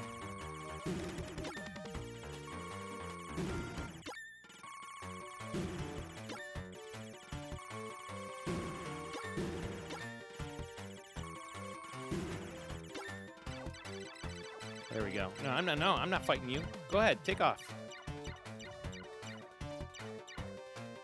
I have fantasy.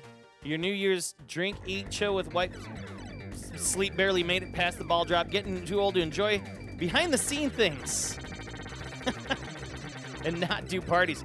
I can kind of agree, man. That's why I think I like to keep the Halloween parties a little... not as crazy, you know, like everything's already kind of set up here, and most of everybody that showed up, like, it's like you have a trusted group, and once you have that trusted group of everybody that you know is like super duper cool, you have nothing to worry about, and those are the best parties, the absolute best, because then you don't have to worry about anything getting broken, stolen, you know, people leaving a turd like behind your toilet or something, you know what I mean? Somebody stealing your toilet paper. You never know. I've been at some New Year's parties, man, where there's been some serious scumbags. You know, and then it's like, well, who invited that guy? It just happens. But yeah, I know what you mean, man. I've had those quiet ass New Year's.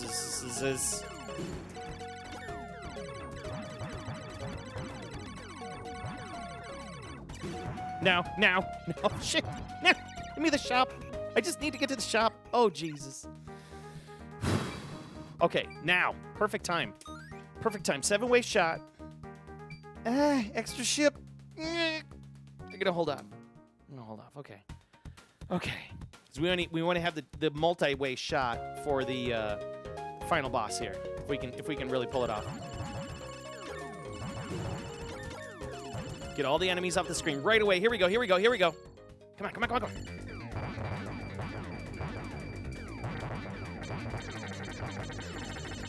Yeah, get wrecked. That's how you do it.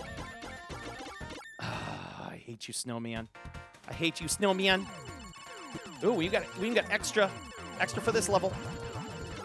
Why not? That was a good start for this level. Oh my god, my nose is itching now. Huh.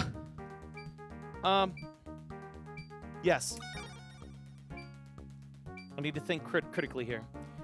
When you're younger, shit used to go ham. Now just passing by the wifey drunk is all you need. Perfect party. I feel you, man. Xenoblade's great story. Pretty good localization, voice acting. Sweet. I'm going to have to look into that, dude. You got me really... You know, if the guru suggests it, it's got to be good. Although, yeah, here it's got, like, an acquired taste. You know, like, people are always talking about Xenoblade 3 and, like, how it was amazing. And I'm like, I don't know.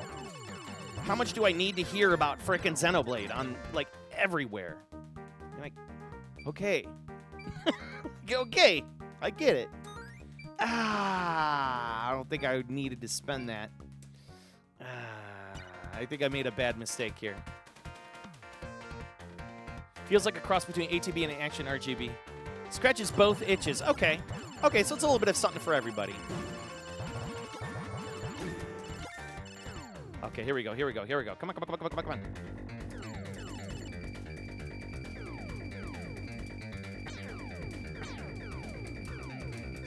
Oh, come on, man. Don't want to lose that. Don't want to lose this here. I got a couple extra hits off of him. Ooh, I forgot I could turn around and hit him. I usually just kind of go in a circle. Hey! Ooh, I'm having really good RNG in this game. I don't know what's happening, but this is good. This is good mojo here. Ooh, shit. Let's get this. Whoa. Okay. Okay. Yeah, we'll do this. This game. You never seen this game? I love fantasy, dude. This is good stuff. This is super good stuff. Mind you, this is 1986, so this is like Sega's first real kind of like holy crap moment. Whoa. This game is tougher than nails. There are also many versions of it available on Sega Master Systems, on Genesis, you name it. The Genesis versions are really great. Oh my god. Bam, bam, bam, bam. Give me that money now. Okay, wait. Shop. Go. Where did that freaking bullet come from? It was like hiding behind the shop balloon. That was mean. Jet engine. Twin bomb. 7-way shot. See, you know about that. When Space Harrier says, "Welcome to the fantasy zone. Get ready." This is the zone. Get ready. Oh shit! I'm going the wrong way. Fuck. Gotta get that money. Gotta get that money. Do not leave money on the table. It's free. You just gotta dodge bullets for it, though. Because it's gonna get really nasty, like when you get shit like that. You got to... Oh, shit! Now! Oh my god, I don't know how! Oh shit, this.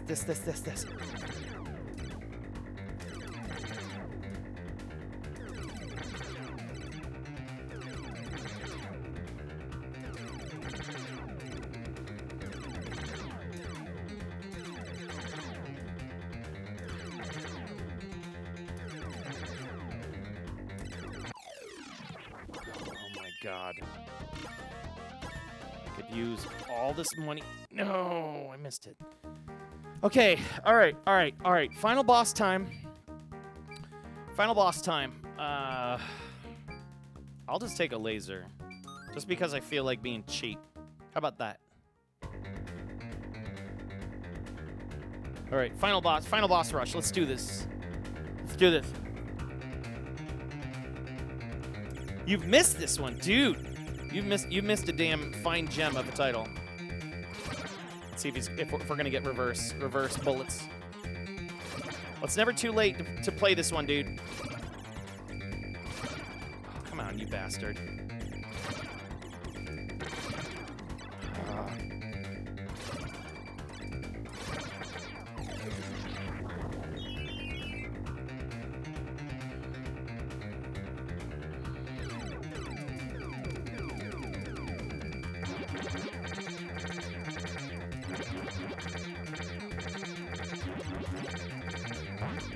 So before Sonic, there was Opa Opa. And this was Sega's mascot from back in the day. He was a shoot-'em-up guy. What do you know? Shit! Gotcha. Sucker. Huh. Oh shit, this guy. Okay. This was one of Sega's old-ass mascots. They didn't know who the hell they had. They had Flicky, they had Opa Opa, they had Alex Kidd before they landed on Sonic. Which personally, Opa Opa's the real OG, man. Come on. The real OGs know. It was about Opa Opa.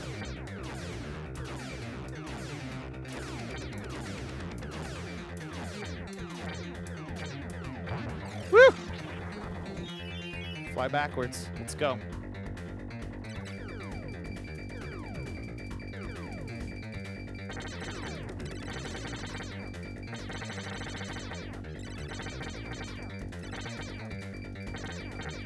It's a nasty boss if you don't know what to do. You start panicking with all those flailing arms. No! Shit! No! Okay. We're still good. We're still good. No. We have 100,000. We can do the 7-way shot. Do the wide beam. It's $500. We're gonna save some money. So we still got 3 dudes to go. I think we're gonna be all right. Thankfully, it won't make us suffer.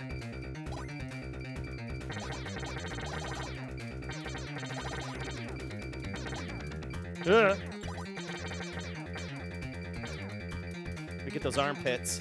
Armpits are the worst on this guy. Gotta get your armpit. And your juicy armpit. It stinks. Come on, get. Nah. There we go.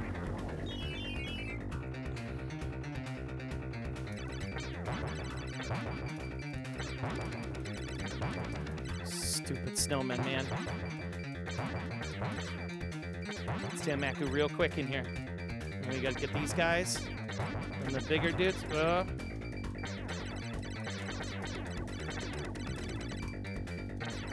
Shit. All I need to do is get that red guy. There we go. Slow it down. Slow it down. Slow it down. There we go. Fuck. There we go. This dude.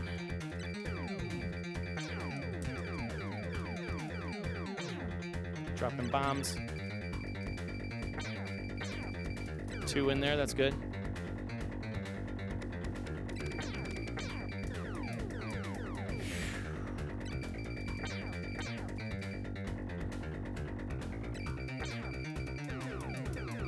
Don't go too fast. No.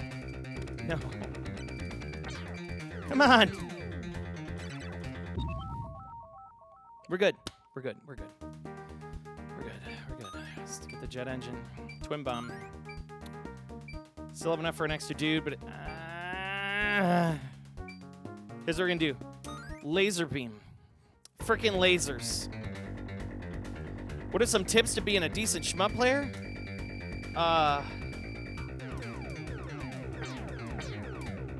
That's a great question. Patience, I think. Patience. Practice. Mastering your carpal tunnel. I think it's a good way to put it. I'm just gonna fight him without it. We're past the worst of the enemies. Like, I can beat the last 2 dudes. It's just, why is this guy giving me trouble? It's probably because I'm using the very fast shit, but you need the fast engine for the final boss, or you're not going to get anywhere. Holy God.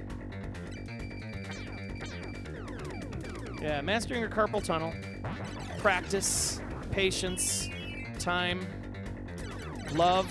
I think the best thing about shoot 'em ups, like becoming a good player, is also talking to the people that play the games, seeing people play the games online, and learning about them, learning about different ways to score, learning about different methods. Yeah. Okay, here we go. What is this? What is this? Wait. This is new.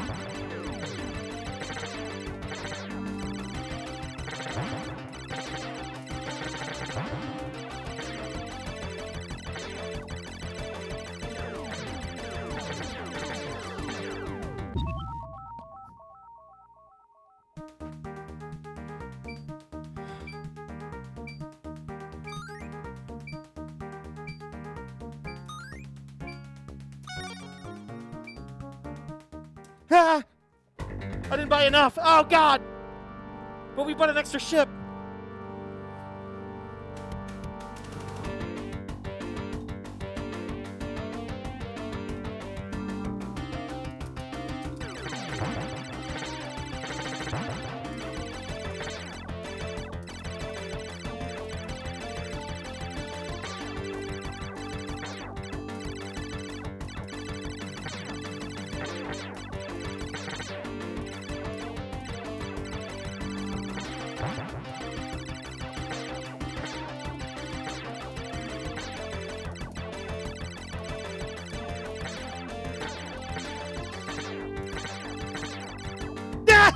No! No!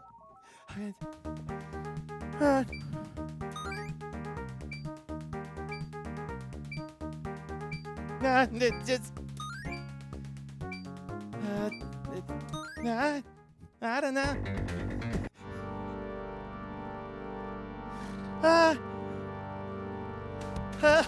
I've never gotten to this guy.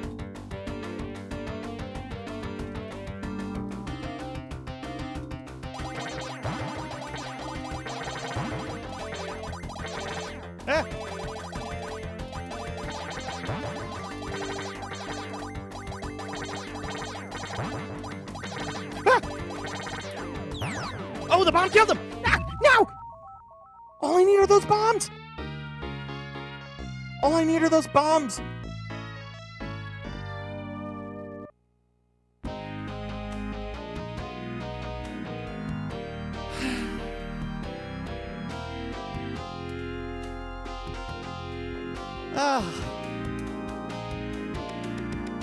Where's the save state when you need it? Okay. Guru. Those bombs, dude. That's all I need. I need like 6 of those. Succubus Cindy, what's going on? Yeah, that's a stupid ass hard boss, man. He's hard. Okay, first off,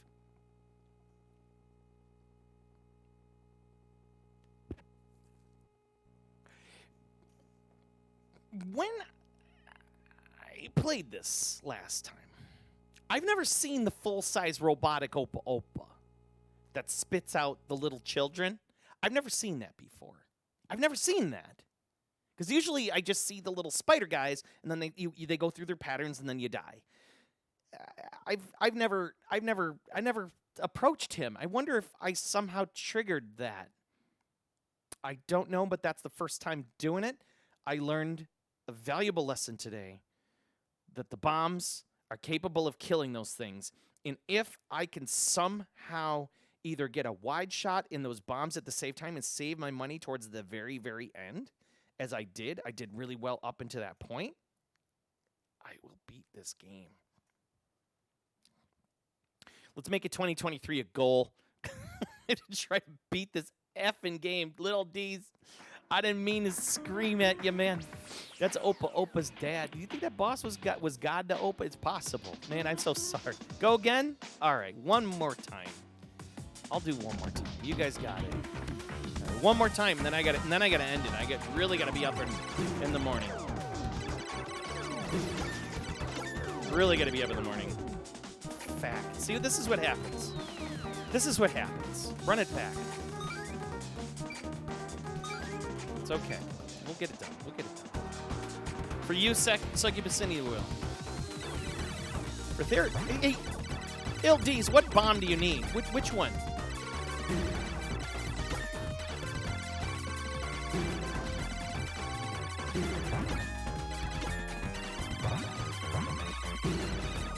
Fantasy Zone drone. Wait. Oh, I do have it going. Hang on a second. I'll take care of that in a second.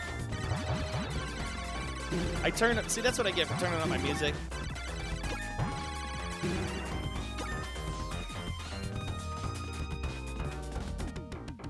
There we go. So this is what happens. You guys get me thirsty.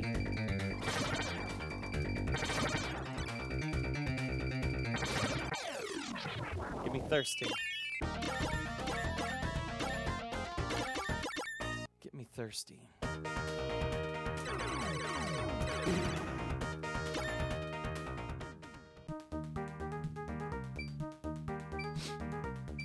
Nah, nothing.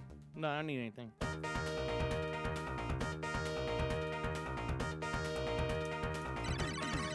But seriously, what is this last bomb, LDs? What do you...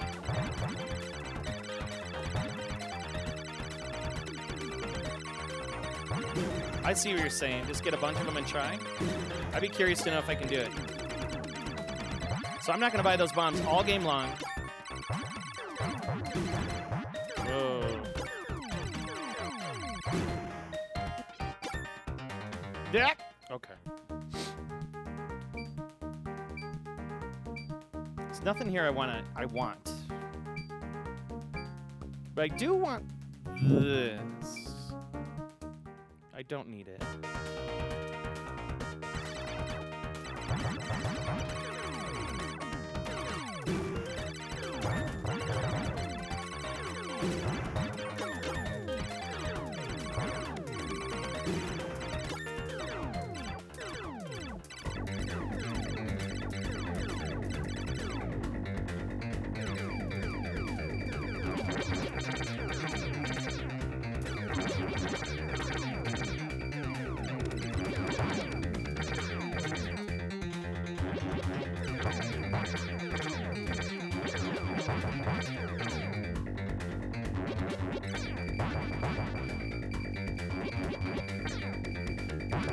There we go.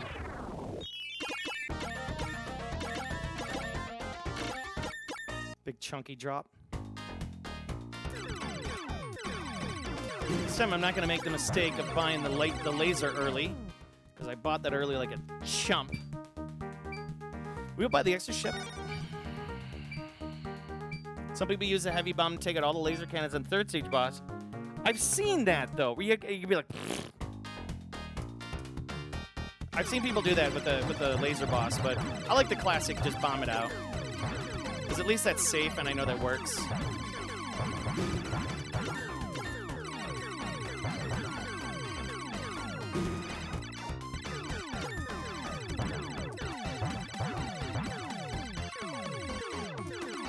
Yeah, Fantasy Zone will make you scream. I'm sorry, man. I didn't mean to wake you up. Go to sleep watching me. That's something Kelly used to do. She used to go to sleep watching my Twitch streams. I guess it's just therapeutic. I don't know. God, you potato people can go. You're not the first person that said that, too, which I kind of found that interesting. Like, do I really put everybody to sleep? I probably do.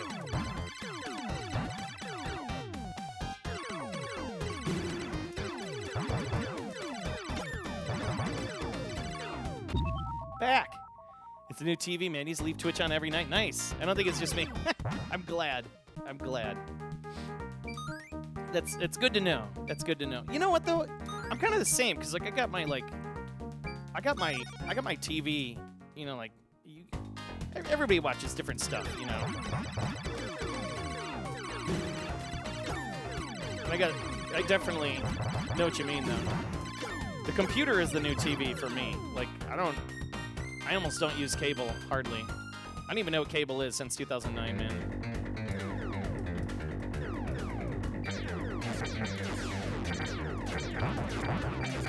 It'll be all right.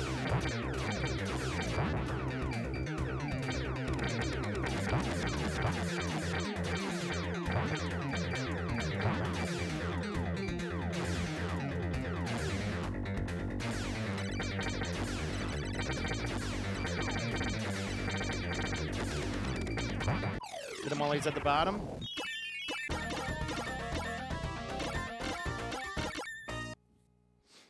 Get the Xbox hooked up, you swing over TV to the bed. Yeah, exactly.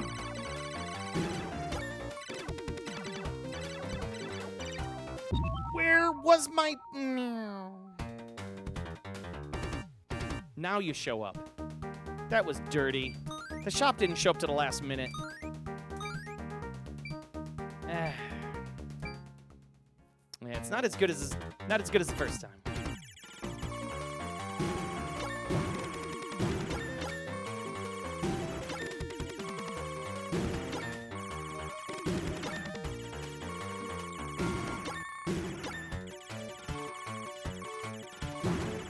Oh shit.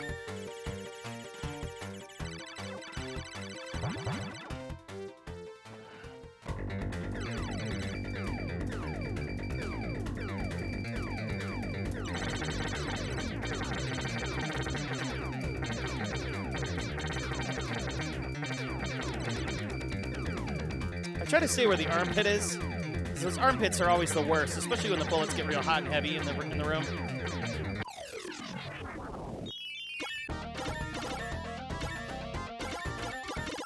Oh. All right.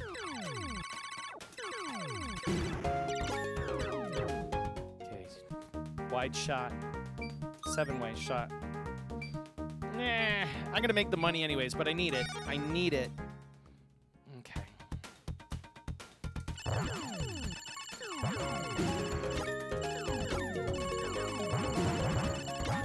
Oh my god. I almost didn't see that bullet.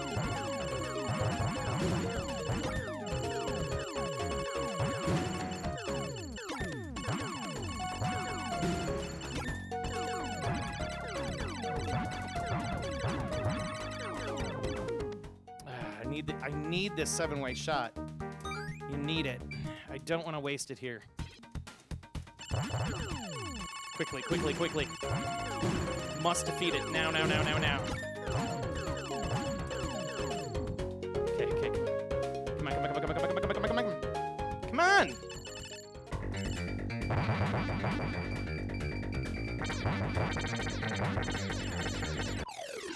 Whew! That's how you defeat that dude. Oh, God, no. My nose.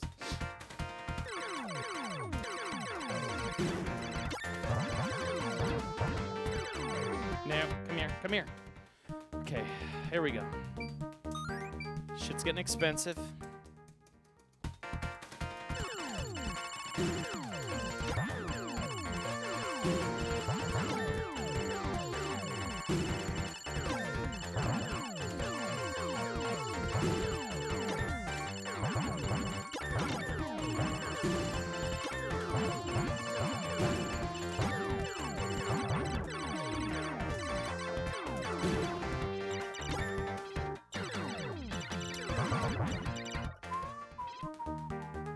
We'll do wide beam because it's cheap. And then, yeah. I don't need anything else. Need to go up, up, up, up.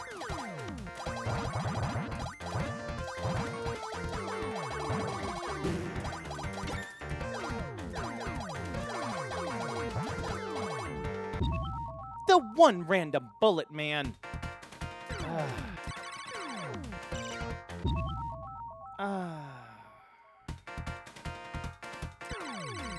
It's like in the worst spot ever. All right, we got one guy left. We can do this still. I've done it with less.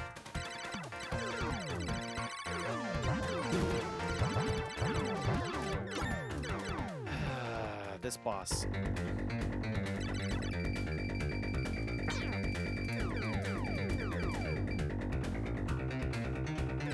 How many times did I die in this last guy? Like 3 or 4? Twice? Something like that? You learned our lesson this time? These little feats.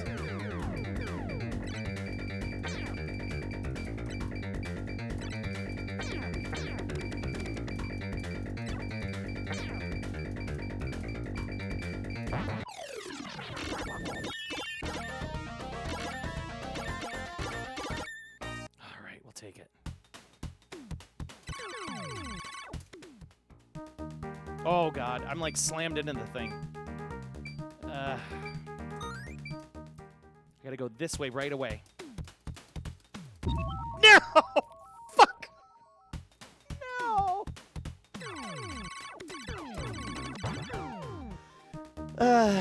Alright, we're going for the gusto. That's all we got left.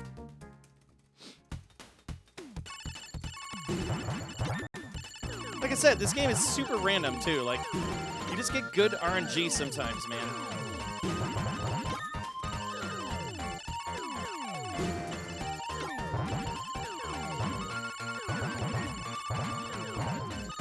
Jesus. Effing fish. No. Oh my god. Oh my god. No, stop itching. This game is just making me mad. Making me mad.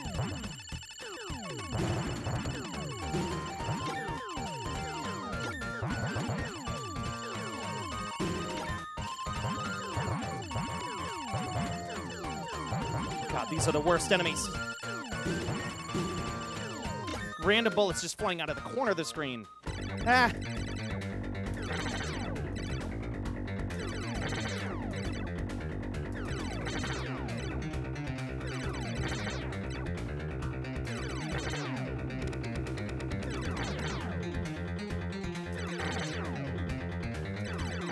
That's the sound you want, is that. Otherwise, this guy will get you, and it's over.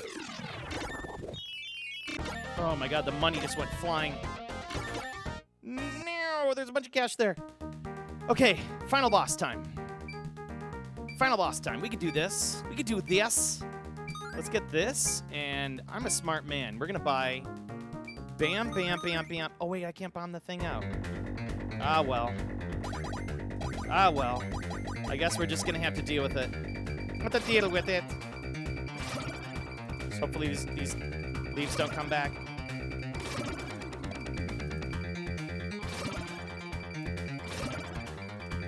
It means I'm gonna have to fight the laser boss with the classic beam. I'm gonna get wrecked. Oh my god. Oh, they're coming back!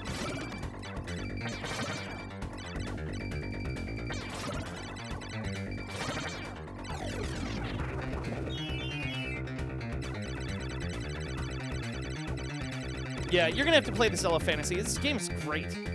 Super great. Check out the, you know what, for fun? Oh, for fun. Let me tell you this. Check out the Master System version. Check out the Master System version. It's great. All right.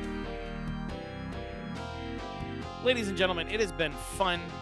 It has been an evening of madness and great games.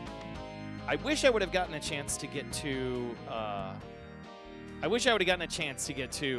Strider 2 tonight, but we're out of time. I hate to say it, but you know, being out of time is being out of time. But Aquas is on. Let's make sure we're dropping everybody at the Aquas. We're gonna make sure we take care of my Mians. He's such a good dude. Fantasy Zone. I mean, come on. If you've never played this game, all the way from 1986 with love, and it's just awesome. It's just an awesome game. Super great game. Also, part 2 is wonderful as well. So, Wow, great stream. And let me tell you, really glad to have everybody here. Really glad everybody had a chance to kind of come in and hang out with us. You know, it's a new year. Got a lot of new goals for the new year, hopefully. And I look forward to hopefully, you know, get some onesies and, you know, find some more PCBs I've been chasing after. And, of course, make new business and friend contacts. And, of course, we have an arcade to open this year. That's right. We're going to do that in April with our man, your dad. He's been working really hard to try to make an arcade open. And I'm going to see if we can get out there and be there for that. Really excited for that. Who knows? Maybe even end up on the East Coast and visit old Lick Arcade again and Todd Tucky and friends out there. So who knows what's going to happen. Plus, on top of it, all the other stuff we're going to do with Prince Arcades and other people. Our partnership arcade out in Bolingbrook, Illinois. Give them a follow. Give them a check out. Prince Arcades. Bolingbrook, great people. Good people. But anyways, really wonderful. LDs, thank you for tuning in. I'm sorry for waking you up, man. We're going to leave everybody with the Aquos tonight. He's been always good to stop in all the streams. Make sure you get your votes in, right? Shmup of the Year. You got it right there. Ella Fantasy says, hey, have a good one and enjoy your night and days ahead in life, man. You'll catch up next time you see. You come up to Fun Spot. Yeah, dude, I would love to come to Fun Spot. I heard Fun Spot's super great. But really, thank you. Yeah, East Coast. Everybody in the East Coast is always super friendly, man. I appreciate you guys. But anyways, don't forget to vote Shmup of the Year for the fan vote. Next show, next Tuesday, 7 p.m.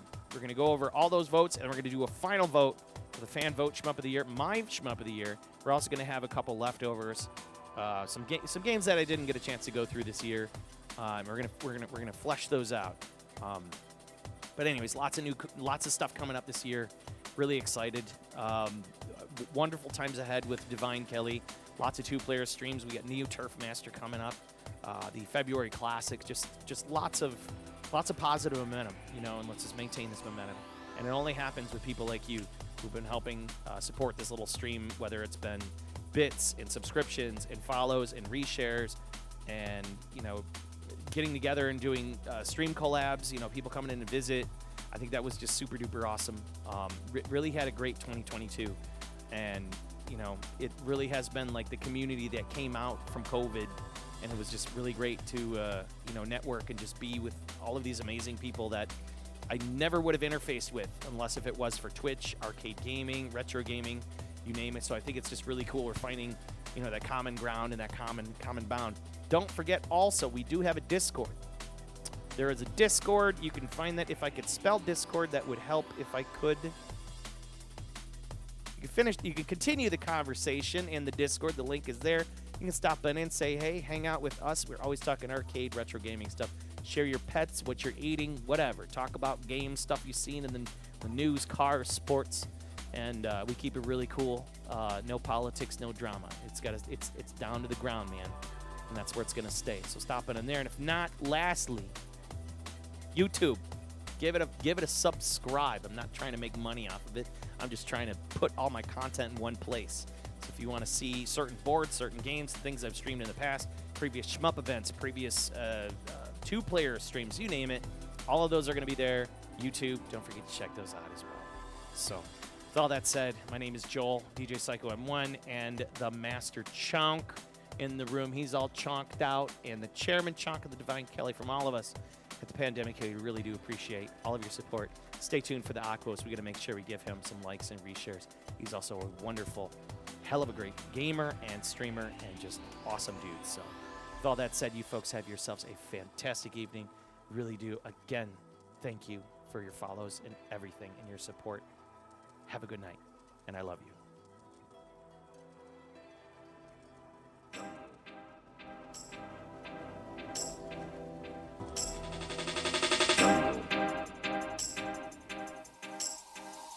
Lord of the jungle.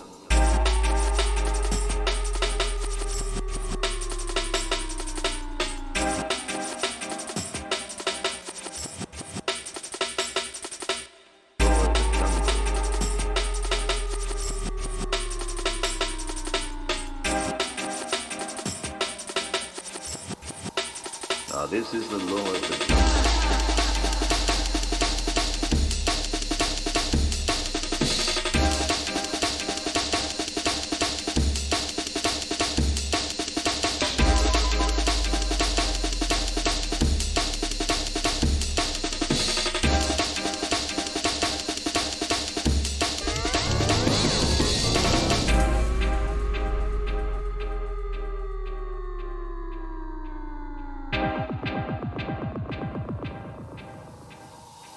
This is the law of the jungle.